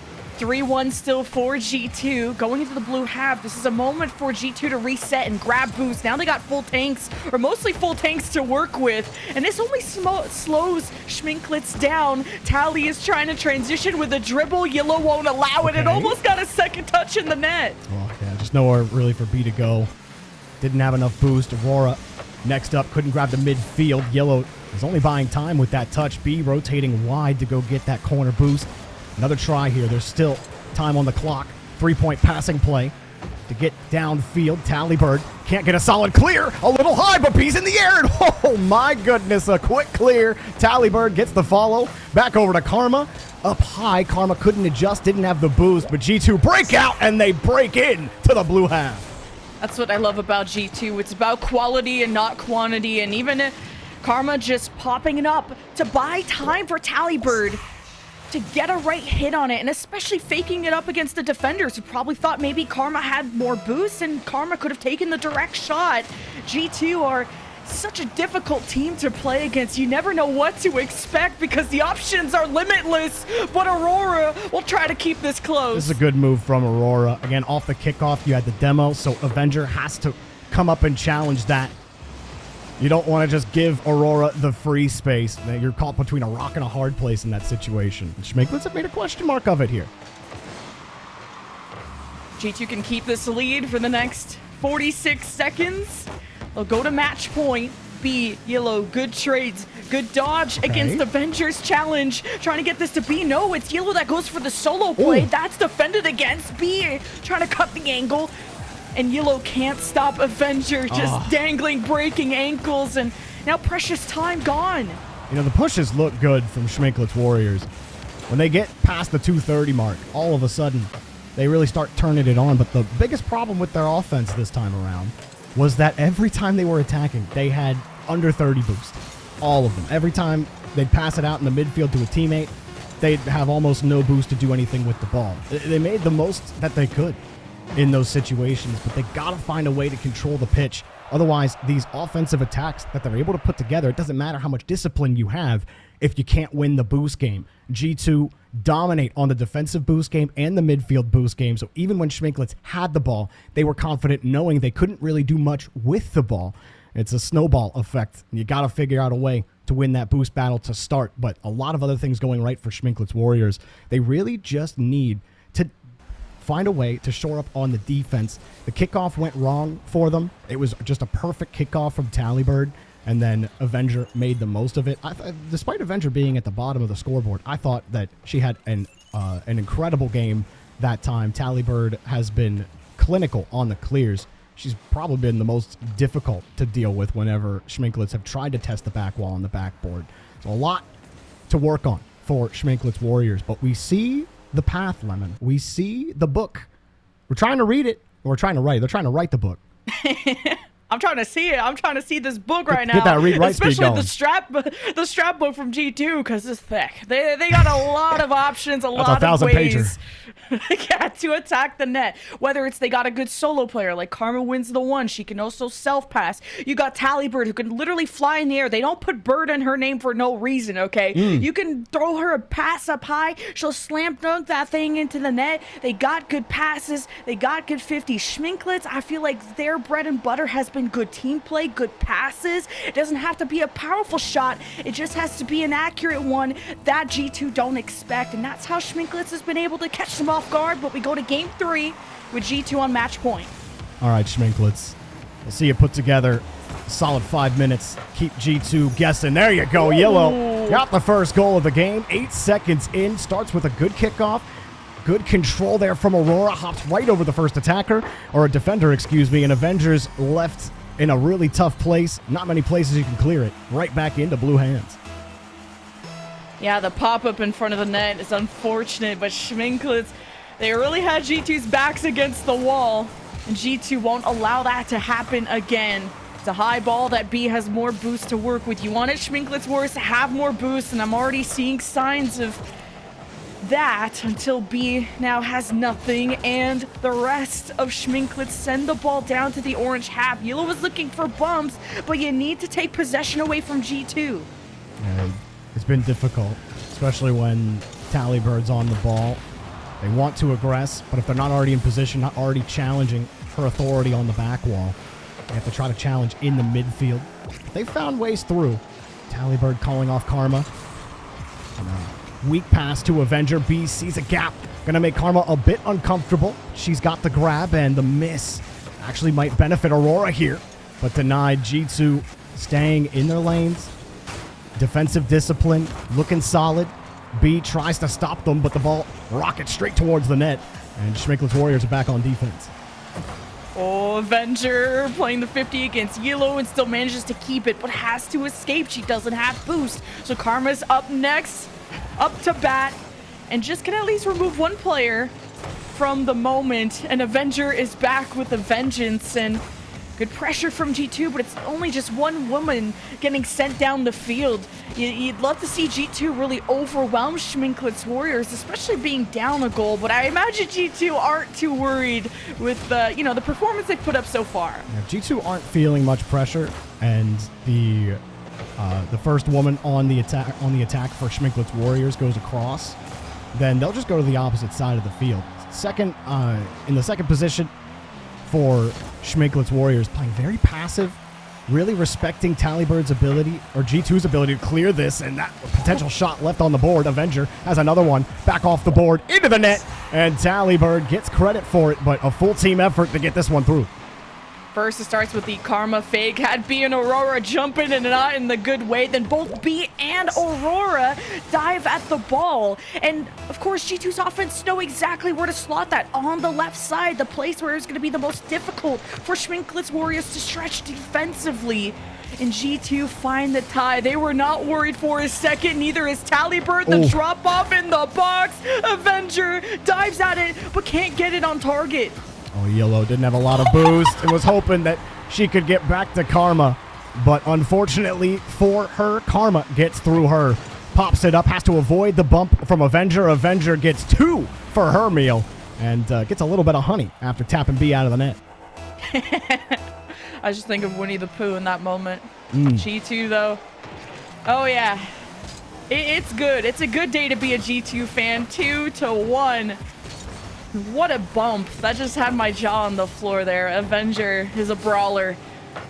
She could also be a striker too, and she's gonna leave that off. Now Schminklet's War is good passing, but Talibird was already on the sidewall, so to force it there, concedes possession to the team you're worried about the most. Yellow almost own goals, and B can't get it out. Oh, the ball's skipping every wrong way here for Schminklet's Warriors. Aurora takes the inlet and flipped into it. Yellow was rotating near side. Didn't expect that ball to kick out with as much effort as it did, and I think Aurora just flips early there on the challenge, expecting that shot to come in quickly, wanted to work it around, didn't realize where the rotation was, and it's Schminklet's rotation and the early flip timing that killed them. But this has been a much better game. B gets it across, can't put it on target. Yellow with no boost. How does she work it around? B already turned off, saw Talibird in the area. Aurora has covered. Less than 2 minutes to go, down by 2. Same situation as last time. B tries the quick double. Got another, but no follow-up available. Avenger follows her right through. G2 are so good at coming off the back wall and kind of pushing away the bounce that Schminklet's Warriors are trying to set up. Now Yellow with the fake, and B receives that from Talibird. Aurora swings for the fences and gets struck out. 90 seconds for Schminklet's Warriors. It's in front of the net, and Avengers gets into such an important beat against Schminklet's Warriors, and all momentum is gone. Karma to Talibird, but it's a wall for Schminklet's Warriors to deny. And B has to get rid of it quickly. That challenge was coming. G2 utilizing those blindside challenges to great effect on defense and on the other half of the pitch, really keeping Schminklet's Warriors guessing as to where that challenge is going to go. They're forced to give the ball up early. They double committed on their last offensive try, which put them back into hurry-up mode. Now they're losing the midfield boost. They're not holding on to the touches. Talibird gets a clean touch, has it high. Yellow has to contest this, and it's put down. Good pass to B. Another good push. Aurora's waiting for it. Karma right there waiting. Yellow with a full tank this time. Heavy touch, though. Just gets back to it in time. Is it enough? They need some time on the clock with a goal in hand, but they can't even grab anything right now in the orange half. Yeah, Schminklet's Warriors, they can't use that back wall whatsoever. They're trying to win 50s in front of the net. That doesn't work either. Like, Schminklet's Warriors are running out of options. They need to sharpen their swords, and it's Yellow with the full tank, gets the second touch, but Karma will deny the backboard. Aurora will take the corner boost, but time has dwindled 3-1, and if there won't be time for Schminklet's Warriors to tie, and it's match point for G2, so this is a fantastic start to their chances to making it out of groups. G2, just the better defense in that game. I think Schminklets have the right ideas on offense, but their positioning is a little off for how G2 are playing it, right? A lot of these blindside challenges, or they take space. G2 really good at identifying space, finding ways to feed the ball to their playmakers and get the job done. The clears downfield. Avenger, she had an excellent series. Talibird, no surprise, but also everybody on G2, as well as Karma getting nice catches. It was really tough to actually shake G2 off the ball when they were on defense. Really great job with ball security. Schminklets lacks positioning. I think there was a lot of respect given to G2. I would have liked to see a little more aggression out of the second position in the rotation for Schminklet's Warriors. So there was a couple of times where they could have sniped a pass, they could have anticipated a pass. You rely on your third man a little bit more to protect that clear and try to get a little more aggressive with your first two players in the rotation. I think you might have put a little more pressure on this G2 Stride Luna team, but I still like Schminklet's Warriors. I thought they did a good job adjusting in that game 3. They didn't give up the gimme goals in game 3. They made it a fight for G2. That was where they really showcased their defensive prowess. They killed them on counterattacks. Excellent job from them, showing why they're definitely the favorite in this group. Absolutely. Like, G2 are just an all-around team mechanically and also with team play. Like, they're probably the only roster, or at least one of the few, that haven't made roster changes. And why change something? Why fix something if it ain't broken? But we are going to be talking to one of the G2 Stride Luna players right after this break, and then we'll have more Rocket League. So we'll see you on the other side.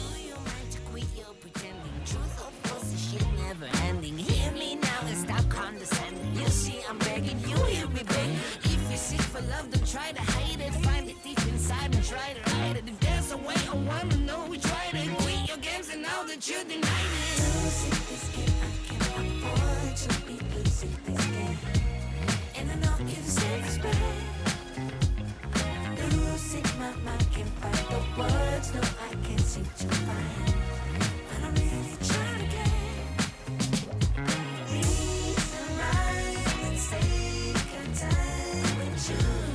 we been on yellow, whether we deep or shallow. Please me now, 'cause we're about to lose. Whether we buy or hello, whether we stick or jello. I got room and make amends, but can't go through the same regrets. It could feel so good on mine. Not about love, I gain, I gain, I gain, I gain.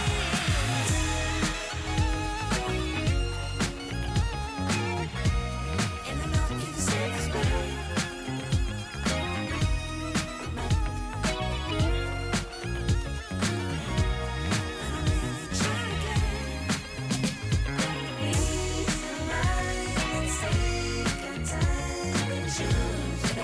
On yellow, whether we deep or shallow. Please me now, 'cause we're about to lose. Whether we buy or hello, whether we step or jello.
Welcome back to the Star Chasers Showdown. We're back with North America, and we've just wrapped up our very first match of the day. Lemon, Jorby, we have found ourselves with yet again, I know this is surprising, G2, the queens of the region, a dominant 3-0 start here. And Jorby, it's a pretty good welcome into Star Chasers for you, huh? Yeah, no, a great introduction for sure, getting reacquainted with Tallybird's ability to control the ball.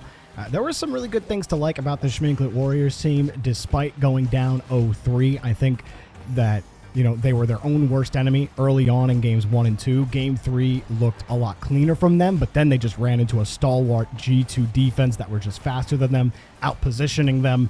And G2, when they had to play a level above, they were able to. As you can see, Karma getting some nice flicks all over the G2 highlight reel here. I mean, this is about the standard at this point. Lemon, I'm going to ask you kind of a similar question. I mean, at this point, we're seeing G2. They look the same as the first event. Is anybody going to stop them? I don't know. My wonder is how Gen G are going to look, because that's been the main team, if not one of the only teams that have ever threatened their position before, and they have a new third, so we'll see how that goes. But what makes G2 so good is kind of the wealth of offensive options that they have, whether it's, we kind of already talked about it during the series, but to reiterate, like, the solo plays are good, their 50s in front of the net are good, their passing plays are good, their mechanics, their boost management, and then Avenger, the way she plays off the ball, she's looking for bumps, and she can be in a position to catch a pass if that's what needs to happen. Like, this is a team that knows how to talk through a match and to really stay ahead or get back ahead if needed. Well, I'd have to agree with one thing overall. They are good. They're very good at that. And Talibird in particular is maybe the best out of them. 503 average score per game, 4 goals, 4 assists, 5 saves on 9 total shots. The only thing she doesn't have up there is demos. But the fact she was able to do all of that on 81 total touches, the G2 team's looking pretty good. And Talibird, I have to imagine she is feeling herself on the day, and why wouldn't you? A 3-0 start for the team has put themselves in a great position moving forward, but I don't think we're going to be hearing from Talibird for our upcoming interview here. I think we're trying to get Karma into this one so we can have a conversation with her, as I'm not going to lie, I'd love to speak to Karma. Great personality, great person, and also just one of the best players on the planet. I'm hoping she just heard me say that. Hello, Karma. Can you hear me? Hey, Bass. Yeah, I'm on a bit of a scuff setup, but I'm doing good. How are you? I'm doing fantastic. You say scuff setup. Are you at the Boston Breach facility? Yeah, G2 sent us out to Boston for this event. So we've been here since Monday. And shout out Oxygen for letting us use the facility here in Boston. We've been having a great time, and it's definitely fun playing on LAN. I haven't been playing on LAN a long time, and this is one of my first boot camps where I'm actually playing at the facility. I don't think I've done that before, so this is a unique experience. It's fun. Having a good time. But I ask you how the boot camp is. It seems like you're having a great time with that one. Again, shout out to Oxygen and Boston Breach for having all of this set up. But I have to imagine you're also having a fun time starting off the day. A 3-0 for you guys. A dominant sweep at that. How you feeling coming into this event? You guys are the reigning champions. Is there any pressure from that, or is it just sort of business as usual so far? For me, I kind of been trying to embrace the pressure instead of act like it doesn't really exist. I think there's definitely a pressure trying to repeat. But, it's on everyone else to beat us in the same respect, right? So there's some pressure on us, but not entirely. So with that mindset in mind, we just try and be confident moving forward. I individually am playing terrible right now, so I'm struggling out there, but my teammates have my back, so it's all good. That's quite something to say after a performance like that. You guys sweep through in your first appearance, and you're out here like, it is not good enough quite yet. Karma, I'm going to disagree with you on that one, especially considering that I just witnessed you play and play well at that. But there's some other competition that has popped up in the recent months. As somebody who has kind of pioneered this scene, has been around for forever, do you mind speaking on just a little bit about how it's like we've now gotten to a point where not only is the competition fierce enough to where we've got multiple contenders, but we even got roster shuffles. We've got rosters switching left, right, and center. How does it feel to now see this, years removed from the start of your career, still being around, seeing the progress that has been made? Yeah, I'm really excited for the women's scene. I think there's been a lot more depth added in the past regional. I think Alem's coming over from Europe and playing in NA this time is really exciting, just because she's, basically an EU bubble player / pro, depending on how you want to argue it. And having her come to NA and playing on NA team, we love that, right? Up the competition. We need some as many competitive rosters as we can, right? So I think everyone with the reshuffle, they're finding their homes, and I think that there's a lot of talent coming around. Even the team we just played, it was a 4-0. But they did an incredible job at making everything uncomfortable. And I think that if a few more things fell their way, I could have easily seen them at least taking a game like 2-3, pushing us farther. They were impressive. So it's good to see the skill level and the team camaraderie all getting together and gradually moving forward for sure. I gotta say, it's awesome to hear that you're like, hey, you know, it's arguably the lowest seeded team in your group, and you're out here like, they're still pushing us to fight. Like you said, the level is leveling up, everybody's getting a little bit better, but you guys are still probably the best. I say probably, because you still gotta defend your crown. You might be the queens of NA for the moment, but you got a long weekend ahead of you. Karma, congratulations on the win here in your first series of the weekend. Hopefully we'll speaking to you again real soon. All right, thank you. Later, guys. All right, and that has been Karma from G2 Luna, the favorites here in our event, and, well, it's not too surprising to see. G2 with a dominant 3-0 start here as we start off our day in North America, but we've got more action to come. That is just our first of 4 series here for the Star Chasers Showdown presented by Ally. When we return, we've got our second match of the day. You are not going to want to miss it. It's going to be Gen G, Mobile One Racing Black versus Pulse Clan WCB. I know you guys know those names. I know you know those orgs, and I know that you need to stick around. We'll see you in just a couple of moments when we get back from break. Let's do it. Come on, Dad, get me. Ooh, nice play. All right, go. There we go. So cute. At Ally, we're helping millions save more for the things that matter most to them. Whatever you're saving for, we're all better off with an Ally. I'll get back to work. Oh.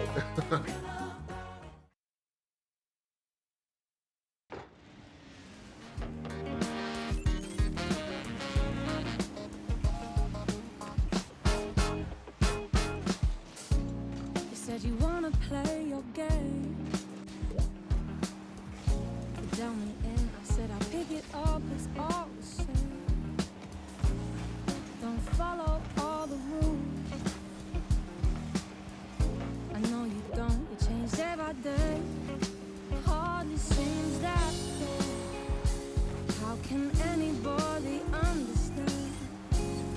How can anybody win? 8 points later, I thought it was about time we hit the finish line.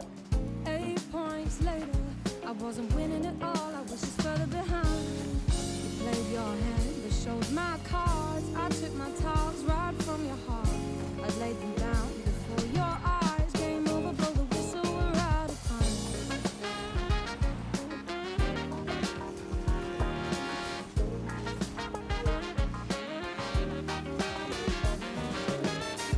Come on, baby, it's your time to play.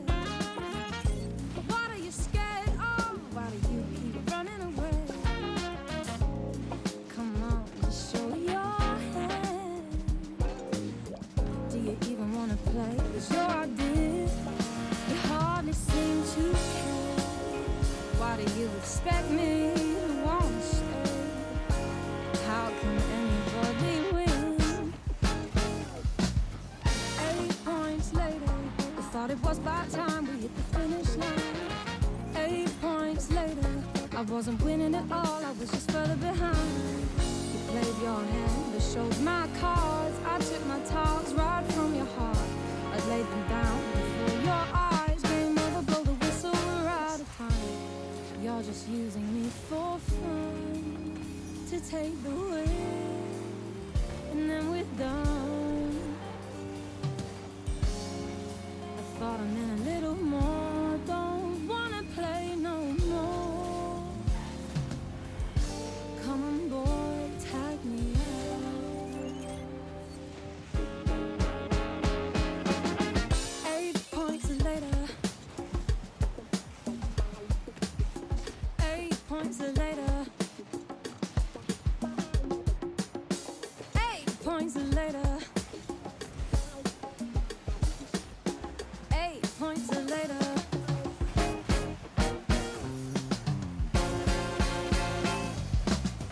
8 points later, I thought it was about time we hit the finish line. 8 points later, I wasn't winning at all, I was just further behind. You played your hand, I showed my everybody, and welcome back to the Star Chaser Showdown, event number 2. We're back with North America. I'm back with Lemon and with Jorby. We've just finished up our first match of the North American side, and, well, it's been an exciting one so far, Jorby. Despite it maybe not being the most back-and-forth result, G2 showing they are still very much the top dogs. Yeah, G2 definitely running to get to the top of this group, and no doubt over on Group B, which is where we will be moving. Everyone's wondering, will it stay the same on the other side with Gen G? But G2 certainly in Group A, looking absolutely phenomenal so far. Excited to see how the rest of that group shakes out. I am excited as well. I'm also excited because I think we've got a little bit of something to give away to you folks at home as well. We've talked about this a couple of times here today, but Ally is sending somebody to the RLCS World Championships. That's cool. Our partners Ally want to give you a chance to win all expenses paid trip to attend RLCS World in Dallas, Texas. You can sign up at ally.com/RLCS or scan the QR code below. That's all you need to do. It's going to be open until midnight Eastern time today, Saturday, July 13th. So if you're watching this after, unfortunately, it's too late. But for those of you watching right now, scan the code below. Go to ally.com/RLCS. Only thing I will say is you got to be a U.S. resident. Otherwise, go scan it. What do you got to lose? It's all expenses paid. I want to see you at Worlds. You want to see all of us at Worlds? Go to Worlds. Either way, scan the QR code down below as we continue on throughout our day. Once again, shout out to Ally for even providing that. But we got to keep going. That has been our first match from Group A. We've still got more groups to go. We've got more games to play, and we've got our second game of the night in just a couple of moments. It is going to be Gen G versus Pulse Clan here. And Levin, we talked about this. This is a familiar roster in Gen G with a little bit of a twist. Yeah, if you have ever watched Gen G, you know a lot about Kate and Bella. Kate, of course, has been on Gen G since last year, and Bella's the original member, been there for 2 years, but the new addition is Emmy, because Courtney, their third, went on to join Verum, and Emmy, a lot of whispers about how goated this new player is. Super high in the MMR. I think you were telling me, what, like 2,000 or in the 2,000, something like that. So, and we've never seen Gen G not have an amazing roster. So if they trust Emmy, so do I. And I'm wondering, is this going to be the iteration of Gen G that can take down G2? Well, the first test, the first trial has to be against Pulse Clan. I mean, it's not going to be an easy one for them here. Pulse Clan, a very historied roster as well, in Gibbous, Ren, and Ivania here. It's a little bit of an adjusted roster for these guys, as I don't believe they're with their coach in Noxus anymore. The SSA coach for Limitless used to be working with this Pulse Clan roster, but as far as I'm aware, he no longer is. That being said, this roster is still more than capable. They have the ability to take them down. The question is, can they take down what is arguably the second best team in North America? Jorby, I mean, look, it's a good roster, but they are facing off against Gen G. Yeah, it's a good roster. You might be playing for number 2. But hey, you know, there were at times it looked like Schminklet's Warriors were going to take down G2. And so anything can happen. I don't hate saying that on the desk. But hey, when there's a clear advantage here for one team, okay?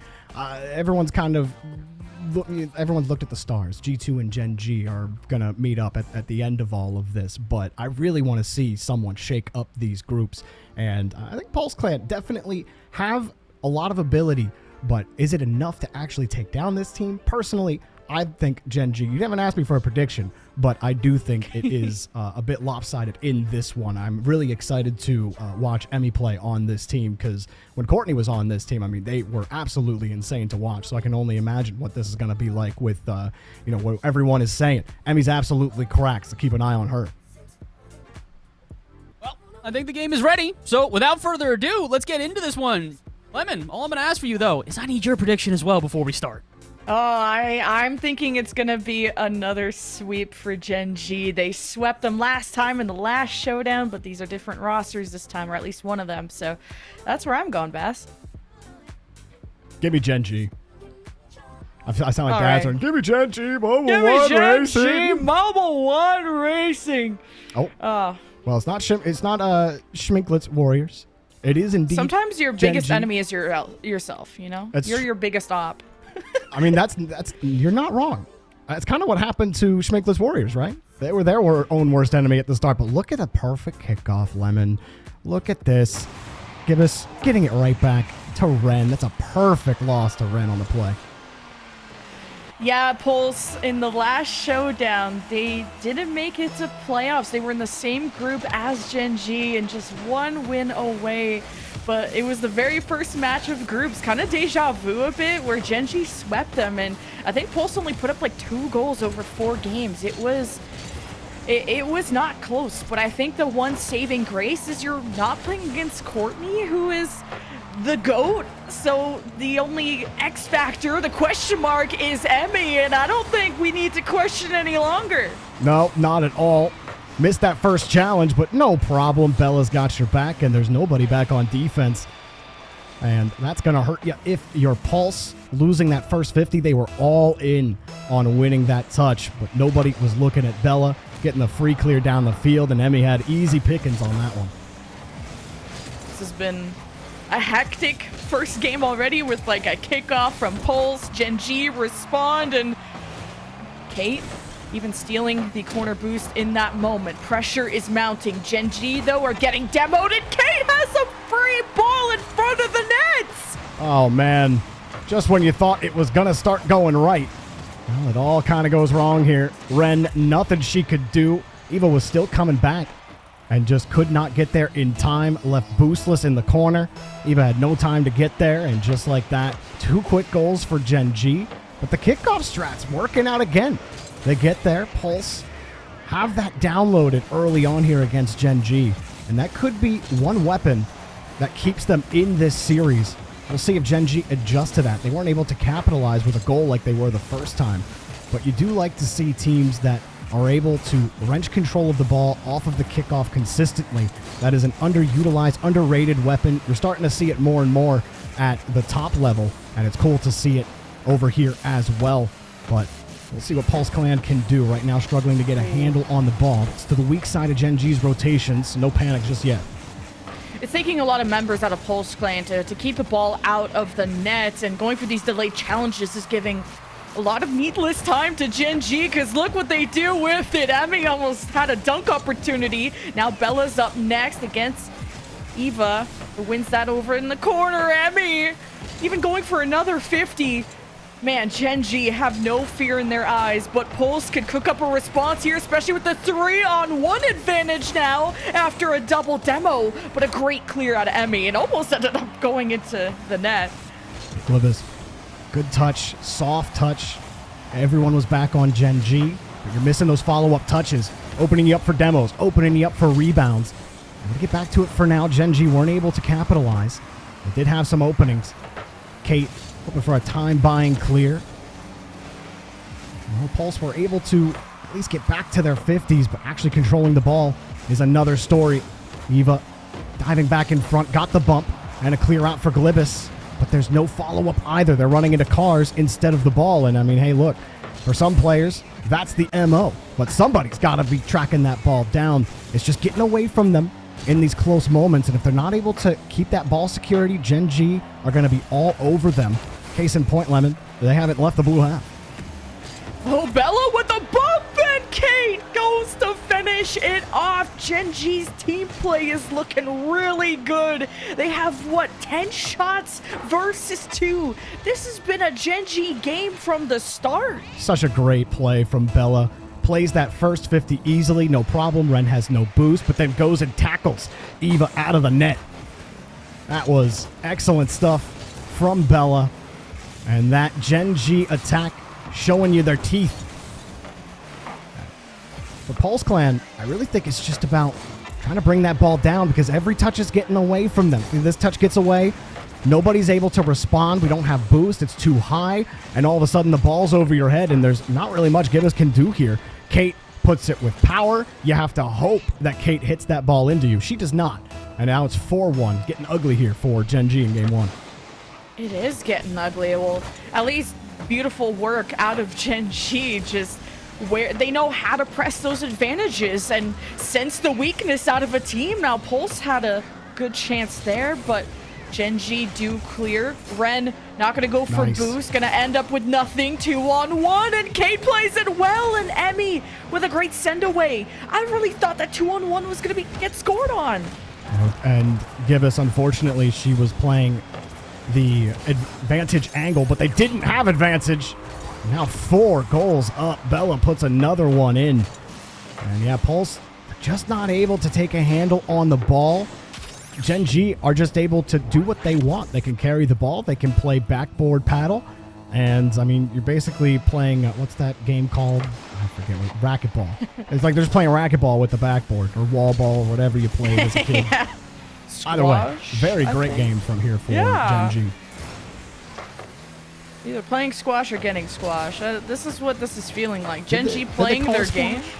I don't know. That might be just a drink or a fruit or something. No, squash is, no, you're definitely right that it is Oh, like a thing. okay. I didn't know they called it that. Good tackle, by the way, Gibbous. There you go, Eva.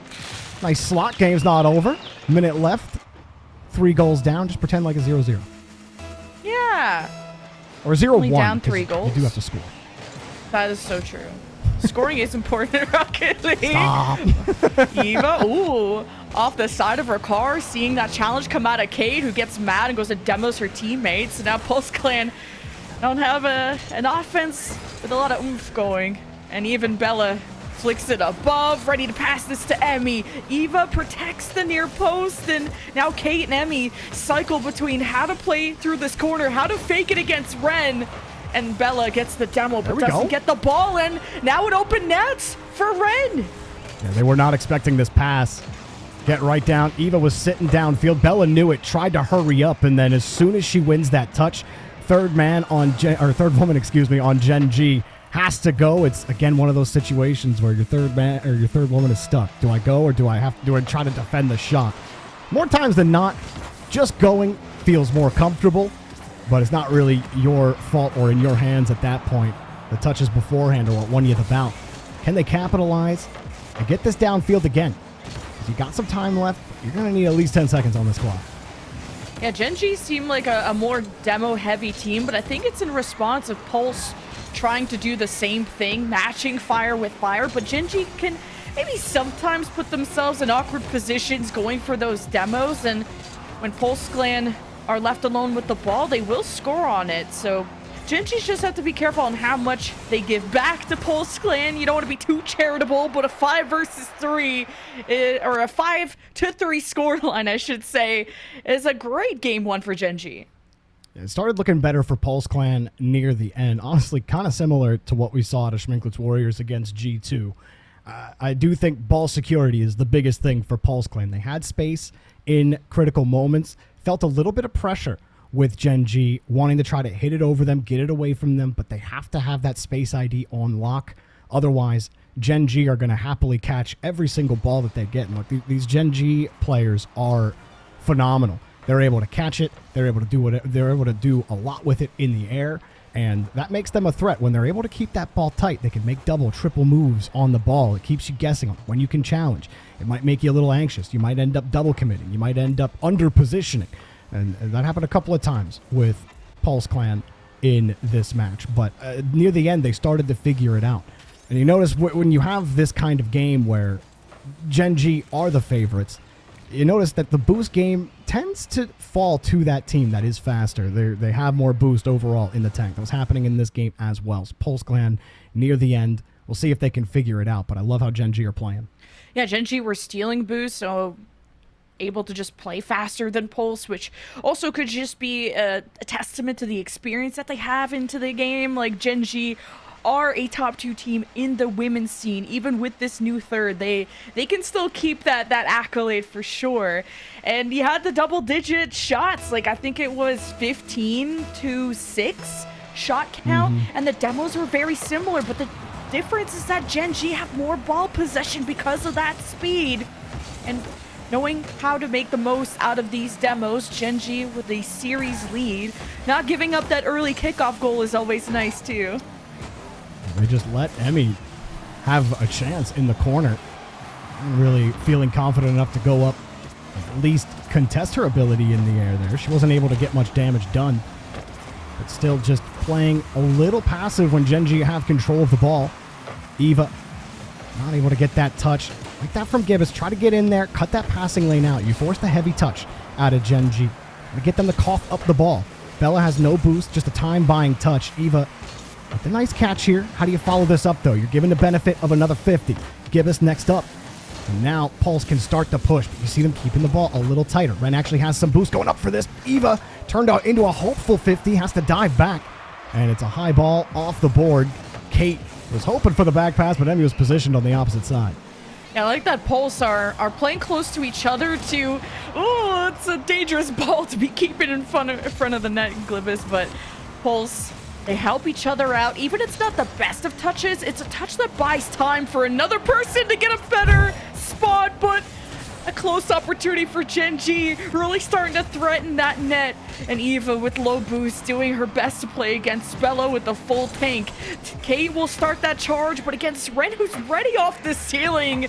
Man, Gen G having issues getting close to this net, but now you have Pulse turtling up, and Emmy steals the ball from Eva. Kate can get involved too, going up high against Eva, gets it past, sets up Bella, and scores! Great job from Gen G on this. Kate with the pass up. She's over Eva. No boost. Lets it drop down. You know you've got the space. You know they have to jump at you and have to defend the threat of the shot. You just drop it off to your teammate and give Bella the first goal of the game. And Gen G, they were really rolling nicely. Lemon, you called it out earlier. They were starting to strangle Pulse Clan in the boost game, keeping the ball away, playing it high. And that seems to be where Pulse Clan are the most uncomfortable now when it comes to the aerial game. Whenever they see those dribbles, they see them those passes come out, they're playing from behind. Again, in the rotation, in the second and third position, you just have a lot of defense being played. A lot, not passivity, just overly risk-averse. The Pulse Clan have to find a way to get their players into these passing lanes. But that time, it was just a great play from Kate. Emmy, another shot on target. Gibbous can't get there. Emmy sneaks by. Yeah, when Gen G were still trying to get organized too. Like, Kate is being called off and Emmy just takes the high shot and Glibis tried to get a hand up. It doesn't work out. I was about to just go on a monologue about Emmy too, because her 50 game has been so good, and to be able to put a shot like that from the midfield with a defender is huge. Like, Emmy is playing so well, and Gen G haven't given really much up to Pulse Clan. I think it's only been 1 or 2 goals all series, and none even this game. So Gen G, can they keep the stranglehold on this team? It's Emmy versus Ren, who flips midair, trying to fake against Emmy, and Eva can't really build the pressure either. It's a good adjustment from Eva, but hang on a second. Off the post, Ren in an awful spot. There's just nothing she could do about it. The post totally ruins her on this play. Have to respect Emmy's ability. You have to go for it. It's by you. Ren's like, are you serious? It bounces out that way? What am I supposed to do about that? 3-0. Gen G all over. Gen G really are. 9 shots to 2 in favor of Gen G. Pulse not going for as many demos, realizing it didn't benefit them too much, and if anything, they had a lot less ball possession, having so many people play off the ball. Gen G, they fight their way through, even on low boost. Bella with a shot opportunity, slotted low against Glibis' dive. So smart from Gen G. And Emmy with a great move on the double 50 there against Gibbous and Ren. Played it slow, let Gibbous come in, timed her challenge perfectly, and then the follow-up against Ren right on top to get that ball in a perfect position for Bella to score. Emmy is all over the place in this lobby. 4-0. This is getting too much. Waterfall down, Bella. Oh, he even kills the ball, and Kate can't tuck it to bed. Emmy, the slow stalled 50 against Gibbous doesn't work out either, but Bella won't let the counterattack be too easy as Eva, with not the best touch, should have passed it to Gibbous, and now that opportunity has sailed by. Well, Emmy ran out of boost. Just took a lot of boost to control that one in particular, but still keeping that ball tight. And now this is a tough one right now for Pulse Clan. They lost game 1, but game 2 was a lot closer for the first half, Lemon. And then Emmy happened. Just excellent control on the ball, winning, making 50-50s really look 100% physics-based and not luck-based. Not saying they are. Just saying, you know, a lot of the ranked player base out there certainly likes to think so, but Emmy's showing you why they're not. And she puts in another goal for her team. There's 5 goals total, 2 apiece for Bella and Emmy. Kate picking up a goal as well. And I mean, look at the shot total. You got 1, 2, 3, 17 total shots on net for Gen G, and only a whopping 2 for Pulse Clan. And unfortunately, the double whopper is not the best bang for your buck here. Bella with the reset, almost dropped it down. Emmy will put one more in. We're in Brazil territory. Emmy just got a hat trick. What is going on? Pulse Clan are bunkering on defense and just can't find a single rebound. Their backboard is getting hit.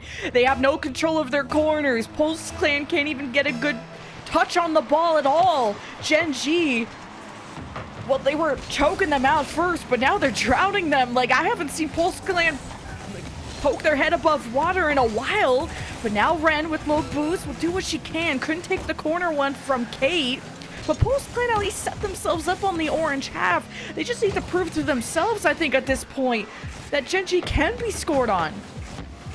I mean, it's been tough, especially when Gen G, look, they're just getting back to every touch, even when it looks like Pulse are going to be first on the touch. Gen G just dive right in. They take the play away. They know they've got them beat. They know they're the faster team. And, well, that was, Eva's just jumping back, flying back. Ren hits it right into her. And we're upside down at the end of that game. Move on to game 3. Jeez. It's looking like a move on to the next match as well, because that was decimation. All of Gen G looking good too. This is not just one star. This is all of Gen G putting in the work, especially their new third of Emmy, who just showed the potential of, well, she can make those solo plays, and you know, sometimes those opportunities are fed to her, but all around Gen G haven't missed a beat. Yeah, they have not missed a beat, and my goodness. I mean, if you were thinking they were the favorites in this group, but you are also like, you know, like Bass, like, actually, you know, there's a lot of like good depth across the board. You got Courtney going down on Verum. Maybe they're gonna do it, but Gen G are like, oh, hold up. What, you think we picked up Emmy like with just for the feels? Nah, we're trying to win the whole thing. And I mean, they look really good. We didn't really talk a lot about Bella in game 2, but Bella's control also so solid, and it's just so hard to beat a team when you don't have the same level of control and the ball and car control that Gen G have. Pulse Clan at times when they're given the space, the only way that they're going to get by this Gen G team is if they make it dirty. You gotta start getting off their rhythm, because you're not going to be able to play at Gen G's rhythm. So you have to start just banging the drum as fast as you can and just make them not be able to hear their own rhythm. So just go, you smack them, get the demos, get the boost steals, make sure you can at least get to the touches. You know, you don't have to control the ball expertly to beat this team, but it does mean that you have to overachieve in other aspects of the game. It's going to be difficult. Kate, Emmy, and Bella, a 3-headed monster right now on this team. Pulse Clan have definitely felt it. And can you keep Gen G off of offense? Because they are terrifying once they have you against the wall. Like, Pulse Clan had issues breaking out once Gen G's rally began, but see if the rally will have them start 1-0 in the standings here of groups. Gen G are 1 game away after a 6-0 victory in game 2. And Emmy, beautiful pass, beautiful shot, and it's in. It is in, and it's Kate again on the assist, but a 3-point passer. Nobody there to challenge. Ren and Eva both playing the pass to Emmy. Nobody looking at that initial pass. They were coming back on the rotation, and it's just great ID from Kate. Give it to Emmy. She's been scoring everything, and she nails another one. Great three-point passing play. It's only 1 point for Gen G, no matter how pretty it looks. That'd be cool sometimes to give a team 2 goals for some style. But that's not this kind of tournament. So I was so close to being scored on again from Gen G, and Eva has to go up high to help them transition, and Ren trying to get some speed on this ball, and it's been hard as that frontliner from Pulse Clan was going for bumps, but Gen G managed to clear. They're gonna leave this off. Pulse Clan is trying to play tight to the ball and also tight amongst each other to try and really successfully get to that orange half without too much trouble from Gen G, but it's a slow burn from Pulse Clan's offense, and Ren does her best, even to that 50 that almost goes to Eva. There was a chance, and she's demoed. No, it was a good idea. She was able to fake out the first 50, get through the second defender after that. But like you said, demoed at the end, ran out of gas. The rest of the rotation still catching up. That ball hit right back into Kate. The backboard's defended. Ren gets there. No problem. Bella with a free touch from the midfield line. Emmy sitting back. She'll have to wait for Eva's touch. Eva knows it, trying to keep it tight. And around, no dish available. Gibbous with no boost. Eva with no boost. Ren with no boost. And Gen G just take everything. The gas is free.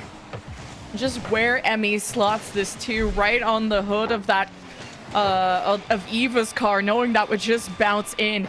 You can feed any ball to Emmy, and I feel like she will make it work. This is now the second time that Emmy has struck through Pulse Clan, and this kickoff kind of goes awry with Emmy getting demoed off the beginning, off the bat, 3-2.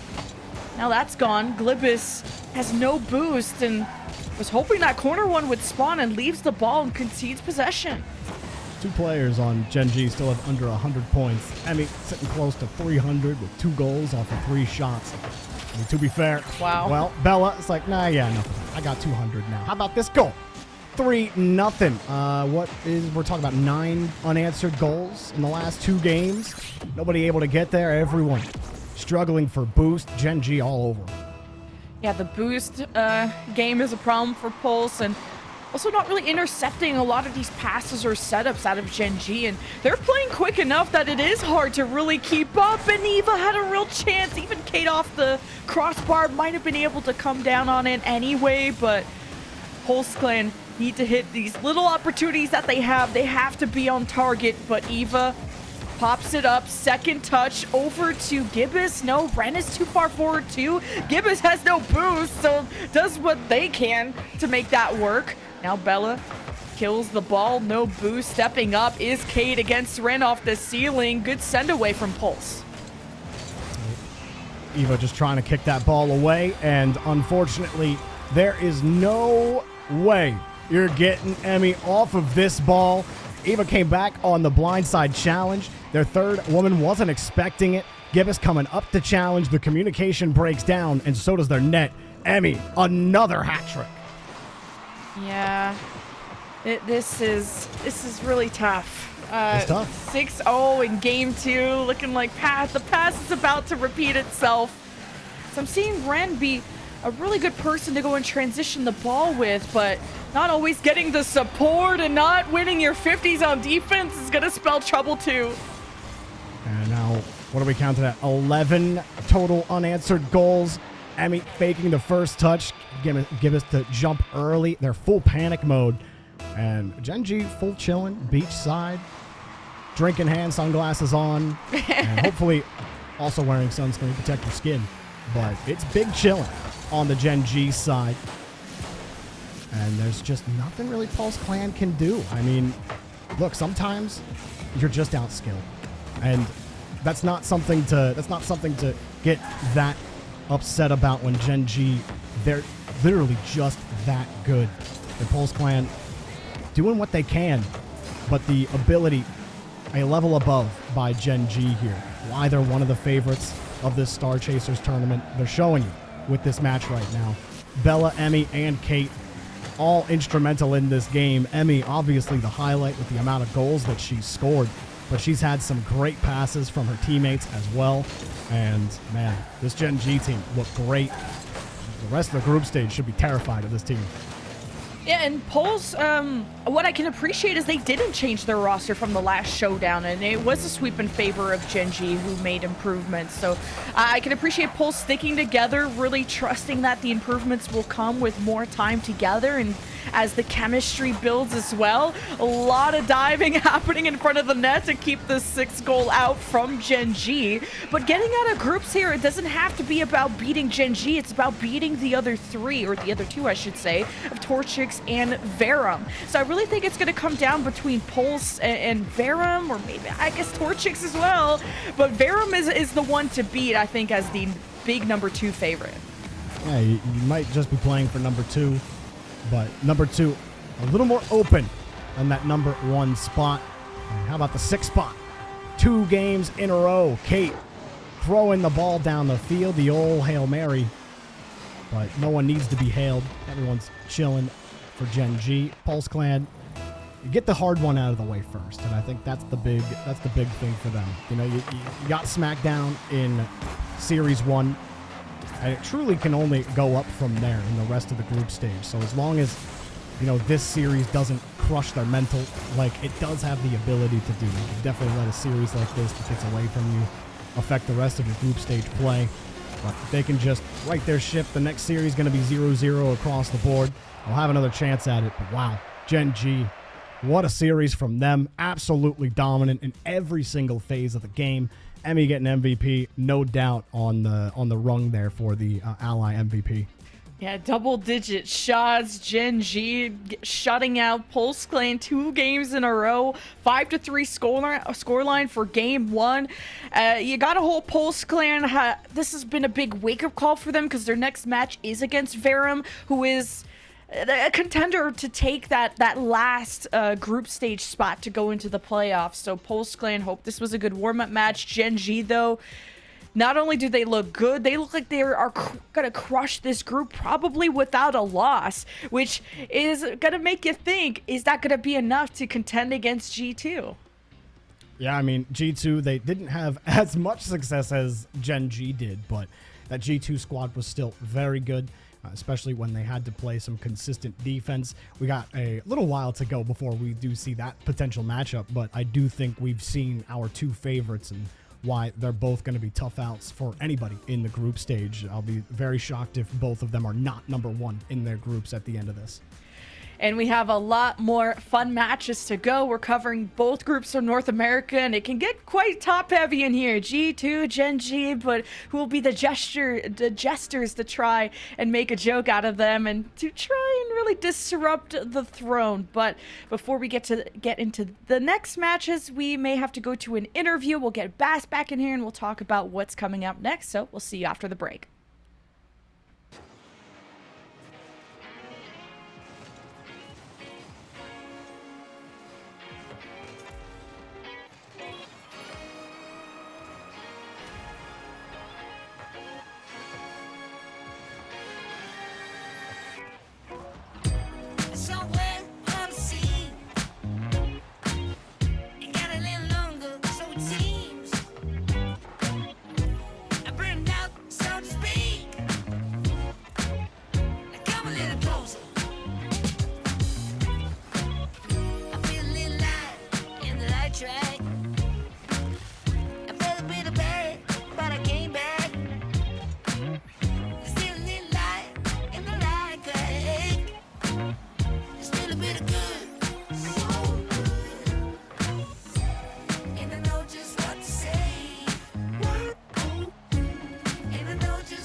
Sometimes, honey, me,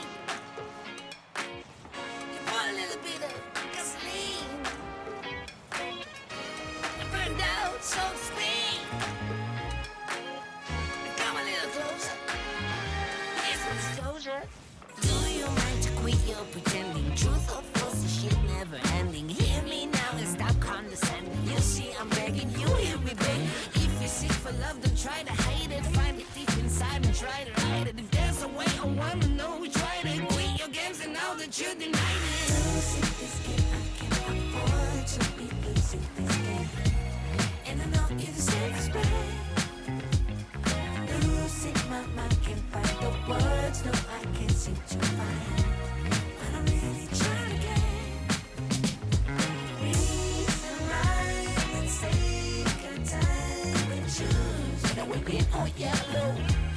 we did all shallow. Please me now, 'cause we're about to lose. Whether we buy or hello, whether we stick or jello.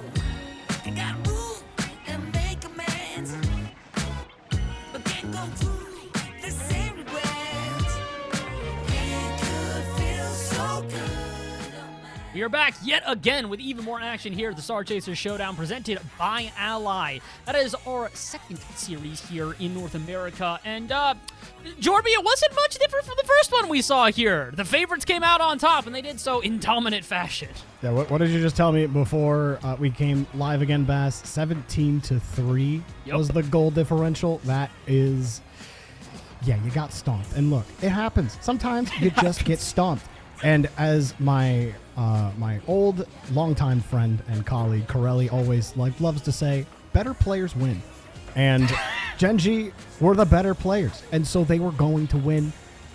Look, Emmy was an absolute force on this pitch. I just want to make sure Bella and Kate get their proper respect and their dues, because they were dishing up a lot of those passes for Emmy, but Emmy created a lot of her own magic as well. And that Gen G team was just really fun to watch, to be able to stretch their muscles a bit on this pitch against Pulse Clan. They just had so much space to work with, so you really got to see them work their magic, and it was a lot of fun.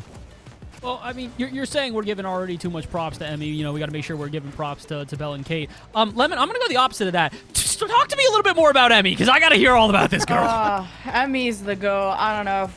We always discover like the new stars on the ladder, and we were like, what is Emmy's experience in the competitive scene? How are the nerves going to play as a factor? How do you fit into Bella and Kate, who have been together for at least a year, if not more?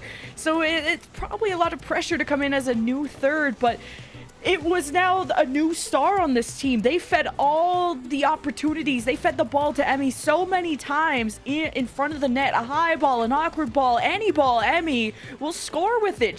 The very first game, she had a hat trick. Like, Emmy is no joke. Watch out for Gen G Mobile One Racing. 10 out of 10 impression. I was going to say, that was pretty much on point. That was a spotless impression. Similar to the score sheet here for Emmy. Average score 603, 8 goals, 6 assists, 1 save on 19 shots. That makes her our Ally match MVP here for our second of the day. My goodness, what an impressive result, especially coming from a rookie like Emmy. Her first event, and she's showing up big, and honestly, I think she'll probably continue to as the day goes on.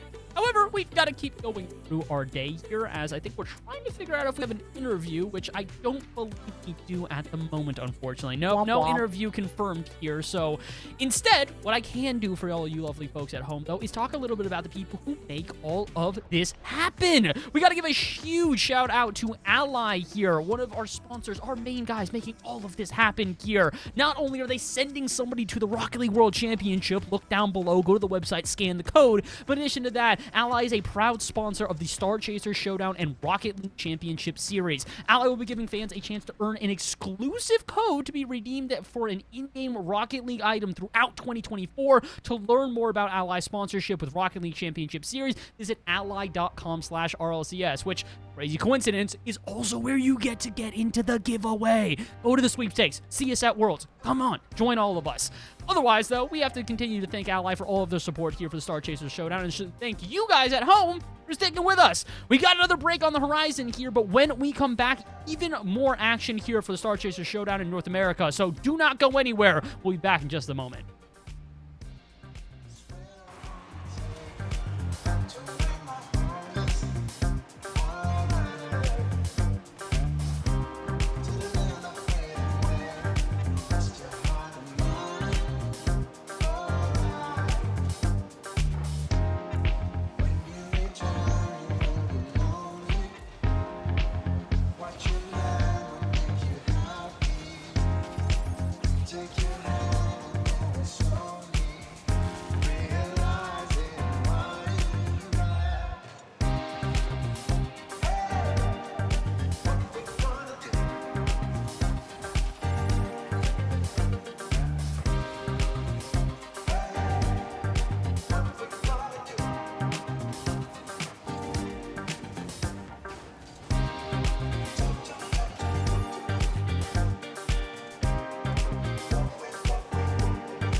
We are back yet again with even more action here at the Ally Star Chasers Showdown.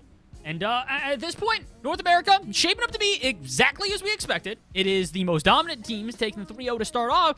I'm thinking we might be able to change that up here. As we take a quick look over at the group stage, you can see the teams that are starting off strong. And the two top teams in Group A are actually who we have up next. G2 Stride Luna and 12 Bricks on the horizon as Mashed Potatoes and Schminklet's Warriors, unfortunately at this point, are more or less guaranteed to not be making it through the playoffs. Actually, I say more or less, but I believe at 0-2 it's not possible for either. But they'll still face off against each other to see who can take a win in that group. On the other side, though, things are still getting started here with Gen G Mobile 1 Black at 1-0 and Vera Momentum at 1-0 as well, while Torchix and Post Clan WCB have unfortunately started off with losses. But we're focusing on Group A for now. G2 Stride Luna and 12 Bricks now about to go head-to-head here. And Jorby, we were talking about this in the break. This might be our first Game 5 here for the North American side. Yeah, this could be a close one to decide the first place in group stage. You have a Lems coming over from EU, the first woman to make a top 16 in Europe.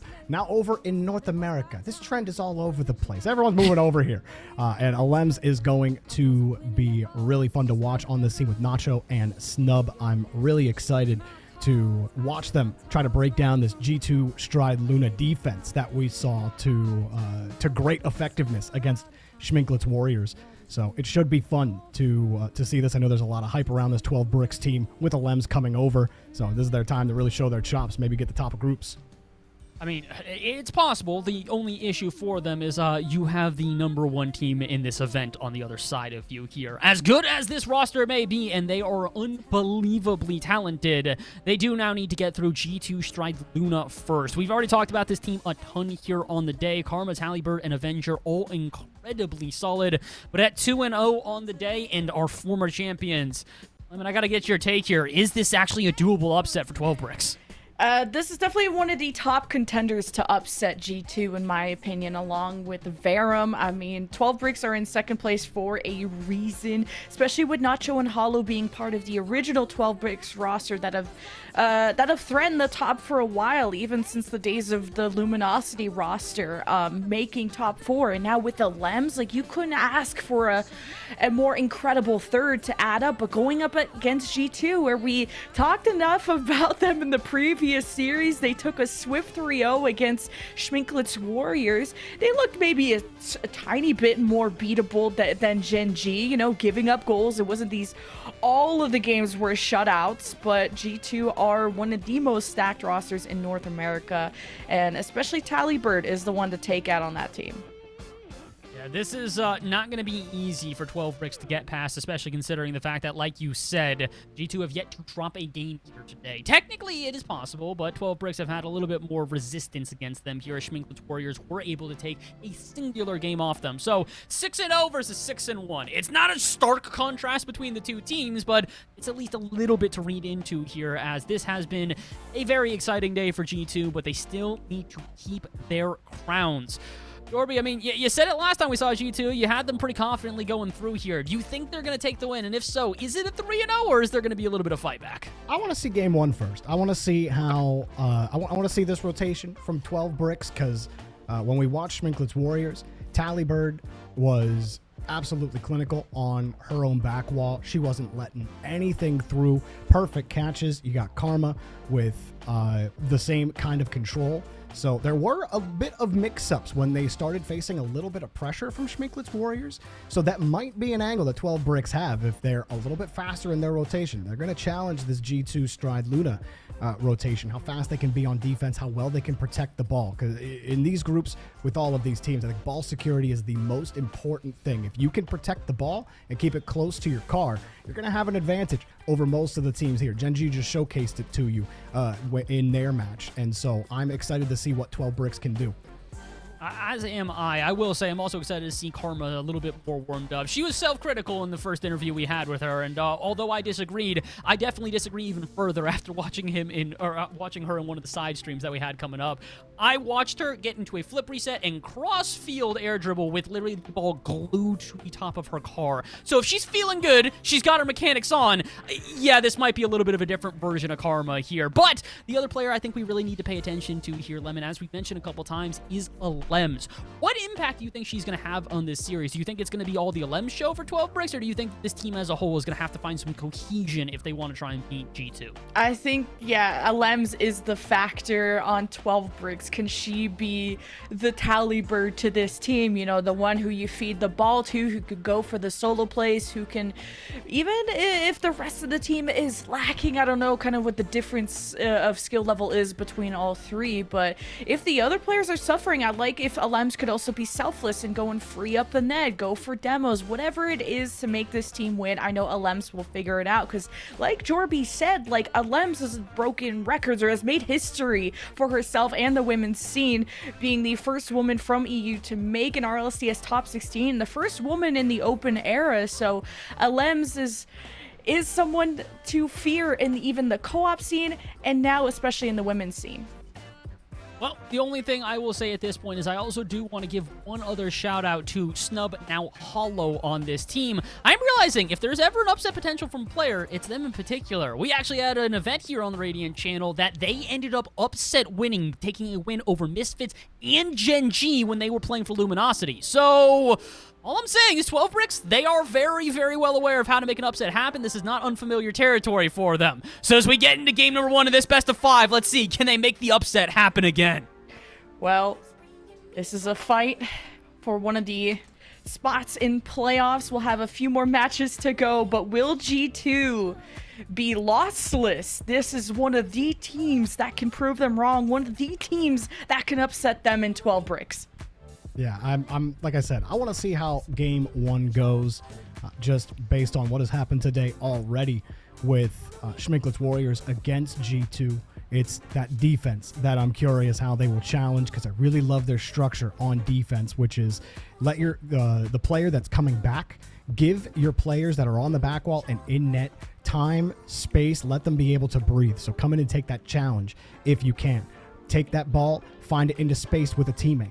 Instead of trying to dump the ball downfield to get space, sometimes keeping the ball short can pull attackers up and give you space down the field and catch them off guard. So I'm definitely expecting 12 bricks to be able to play that more aggressive rotation that I wanted to see against this G2 defense.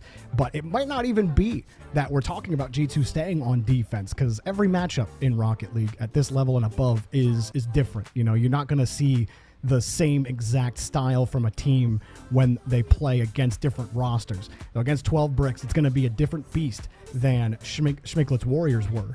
When, you know, we talked a lot about Alems and everything that she has been able to do, but that's very real and why this game can go the distance. I'm very excited to see that, but we have to see this game 1 first. We are waiting for, we are waiting for 12 bricks. Nope, they are in, and I believe we're about to get underway.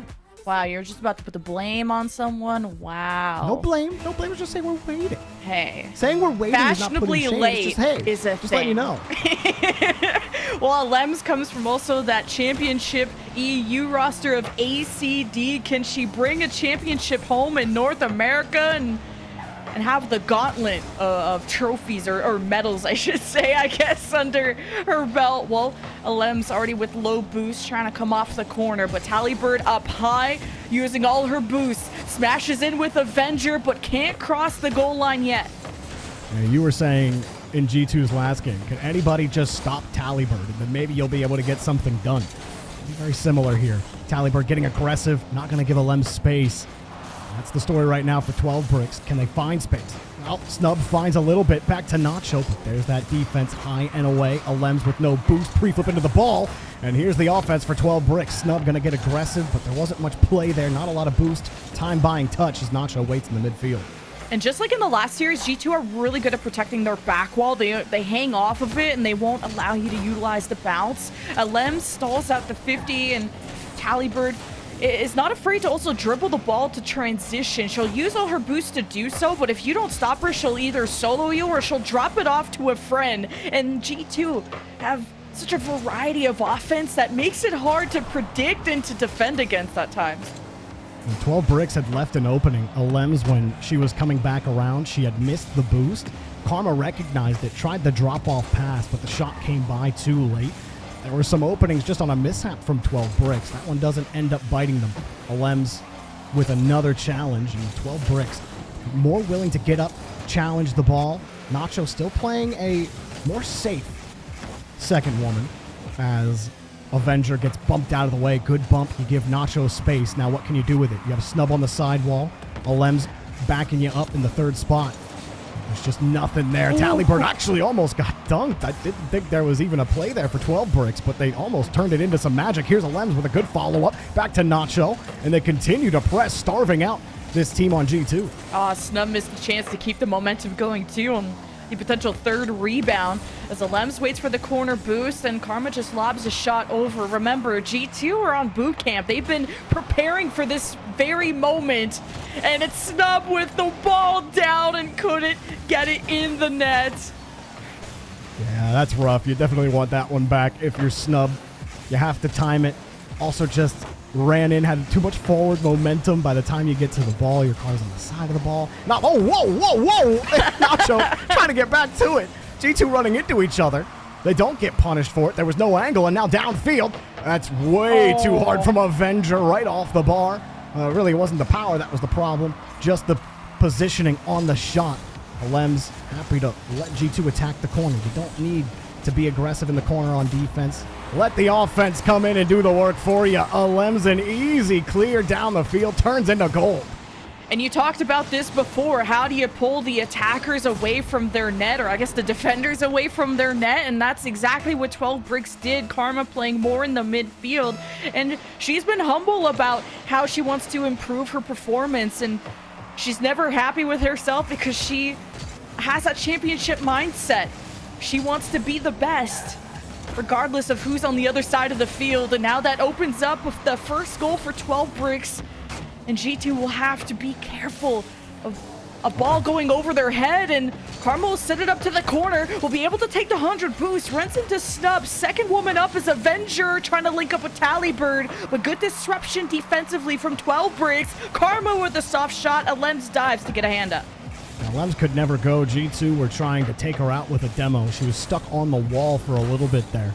Didn't have to defend a terrible shot. Talibird, nice catch and flick, but Nacho's right there to take it off the bar. 12 Bricks almost getting 2 goals. Snub gets the bump, and everyone wants to push forward, but Nacho doesn't have a lot of boost. Runs into her teammate. Alems has to buy time. The team needed boost. She might just buy a goal. Wait. Okay. The wallets are bottomless, and Alems just picks it up herself. She's feeling rich after someone just gave her this ball. I think it was either Karma or Talibird. Somebody just kind of flicked it over so they could go get boost. And Alems says, thank you very much. And pulls off an incredible solo play. Amazing control in the 1v1. 2-0 for 12 Bricks, who could be serving G2's first loss, or at least game loss, in this tournament. Now G2 hope to cook up a response, but Talibird can't match up well against Nacho as Avenger tries to send it deep, but it hits the ceiling. Doesn't go as far as G2 would have wanted. Now Snub is bullying in the net, and 12 Bricks, they can't get a third one going. Well, G2 have had chances on net, but the shot quality hasn't been there.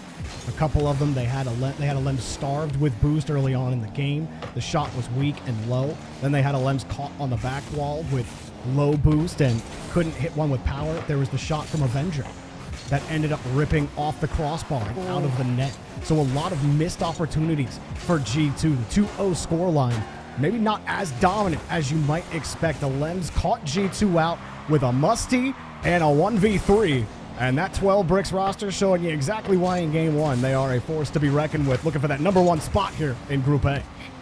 Well, if accuracy didn't hit 12 Bricks, they probably would have been up, what, 3-0, 4-0 by now? So G2 stride, I don't know if they had a nice lunch break between the first series and the second, but they are in hibernation, and 12 Bricks are poking the bear, but they'll at least take Game 1.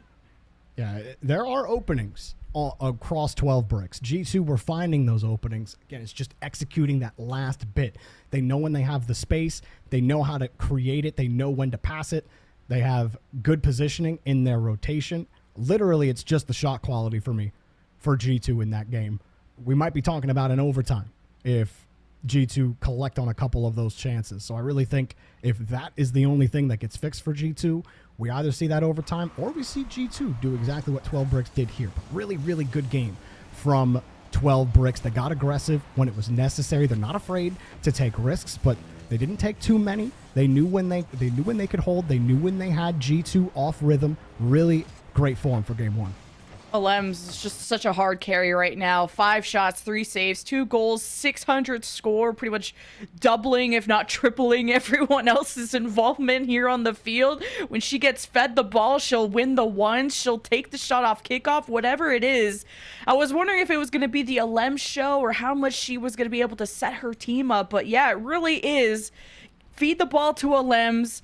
Let Alems go kill. Like, that's just going to be the strat, and it's working out 2-0. To shut out G2 is something else, but it's also G2 maybe shutting themselves out from a goal opportunity. But game 2 will be a whole different story.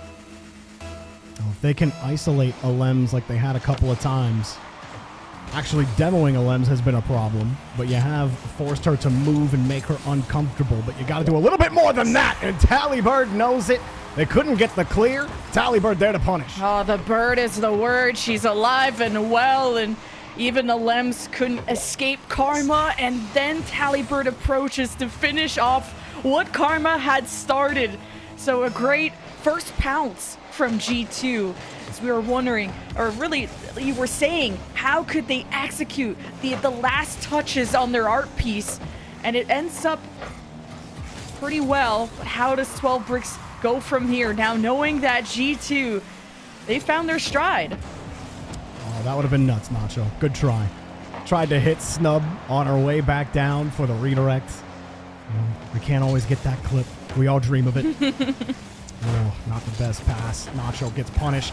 Well, not Nacho gets punished. Snub almost got punished. Alems, not a ton of boost here. A little bit of space. Double hop to beat the defender. Nacho forces the 50 skyward, and Snub comes forward.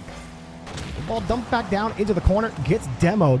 And yeah, honestly, that will happen. You've got to recognize G2 are already there for the clear.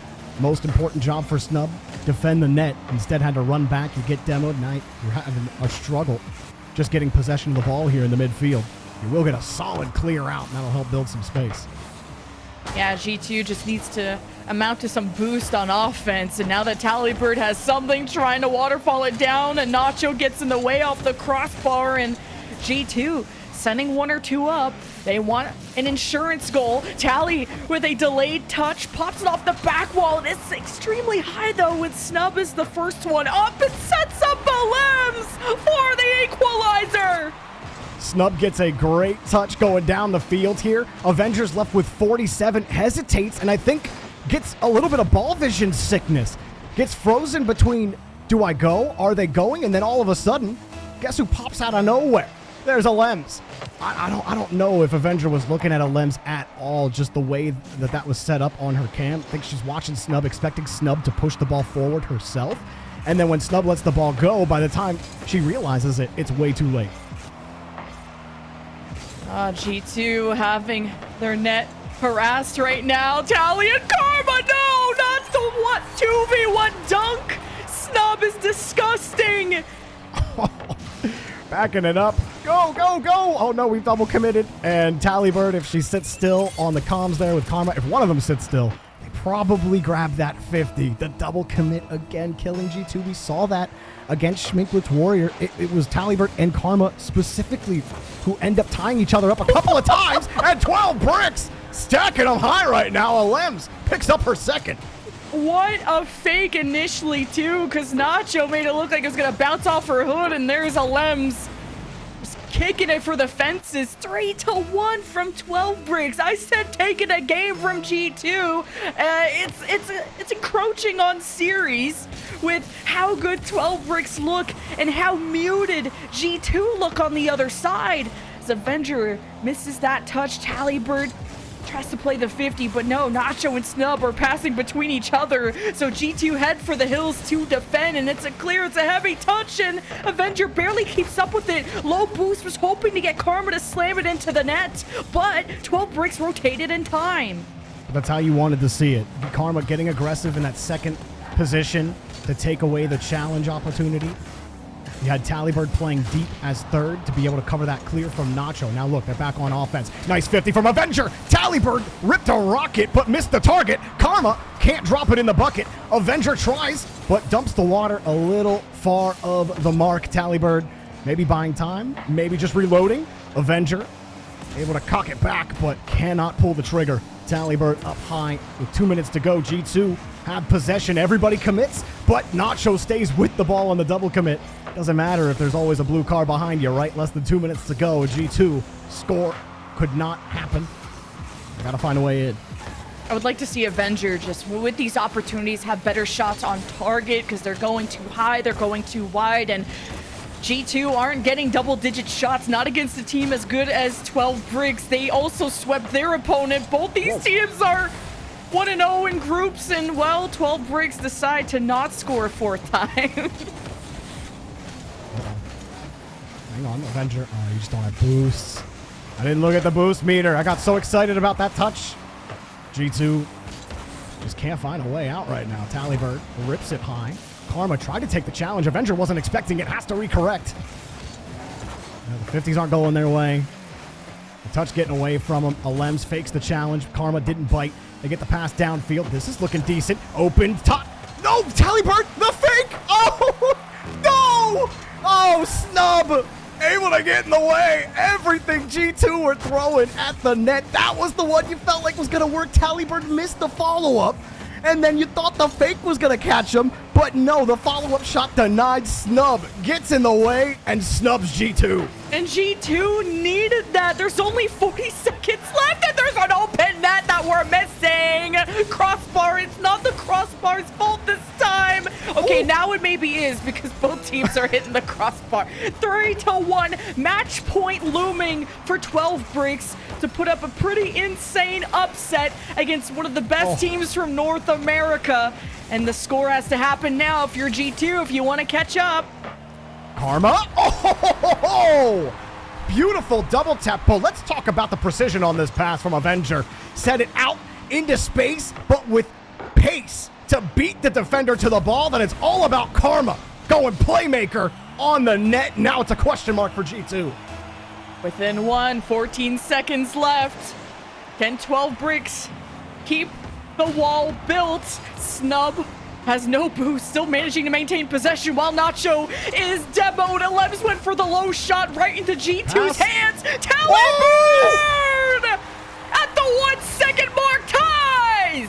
How many passes did it take to get to the center of the net? 1, 2, and 3. Talibird finally gets the redirect. Nacho has Karma breathing down her neck and has to avoid the bump. Can't do anything about the ball. What a play down the field. 3-point passing play. We got a ball game. From a 3-1 start, we go into OT. Will 12 Bricks go to match point? Will G2 catch up in the series? And I can't believe that even came out of my mouth. But Avenger, the reset, no boost though. Trying to fake against Snub. Talibird! She will not miss! OT for G2! Top slot for Talibird. And what a redemption there after missing a couple of redirects early in the game. She comes back with a vengeance. 2 goals at the end of the game. 1 off the 3-point passing play. The next off of a great 50-50. 4 unanswered goals from G2. You gotta be gutted if you're 12 Bricks. Absolutely, with how just disjointed G2 looked, with sort of the uncharacteristic mistakes that we saw of just not having the best of touches, missing open nets. Yeah, I mean, a joke about the crossbar, but G2 are not a team who have ever looked like that before. And they clutched up when it matters, which was an OT off of a beautiful kickoff. So G2, they kind of have you worried sometimes, though. I mean, yeah, I get worried about the double commits. We're positioning for the same ball sometimes, but hey, I mean, it happens. Look, every team at every level does that at times, but if you're G2 and you want to stay on top in this group, well, you got to play like you played in the back half. Let's be honest. Look, Talibird, she's got to be slotting this ball if this team is to be successful, because in that first half, she wasn't. She was missing her redirects, slight whiffs or slight mistouches, and it was killing G2's ability to hold on to that ball. Alems wasn't able to run riot all by herself this time around, And they just didn't have an answer for G2 moving down the field, winning those 50s, and great job from Avenger as well, starting a lot of these pushes. Love the team play and the chemistry from G2 right now. This is just Alems versus Talibird. I'd love to see these girls on LAN because they are incredible. Alems is averaging a 600 score. Talibird adds another hat trick. I think she's at maybe 2 or 3 in this tournament already. These are stars, and this is the Star Chaser Showdown. So our series is tied 1-1, and I think G2 know who they're standing up against. Nice bump, but there's the structure. Actually, the structure just melts. Double commit from 12 bricks. The shot right into Nacho, but back into Avenger, who passes to the air. Unfortunately for G2, they have to defend here on the backboard. You just have me laughing. Passing it to the air, passing it to the ghost. Just like me, for real. Lems is looking for bumps, and now Nacho and Snub are crossing up on each other and not being able to take a direct shot. Karma almost had the quickest counterattack and wanted to bump Lems off the clear, and Talibird gets a beautiful open net, and that's just easy. Just easy. Karma did pave the path here, though. Snub, unfortunately, got under that ball a little too much. Catch it on, you want to be able to respond with your nose. Instead, she popped it on her hood. G2 were ready to punish that. Snub just had to approach with a little less pace there. And then I think she would have been able to protect that ball, but definitely felt hurried up after Karma set that ball right in the middle of the net, and already G2 attacking off the kickoff. Now Lems dropping this up, but Talibird uses boost to beat 12 bricks to the ball, and oh, Karma! She is way more quick and active on the field, and 12 bricks gotta be more aware. They'll keep that ball out, but they are stressing defensively. Karma once again, full tank gone to start threatening that backboard. Talibird receives on the right, hoping to force this across the net, but Lems tries to escort it out. Free backboard after a win from G2. And man, I'm still surprised they haven't punctured that net yet. They do get out, though. Snub played a really good series there on defense. Was stuck a couple of times, but in the right spot. There was good comms as well. A call off on a 50 to get a better angle, to make sure you're always finding a way to follow it up. Really liked how Snub looked in that rotation. Nacho drops the pass, but flips early and ends up giving up possession. Lems will have to try again from her own corner. Lems, oh, it's a heavy touch. She tried to keep up with Nacho. It's wide off the post. Karma keeps it to the side. Nacho goes for a demo 3-on-2 for 12 bricks. Lems with a full tank centers it out. Karma collides, and Talibird will try to escort it out, but the bouncer is found by Nacho. Snub goes to strike into the net, and 12 bricks, all involved in that play, didn't get the equalizer yet. Lems takes the space after they give it up and goes down the field. She did it the first game with a musty clear that turned into a goal, and then a tippy-tappy solo play, 1v3. That was game 1. She hasn't had that kind of space in games 2 or 3, but this is a lot closer. Little chip pass.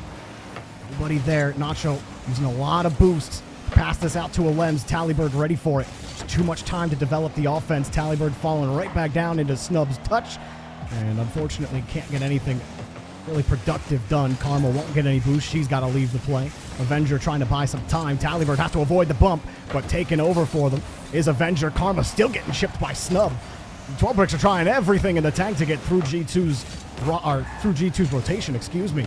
But Avenger forces the ball, or Snub forces the ball up high, back to Nacho, looking for Snub. Lems on the wing, gets the pass, but denied as G2 continue to hold them off. Can't believe G2 are keeping up with all these passes. It's left to right, it's up to down. 12 bricks getting physical with it too. Lems looking for bumps and trying to enable her team. That's what I wanted to see more out of Lems, because if you're the clear carry, all the attention, all eyes will be on you whenever you're on that ball. Now Snub, that's not the greatest of touches, so Lems has to use boost to put it off to the corner. Nacho will follow it up though, so a play could develop from this out of 12 bricks. A pinch that won't cross in front of the net thanks to Talibird. A minute left for 12 bricks to tie.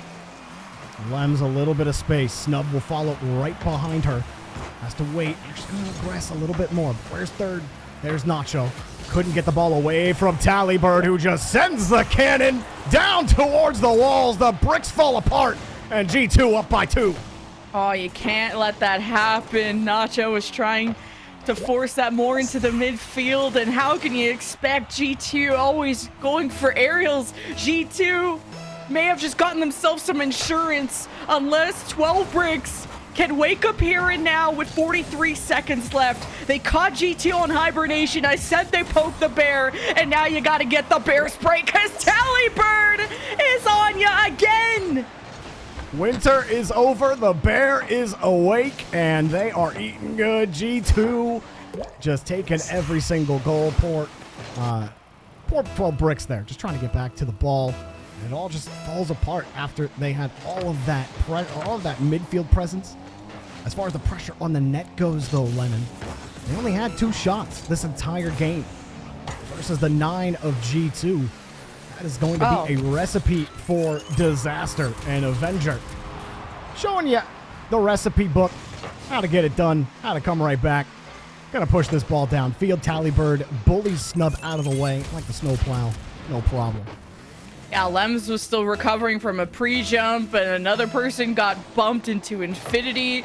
So G2 really know when to put on the press. Here's Karma, Avenger bumping around, being a nuisance. And 12 Bricks will manage to dig themselves out. Lems to Nacho. No, Tallybird is a pillar in front of this net and on offense. As Karma with a soft send away. G2 shutting out. This game 3 was not on my bingo card. There is the shutout 4-0. That will put him on match point. Match point for G2. When really this should have been match point a while ago for 12 Bricks. They were up 3-0 in game 2, Lemon. Yeah. 3-0. Then G2 scored 8 unanswered goals. Tallybird add another hat trick to the tally. Jeez. She is too good. She's too good. Yeah, I mean, you say poke the bear. I think Tallybird was the bear. What is there like a bird bear in fantasy? Is that, you know how like a griffin is like an eagle and half bear? I know man bear pig, but woman bird pig or woman bear pig? I was like man bear pig. You don't know the legends of man bear pig? Man bear pig sounds awesome. How about a woman bird bear? Can we a woman bird bear also awesome. These are all goated concepts. Yeah. So someone drop some art. Honestly, I want to see what your take on the woman bird bear is. That would be the most cursed thing ever.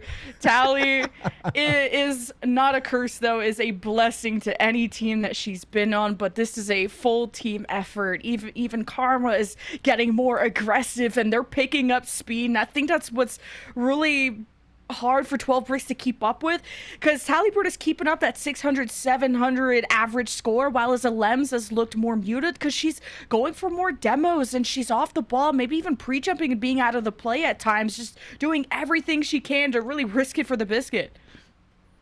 Yeah, I mean, I think that when it came down to it, trying to harass a Lems, keep her out of rhythm in the rotation, really was working to effect in game 1. They just couldn't shoot the ball.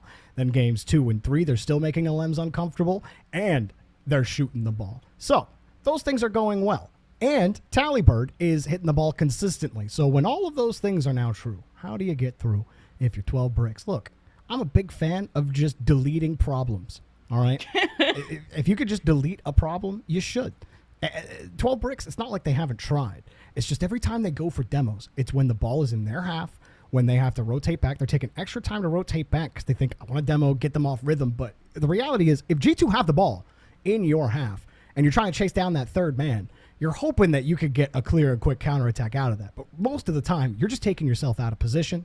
You're taking more time to get back in the rotation. So really, if you push forward as in that first position, if you can get a bump or a demo right off of that, it doesn't have to be Tallybird necessarily, but she has definitely been really difficult to get by. Her touches have been really clean, and the only way to stop a player from playing so clean is to bully them a little bit, which is what was happening to Snub. Snub was getting bullied left and right. She was just taking hit after hit from G2, so much pressure, but she seemed to be taking most of the punches there. They got to meet that physicality a little bit, and I think if they can just shake Tallybird off a little bit, then they might ground the bear.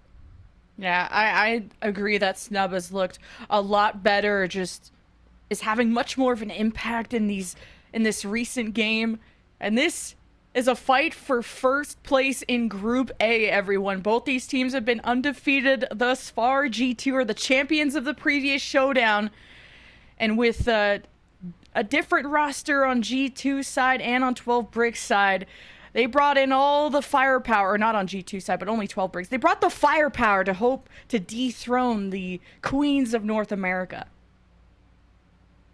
And we'll see what happens here in Game 4.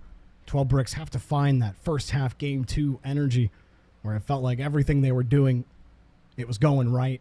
The execution was great.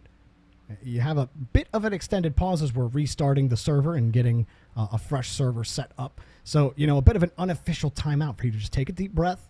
The best part is each of these games, 0-0, 5 minutes. That has to be what you're telling yourself over and over again. You can't be thinking about how you blew a 3-goal lead.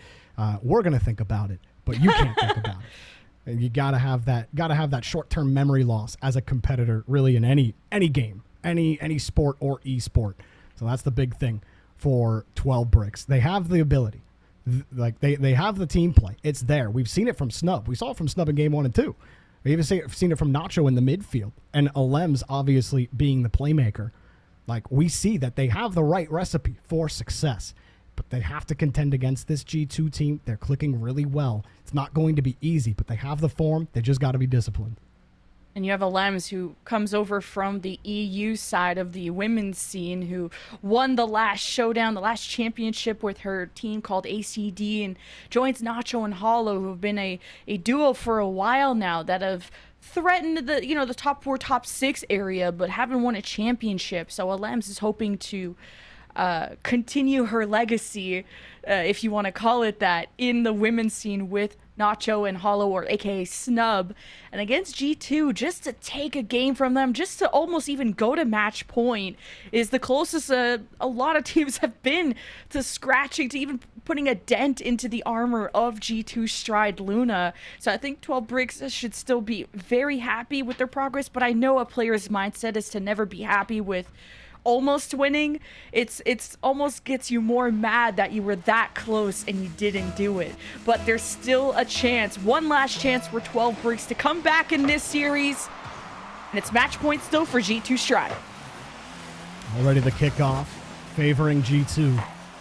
Karma will sit back, wait for this potential clear. Alems only had 30 as she caught the ball.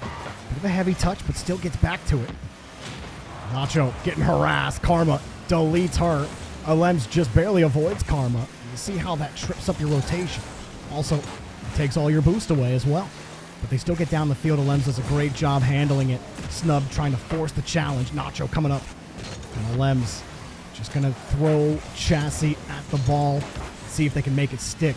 Nice win there from Snub. Alems on the side. Good power. They're going to need more than that. G2's defense not been tested just enough, but this is a good form to start. Double commit from G2. Karma left all by herself. What can they do, though? This is going to take some time. Alems has the reset. Opts to not use it. Beats one. Steals the boost. Snub playing from behind. Has to wait for Talibird, who flicks it right over her. Yeah, 12 Bricks really got to help Alems. She already beat one defender, went for corner boost, left it for Snub, who lost to 50. 12 Bricks need to be an all-around roster, and Alems has a deep send to the back corner where Talibird awaits, allowing 12 Bricks to have a full reset to go in with boost. But now Avenger almost gets the second touch. Snub is staying patient. Alems and Nacho play in the net because you never know when Talibird is going to soar and score on you. But she's actually playing a back third, and 12 Bricks haven't really touched this ball in a while. Even their second and third woman has still been playing on their half of the field. And with Snub gone, Alems doesn't have as much support. I like this from Nacho, though. Tried to get aggressive on that push. Snub also getting there. And finally, this 12 Bricks rotation is getting tighter. A little more aggressive. Talibird finds a perfect touch out to Karma. Snub reliable there. As the third woman, and get a quick clear down the field. Alems playing it high, has the read back to Snub. Snub beat by Avenger, who was ready for that clear. And the broken play for 12 Bricks, trying to avoid the bumps. Nacho does, avoids Karma as well. Avenger left with no boost, but made the save. Alems flying in, there's the goal! Oh, Avenger did what they could in that moment. First, there was a missed challenge in the midfield. Talibird chases an offensive member away, but it was Alems, the one you had to watch out for when the ball floated right back out to her from the initial save. 12 bricks up 1-0. But we've never doubted their ability to score. We've doubted their ability to keep the lead, and almost a response from G2 there. Snub calculated side flip there. No problem. Get the rebound out. But Lemon, you said it earlier that Alems needed that support in the rotation, and she started getting it. She started getting that quicker second position attack as Nacho gets the carry out. Got the 50. Alems slows it down. Little short stop, but Avenger gets there again. Difficult to beat on those 50. Karma shades like she's going to go inwards, goes outwards instead, and now bumps Snub. Snub is recovered. Great follow-up 50 as well. Caught it up, Snub. Excellent work in the corner to get 12 bricks out. Oh, if Alems was just a couple of inches more forward, she would have had the most insane redirect. She was in a prime position too. G2 will keep her at bay. And only still a 1-0 game. Alems with mostly a full tank. Great 50 out of Tally. This pops out in front of the net. That Karma goes for the shot. Blocked out by 12 bricks, who still try to adjust and fight for possession. They've been uncomfortable on their half, but Alems uses a full tank to get across to drop it off at Karma. But the Alems solo plays may not be what 12 bricks can get away with consistently. No, but what they have been able to get away with is Snub on defense in tandem with this Alems control. Doesn't have the ability to adjust, ran out of boost, but Snub has had a lot of quality touches. Think about that defensive stop in the corner, as well as 50s in the midfield. Now ripped it just a bit high, but Nacho is there, rips it a bit high, and how about using the orange cars for a bit more help? Nacho getting all the cheese on this one. 12 bricks got the insurance. Got everybody jumping for it, even Tally trying to go for the squishy save, and G2 thought they were safe once both shots went off the crossbar. You thought they were going to be able to find the rebound, but it's 12 bricks getting the shovels out, hoping to bury them and send them into Champions Field. 1 minute left, and G2 are still stuck on the orange half. Karma receives. She's playing deep and almost had ripped a shot on target. And Tallybird is not afraid to encroach on territory to get it done. Nacho was given some real pressure here, a heater to handle. I think it might have been better to try to squeeze that against the back wall rather than trying to play it early. Nacho definitely felt like you had to catch that heat. Hopefully you get a good bounce out, but it's really tough to get a solid contact on the ball when it's coming at you that fast. I mean, that's you blink and you have to make a decision there. That was just a tough position for Nacho to be in, and well done to put that pressure on with a hard touch. Now, again, the question mark, 12 bricks. They've had the lead before, and it was a greater one than this. They weren't able to hold it. It's the big question mark. Can you hold it? Can you maintain discipline? Karma in front of the box. Takes it herself, Karma! Gives it right back to him. We've got a tie game. Not again. G2 did it at the 1 second mark last time to find the equalizer, and it's just Karma bulldozing her way through all the bricks. 2-2 with 23 seconds left before OT, which went the way of G2 last time. They had to play from a deficit. Now Alems full tank going up towards the ceiling, trying to get up high against Tallybird, who pinches it off. Snub there to receive. Karma with not the best touch in front of the net. Nacho tries to find the angle, but G2 had great coverage. Good use of the double hop by Alems. 29 boost to make that save. G2 really wanted to end that in regulation, but here we go again. Lemon, much like game 2, we are in overtime after a G2 comeback. Avenger off the kickoff, able to stay with that ball, get it back out to Tallybird. Nacho actually beats her to the ball. And oh no, as she tried to jump off the wall, she got the sticky wheels. Couldn't go for it. Avenger doesn't have a lot of boost though, and Snub can buy some time. Karma lost the ball in a heavy touch. Nacho opts to just let it go. Smart for Alems to take it across, but no bump. G2's defense holding for now. Yeah, if Snub and Nacho can work on their 50s, that would just be decimation in favor of 12 bricks. They get so close to really making G2 sweat defensively. And it just takes one good challenge, and it just takes Karma, baby! No, Snub with a save. Use the full tank to get it to a Lems. If they can't get even a clean transition, they will be slowed. Nacho and Lems work together to break through G2, and Lems gets a win. This could cross in front of the net, but not with Karma on duty. Well, you wanted better 50s, and you're getting them. You're also getting the shots from Snub. Nacho gets another pass out. Alems has the boost, has the ball, but Karma stays in the way.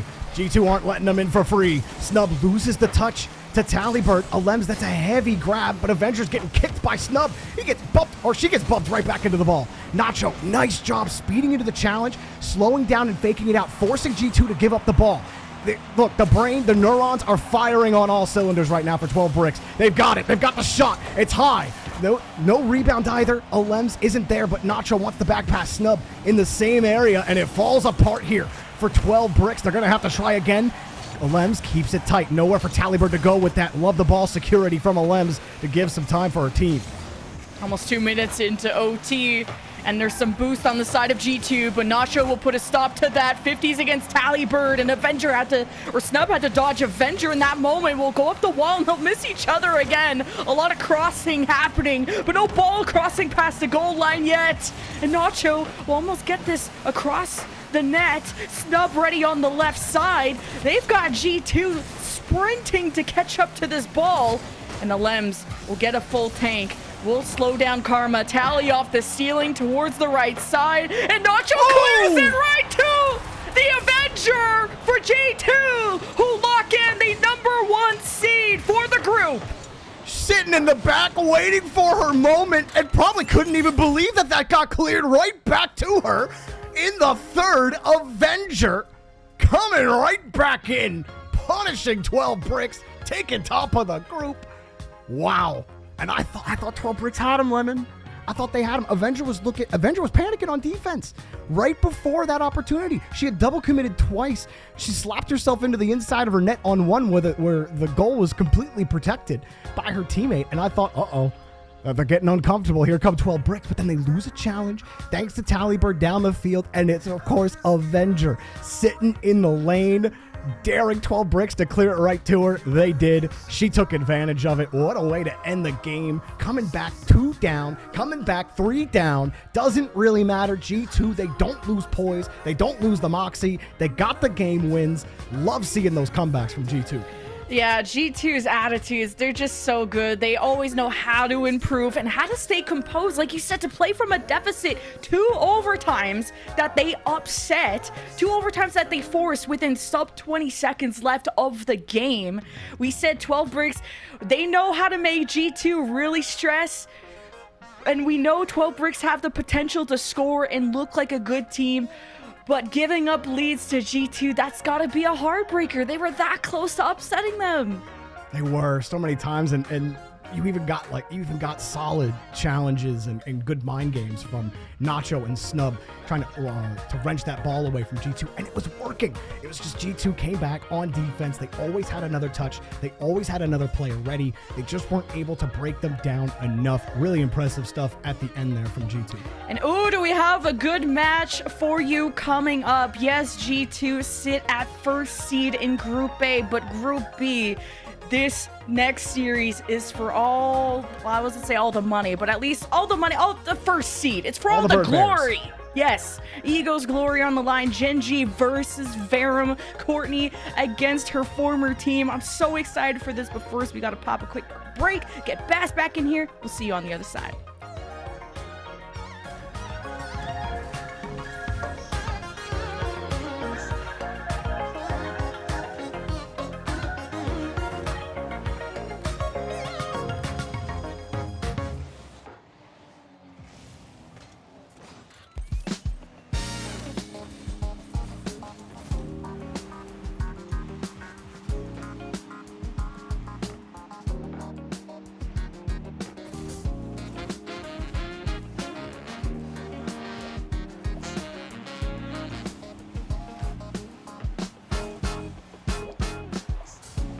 Said you wanna play your game. You tell me in, I said I'll pick it up, it's all the same. Don't follow all the rules. day by day. Hardly seems that fair. How can anybody understand? How can anybody win? 8 points later, I thought it was about time we hit the finish line. 8 points later, I wasn't winning at all, I was just further behind. You played your hand, but showed my cards. I took my talks right from your heart. I laid them down before your eyes. Game over, blow the whistle, we're out of time.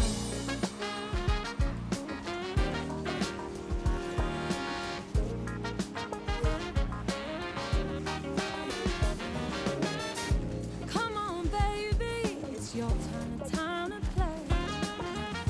What are you scared of? Why do you keep running away? Come on, just show your hand. Do you even want to play? It's your idea.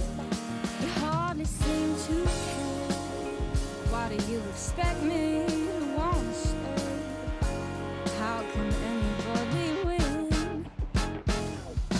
8 points later, I thought it was about time we hit the finish line. 8 points later, I wasn't winning at all, I was just further behind. You played your hand, but showed my cards. I took my talks right from your heart. I laid them down before your eyes. Game over, blow the whistle, we're out of time. You're just using me for fun, to take the win, and then we're done. I thought I meant a little more. Don't wanna play no more. Come on, boy, tag me out.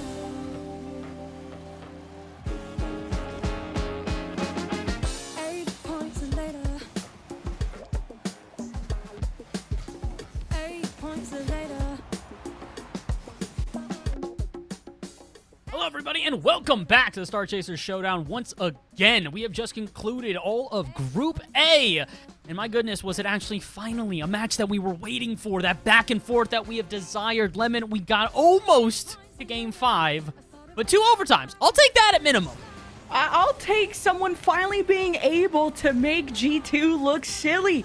We got to make North America look interesting somehow. I don't think we're going to get a 4-0 final, whoever faces off against G2 Stride Luna, because this entire scene has been elevated. Karma mentioned it in her interview, and I don't know if she expected how good 12 bricks were off the rip, because I was expecting an upset with how close 12 bricks were in that series.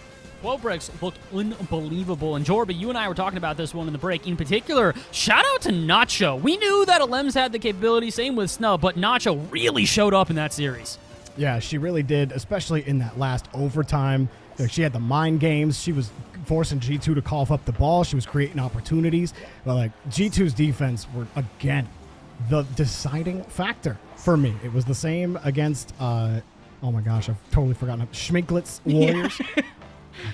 For some reason, my brain can't stick with that. But like their defense was critical in that game, and it was in this one as well. But I mean, the comeback potential of this G2 team. I'm never going to be sleeping on them if they're down 0-3, 0-2. They just have that resiliency that no other team has been able to develop quite yet. Although, to be fair, there's still a lot of time for a lot of these teams to keep developing. Like we mentioned, a lot of roster shuffles here versus a G2 who have stuck together for a long time, and it's paying off. This team still clearly got it. They are very capable, and today they have proven that with a 3-0. They're making it out of groups in undefeated fashion. It's guaranteed that we will see them tomorrow. And, well, one other player that we'll be seeing tomorrow as well is our ally match MVP, Tallybird, once again going to take this one. 588 average score per game, 7 goals, 2 assists, 9 saves, 15 shots. She got some demos this time. Last time she wasn't quite able to do so, but here in the brawl that they had to battle through, it is not surprising to see her having to get down and dirty, catch a couple of bodies here or there, bump players out of the way, and do whatever it takes to take down 12 bricks and gain that #1 spot. Once again, Tallybird, our ally match MVP. That was, however, only our 3rd match of North America. We've still actually got a decent amount of time left here on the day. We've got one more matchup, and I can't even hype this up any more than what it already is here. We have got the Revenge Tour officially underway here as Courtney and her new team in Verum are going up against the Gen G Esports Black roster. And guess what? That is going to be only a couple minutes away. We're heading to a quick break, but when we return, our final match for North America, it is Gen G versus Verum. You're not going to want to miss it. Stay tuned.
We are back again for the final match of our day here at the Star Chasers Showdown presented by Ally. This is the North American side. EU has already rounded, but NA getting close to that. We've still got a little bit more to go here as we take a look back at what has happened throughout this day already here.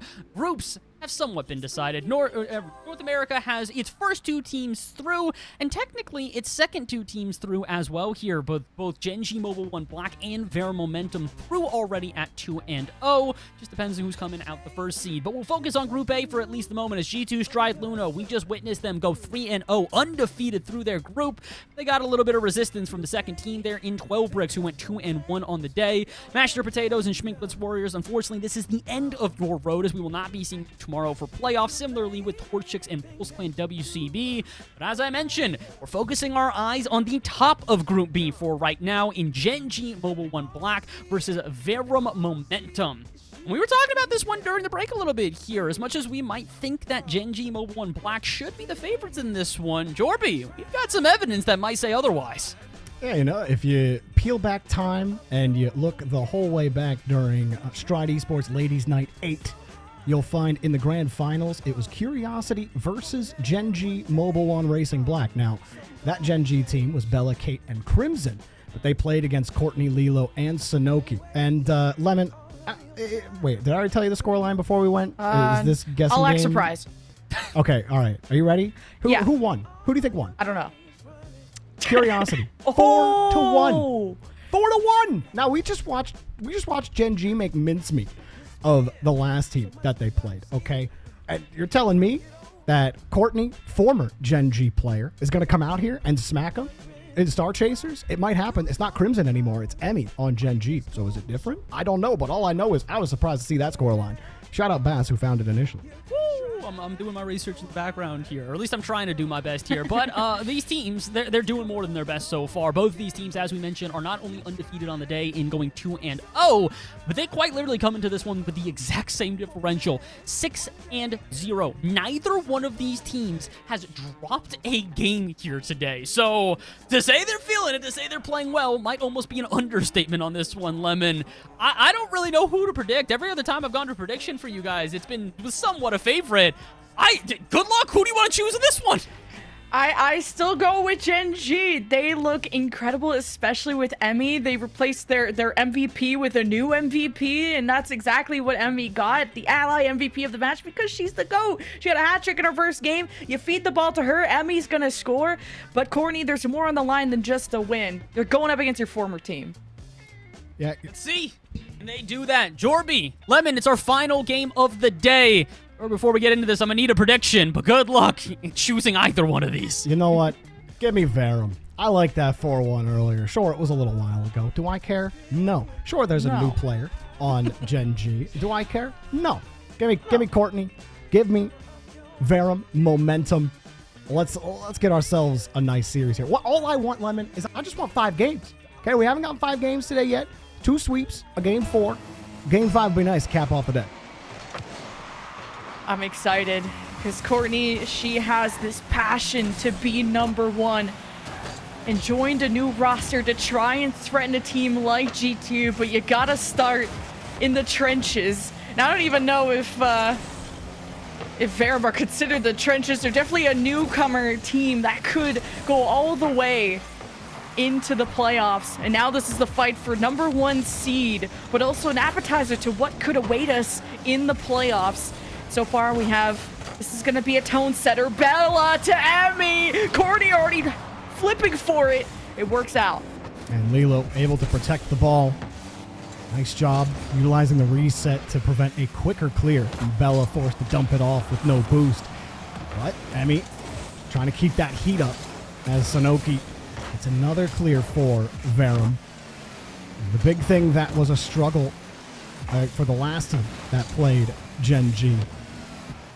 Ball security, being able to just keep up with that rotation. Pulse Clan were not able to do that. We are already seeing Verum momentum, a little more force and authority behind the ball, and it's not as freewheeling for Gen G as it was in the midfield. Kate, calculated back pass. They still couldn't put it in, and you get away with it as Emmy comes into support, but you still got to get that clear. Emmy gets back quickly on the recovery and clears it out for Gen G. Yeah, it was all a ruse, just trying to make your defense look awkward when you're not. You're actually so secure. I'm completely kidding. Gen G did look like they fumbled a bit there, but here comes Verum hoping to threaten the net. No one's ready on the right side. Whoa. Sanoki misses that touch, and Lilo gets the demo, so you get Gen G off your back. There's really nothing developing for either team besides that one opportunity. Gen G really trying to force the physical game as well.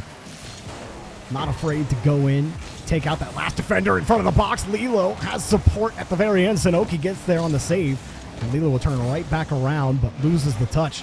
Gen G try to take control here, but again, the options are few as they're forced back to the corner. This is into free space for Bella, but look how quickly Lilo's there to close the gap. Here's Lilo again. Underneath, fake the flick, goes for the low 50, and Sanoki gets all of it. But the way that Lilo plays this 50 is incredible against Emmy, who was coming up high. She knew the result was going to get down low. Sanoki was ready on the right, and even forced it to the right too a bit. Verum, beautiful team play to get the first goal. Like I said, both teams are taking big risks, but Verum had enough boost to overwhelm Gen G in that moment, and Sanoki versus Kate couldn't get the dunk. Now Gen G got to respond. Now, Lilo showcasing that ability on the mind game early when you're on ball. Remind Gen G of the threat that they pose. Courtney gets a nice 50. Sanoki always in the follow-up. Just have to put it in, but it bounces away. Courtney tries, but it's too late as Emmy gets across. Follows up with a nice wall dash to get back to the ball. Gen G getting right back to it, but there's Courtney right in the lane. She has it locked down. Quick air dribble to get down the field, and it forces Gen G back. Bella gets the beat against Lilo and continues the play. And where's that second woman from Gen G? There was just so much done. Now Bella continues to be a nuisance. Looks for a bump in the net. Courtney has no boost, so it's a small clear that Sanoki extends to the orange half. Gen G gotta send 2 down on this offense. They gotta link up with each other to hopefully find a gap in that net. And Bella may have just found it. Back to Emmy, up high, trying to get the fake against Lilo, but nothing done. Kate missed the corner boost, but she's very happy that nothing more threatening came her way. Sanoki, though, is a huge threat. Hang on, you gotta sound off the air alarms, because Sanoki's flying in, bombing the orange net. No one can respond. That's another one for Vera.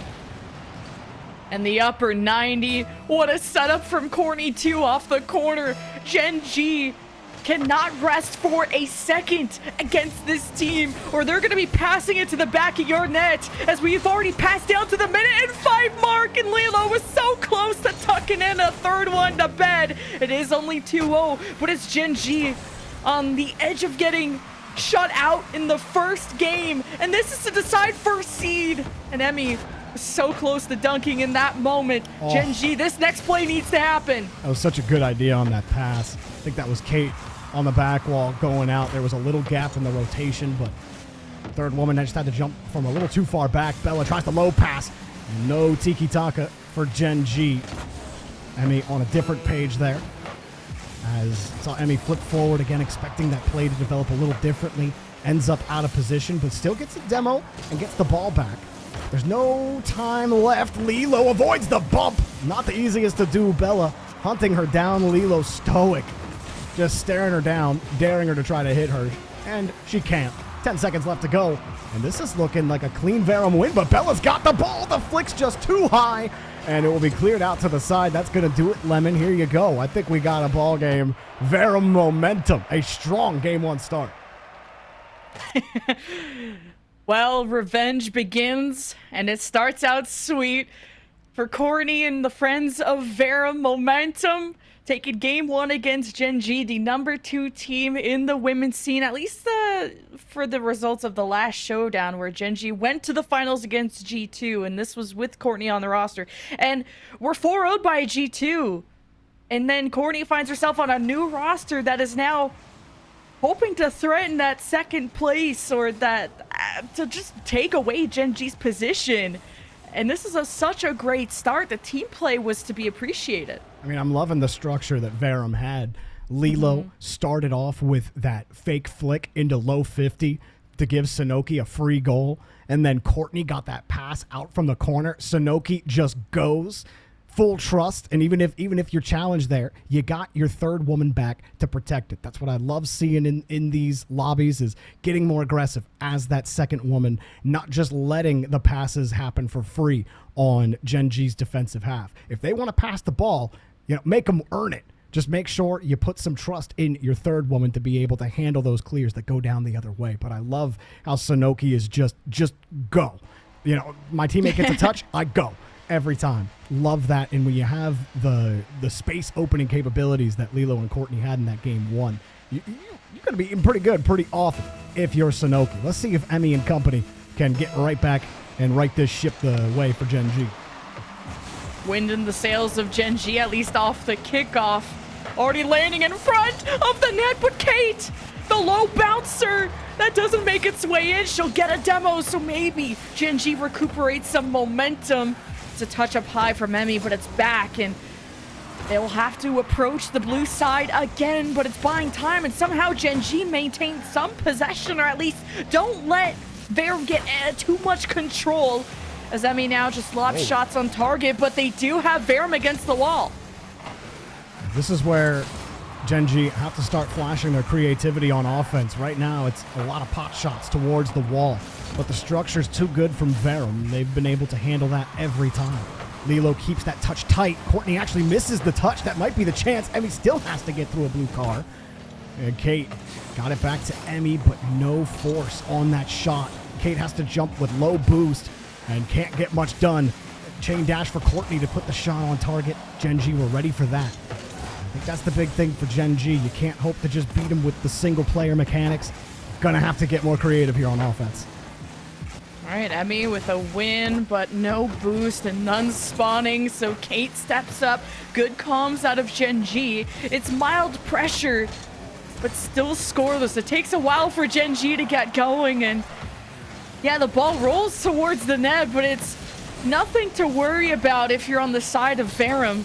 They've been able to stabilize quite well despite Gen.G's offense being that scary. Gen.G are a team that have shut out so many of their opponents.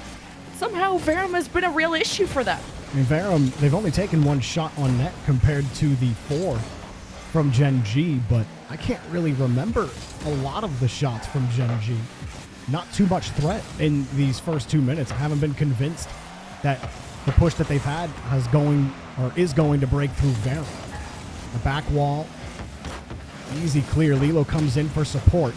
Even when it does look a little dicey, there's always that second layer from Verum. Then right there, able to handle the touch. Now Courtney gets a free touch, looking for the board, looking for the net, almost had it, and Sanoki's always there and got you back.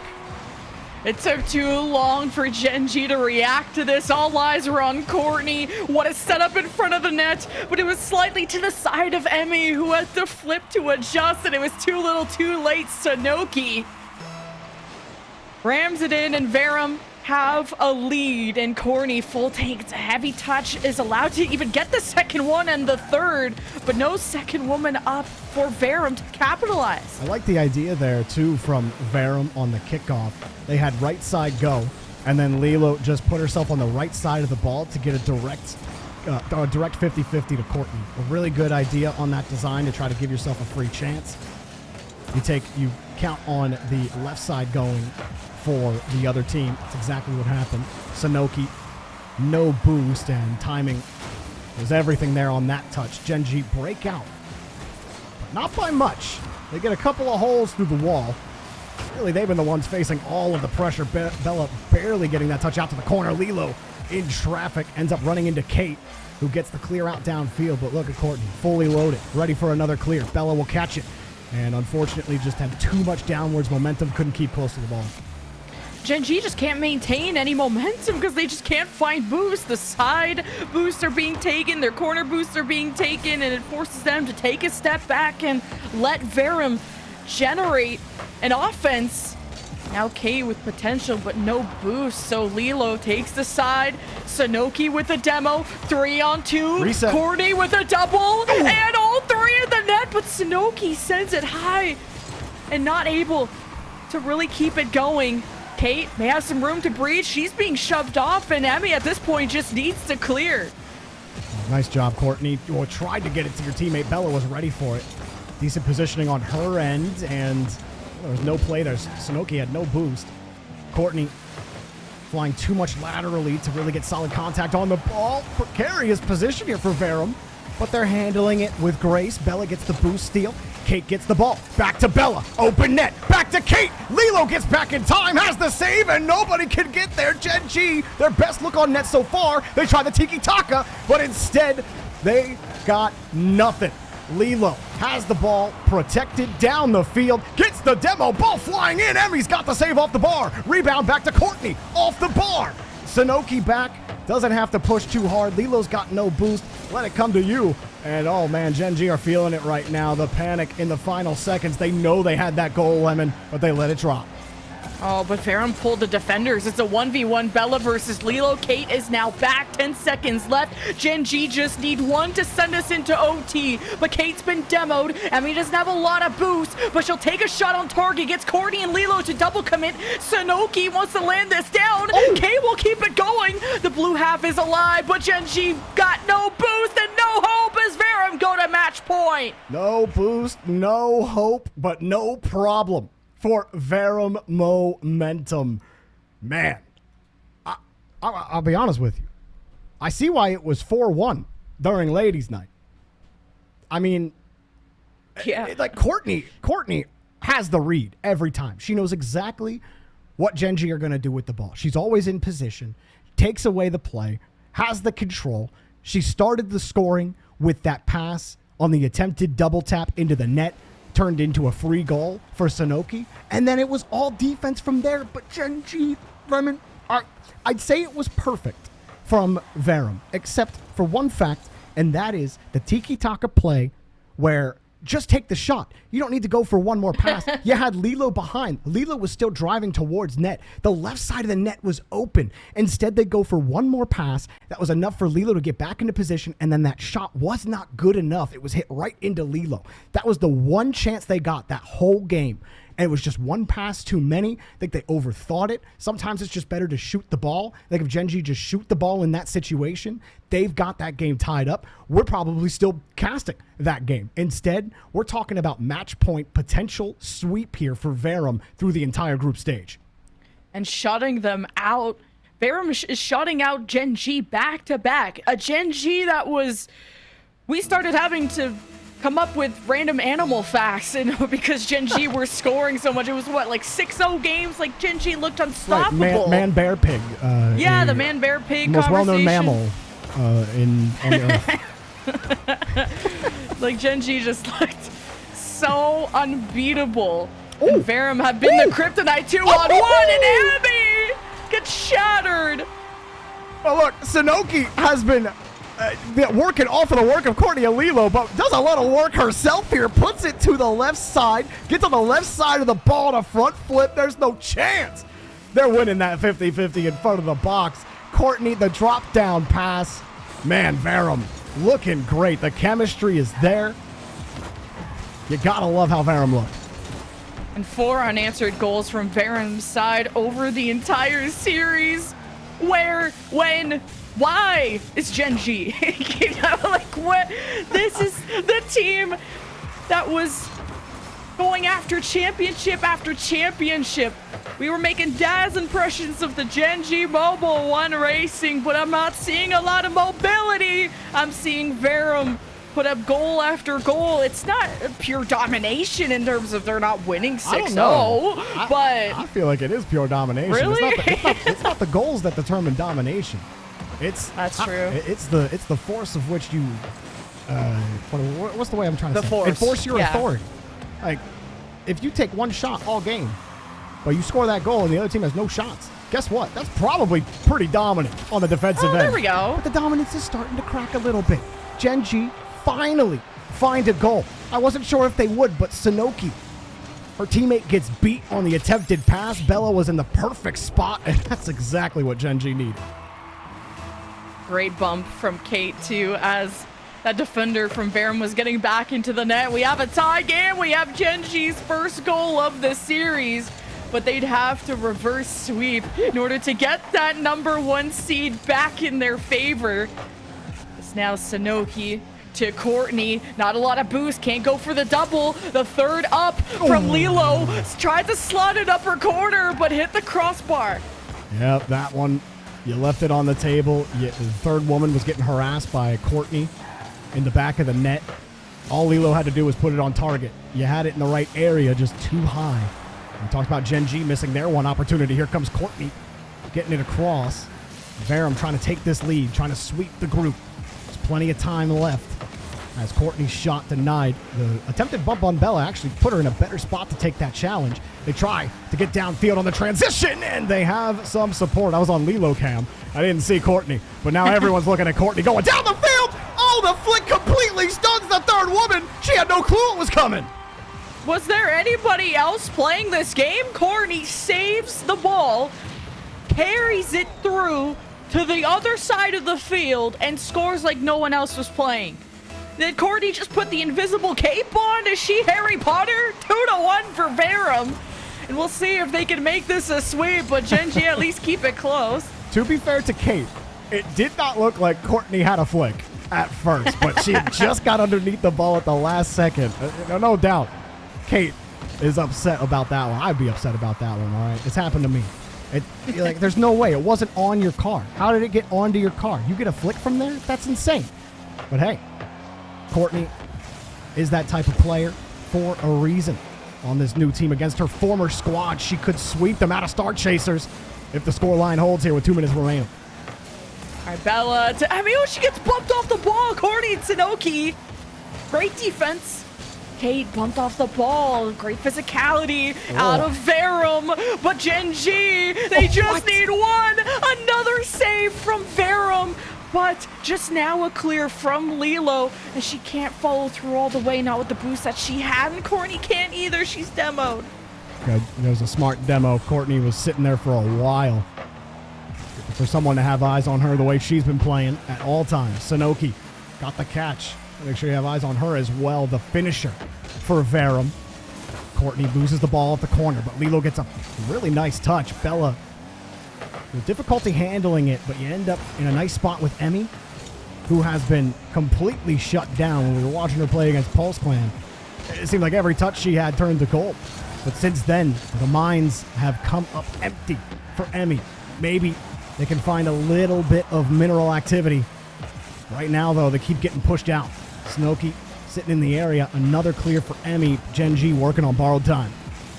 Yeah, Gen G are playing so much off ball, and there's so much possession for Verum that it's 4 shots to 2. Verum doubling the opportunities. Emmy tries to cut a difficult angle. Now Verum, their feet are on the floor. Gas pedal hit. Verum head to the orange half. Courtney versus Kate. They collide. Midfield for Verum. Good presence from Gen G on the defense. They're at least minimizing risk, but they need another goal to send us into OT, and they can't afford that. Good save out of Kate. Lilo sitting deep back for Verum right now. She'll receive the clear. Good catch. Away from Kate. Still has to contest the ball. And ends up rolling out, popping it over another one. You just wasted time if you're Lilo. Got another play out. Sanoki waits. Here's the bump. There's the goal! And it ends how it started. Lilo setting it up. Sanoki knocking them down. 4 seconds left. We've got insurance. Verum momentum, it's in the name. They just could not be stopped this entire series. 2 shutout games. And then the insurance goal at the end. Gen G, they had their sights set on G2, but now with how the scene has gone through evolution, Verum are now their new rival, as Verum will lock in the #1 seed for Group B. Wow. I mean, like, genuinely, Gen G just had, like, no chances on offense for anything. That defense was insane. And then the times they got the chances, Courtney, the jump and prayer save, just the double hop, hoping you can cover the high shot. She does. No problem. Then you got Sanoki carrying the ball out across the corner. Then you got Lilo winning the 50s. I mean, they were all over them. And like we said before, Lemon, while you weren't dominant on the scoreboard, 1 goal game here, 2 goal game there, you were dominant on the pitch. You were dominant controlling the ball. And they were all over Gen G. That was excellent work from all 3 players, stepping it up. I love the way this team plays. Love the way the second one always gets aggressive, finds ways to win the ball. And that was fun. That was fun Rocket League to watch from Verum. And Gen G started to figure it out, but they really just couldn't get Verum off on defense. Couldn't stop the transition. They couldn't do anything. We had a spicy match, though. I don't think anyone could have predicted this to be a sweep. This was the most contested series in terms of predictions that we had, and especially spicy for the narrative of Courtney getting her revenge against her former team. But that won't be the end of Gen G or Verum, obviously, because this only is a teaser for what may await us in the playoffs. But we also have to throw to a break because we got to get Bass back in here. We hopefully are going to get an interview because we have so many questions to ask this Verum team on what awaits them in playoffs. So don't go anywhere, everybody.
sure.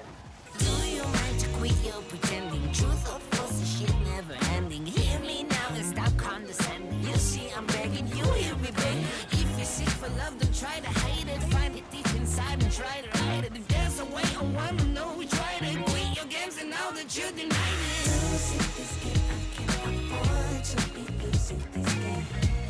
And I know you deserve respect. Losing my mind, can't find the words, no, I can't seem to find. But I'm really trying to get reason right. Let's take our time and choose. Whether we deep or yellow, whether we deep or shallow. Please me now, 'cause we're about to lose. Whether we buy or We're back again with the Star Chaser Showdown presented by Ally. That is the end of our North American side. We have seen our fourth and final match for the day, which means we know the 4 teams heading through to playoffs, and one of them just took an undefeated run to get there. Verum, not only did they win and go 3-0, they didn't drop a game today, Jorby. Quite literally undefeated, untouchable. And I see why. You know, it must be great being Sanoki on this team who, when she had to do work, she did that work. But, you know, Lilo and Courtney were like, here, Sanoki, just be there and put the ball in the back of the net. And that's the best spot to be in a game when you're playing in these, is when you don't have to do the work, but you can. Sanoki had some crazy 50-50s as well. But look at that right here. That was absolutely beautiful drop-down pass from Courtney. Sanoki getting on the left side of that. There was so much of that. Gen G, that one bump, that one goal. There was almost none of that. I mean, Verum were just so, they were so good, Bass. Dude, it's just like, I keep trying to figure out ways to, you know, still give flowers to Gen G here, but Lemon, we talked about this coming into the day. They were the definitive number 2 team in North America prior to this one. Now they come out of that match, they end up suffering the defeat against Courtney here, who is our Ally match MVP. I don't really know what else to say, but good luck to anybody stopping Verum and Gen G. I hope they can make some adjustments before going into tomorrow.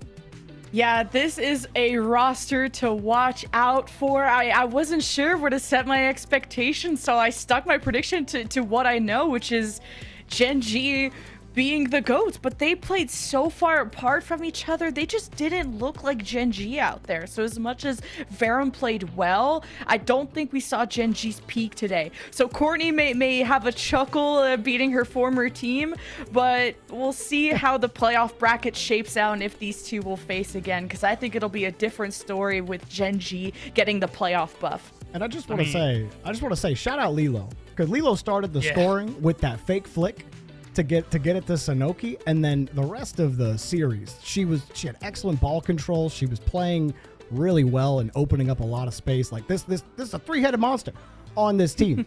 I just like, because we mentioned the other two, but Lilo definitely deserves the shout out as well. I honestly, all 3 of these women absolutely deserve a shout out for the performance that they just put in. And on top of that, they also deserve to now, I believe, get the easier side of the bracket technically here, because they take the number 1 seed coming out. If I'm not mistaken, I'm making sure with production here, I believe G2 Stride Luna and Gen G Mobile 1 Black now play each other tomorrow in the first round of playoffs. I'm making sure of that one, because I believe in, you know, number 1 seed on one side, number 2 seed on the other side, but because they technically get the number 2 seed now, Gen G have put themselves in probably one of the toughest positions possible to even survive through to finals. I don't know. This is everything we've hoped for here in the Star Chaser Showdown. It is developed into one of the spiciest ends to this event that we could possibly think of, and, well, we've got the end of today as well. Lemon, Jorby, we appreciate the 2 of you guys hopping in here. We got an interview to do, so before I hop into said interview, any last words before we close out? Oh, man. Can't wait for tomorrow. It's going to be a fun time. We'll see what happens in those semifinals, but I'm expecting some for Rocket League tomorrow. Can't wait to do it. Thanks for having me. Awesome. Yeah. Lemon, any final words? Well, North America used to be so top heavy, where there hasn't been like not like good competition, but like competition that kept up towards the number 1, number 2, and I'm finally seeing a really well balanced women's team where everyone is leveling up. We've had so many roster shuffles where I think every team has gotten better. So watch out for tomorrow. I could easily see a new champion or a returning one, but at least a more threatened champion this time. I cannot wait to see it. We will see the two of you tomorrow, but for right now, I gotta say hi to one of the winners of our previous match. I believe we've got Courtney on the line with me. Courtney, welcome! Girl, it is so good to speak to you. Not only is it great to speak to you, but you're doing it off an undefeated day. How does it feel to not only get revenge, but do so in a 9-0 fashion? Honestly, I feel great. But I'm already ready for tomorrow. Our team, we were straight up vibing today. I couldn't be more proud of them, and the amount of work we've been putting in specifically over these past 3 weeks have been a lot, and I couldn't be more proud. We have a great coach that supports us in Clown Sandwich, and it's really been taking us far. I mean, I can tell based on the performance here today. It seems like you guys have leveled up. We even mentioned the last time you did face this Gen G team, you still beat them. It was 4-1 in a Stride Weekly event a little while back. So you guys seem to have the momentum. You seem to have the chemistry. Considering your departure from Gen G was not all too long ago, are you, I have to imagine, very excited to not only get this new roster, but to really see that it's like, hey, I might have made a decision that really could further my career, because you seem to be taking off. You are flying even as a solo here. So you're feeling like you made the right decision? You feeling confident about it? I know I did. 100%. I mean, Shinoki, she took some time off from competing, and, we started hanging out, started playing every day, and the chemistry has been unreal. And Leela is a great addition to us. She makes us all laugh, and just a great all-around player. I mean, you saw it in the series.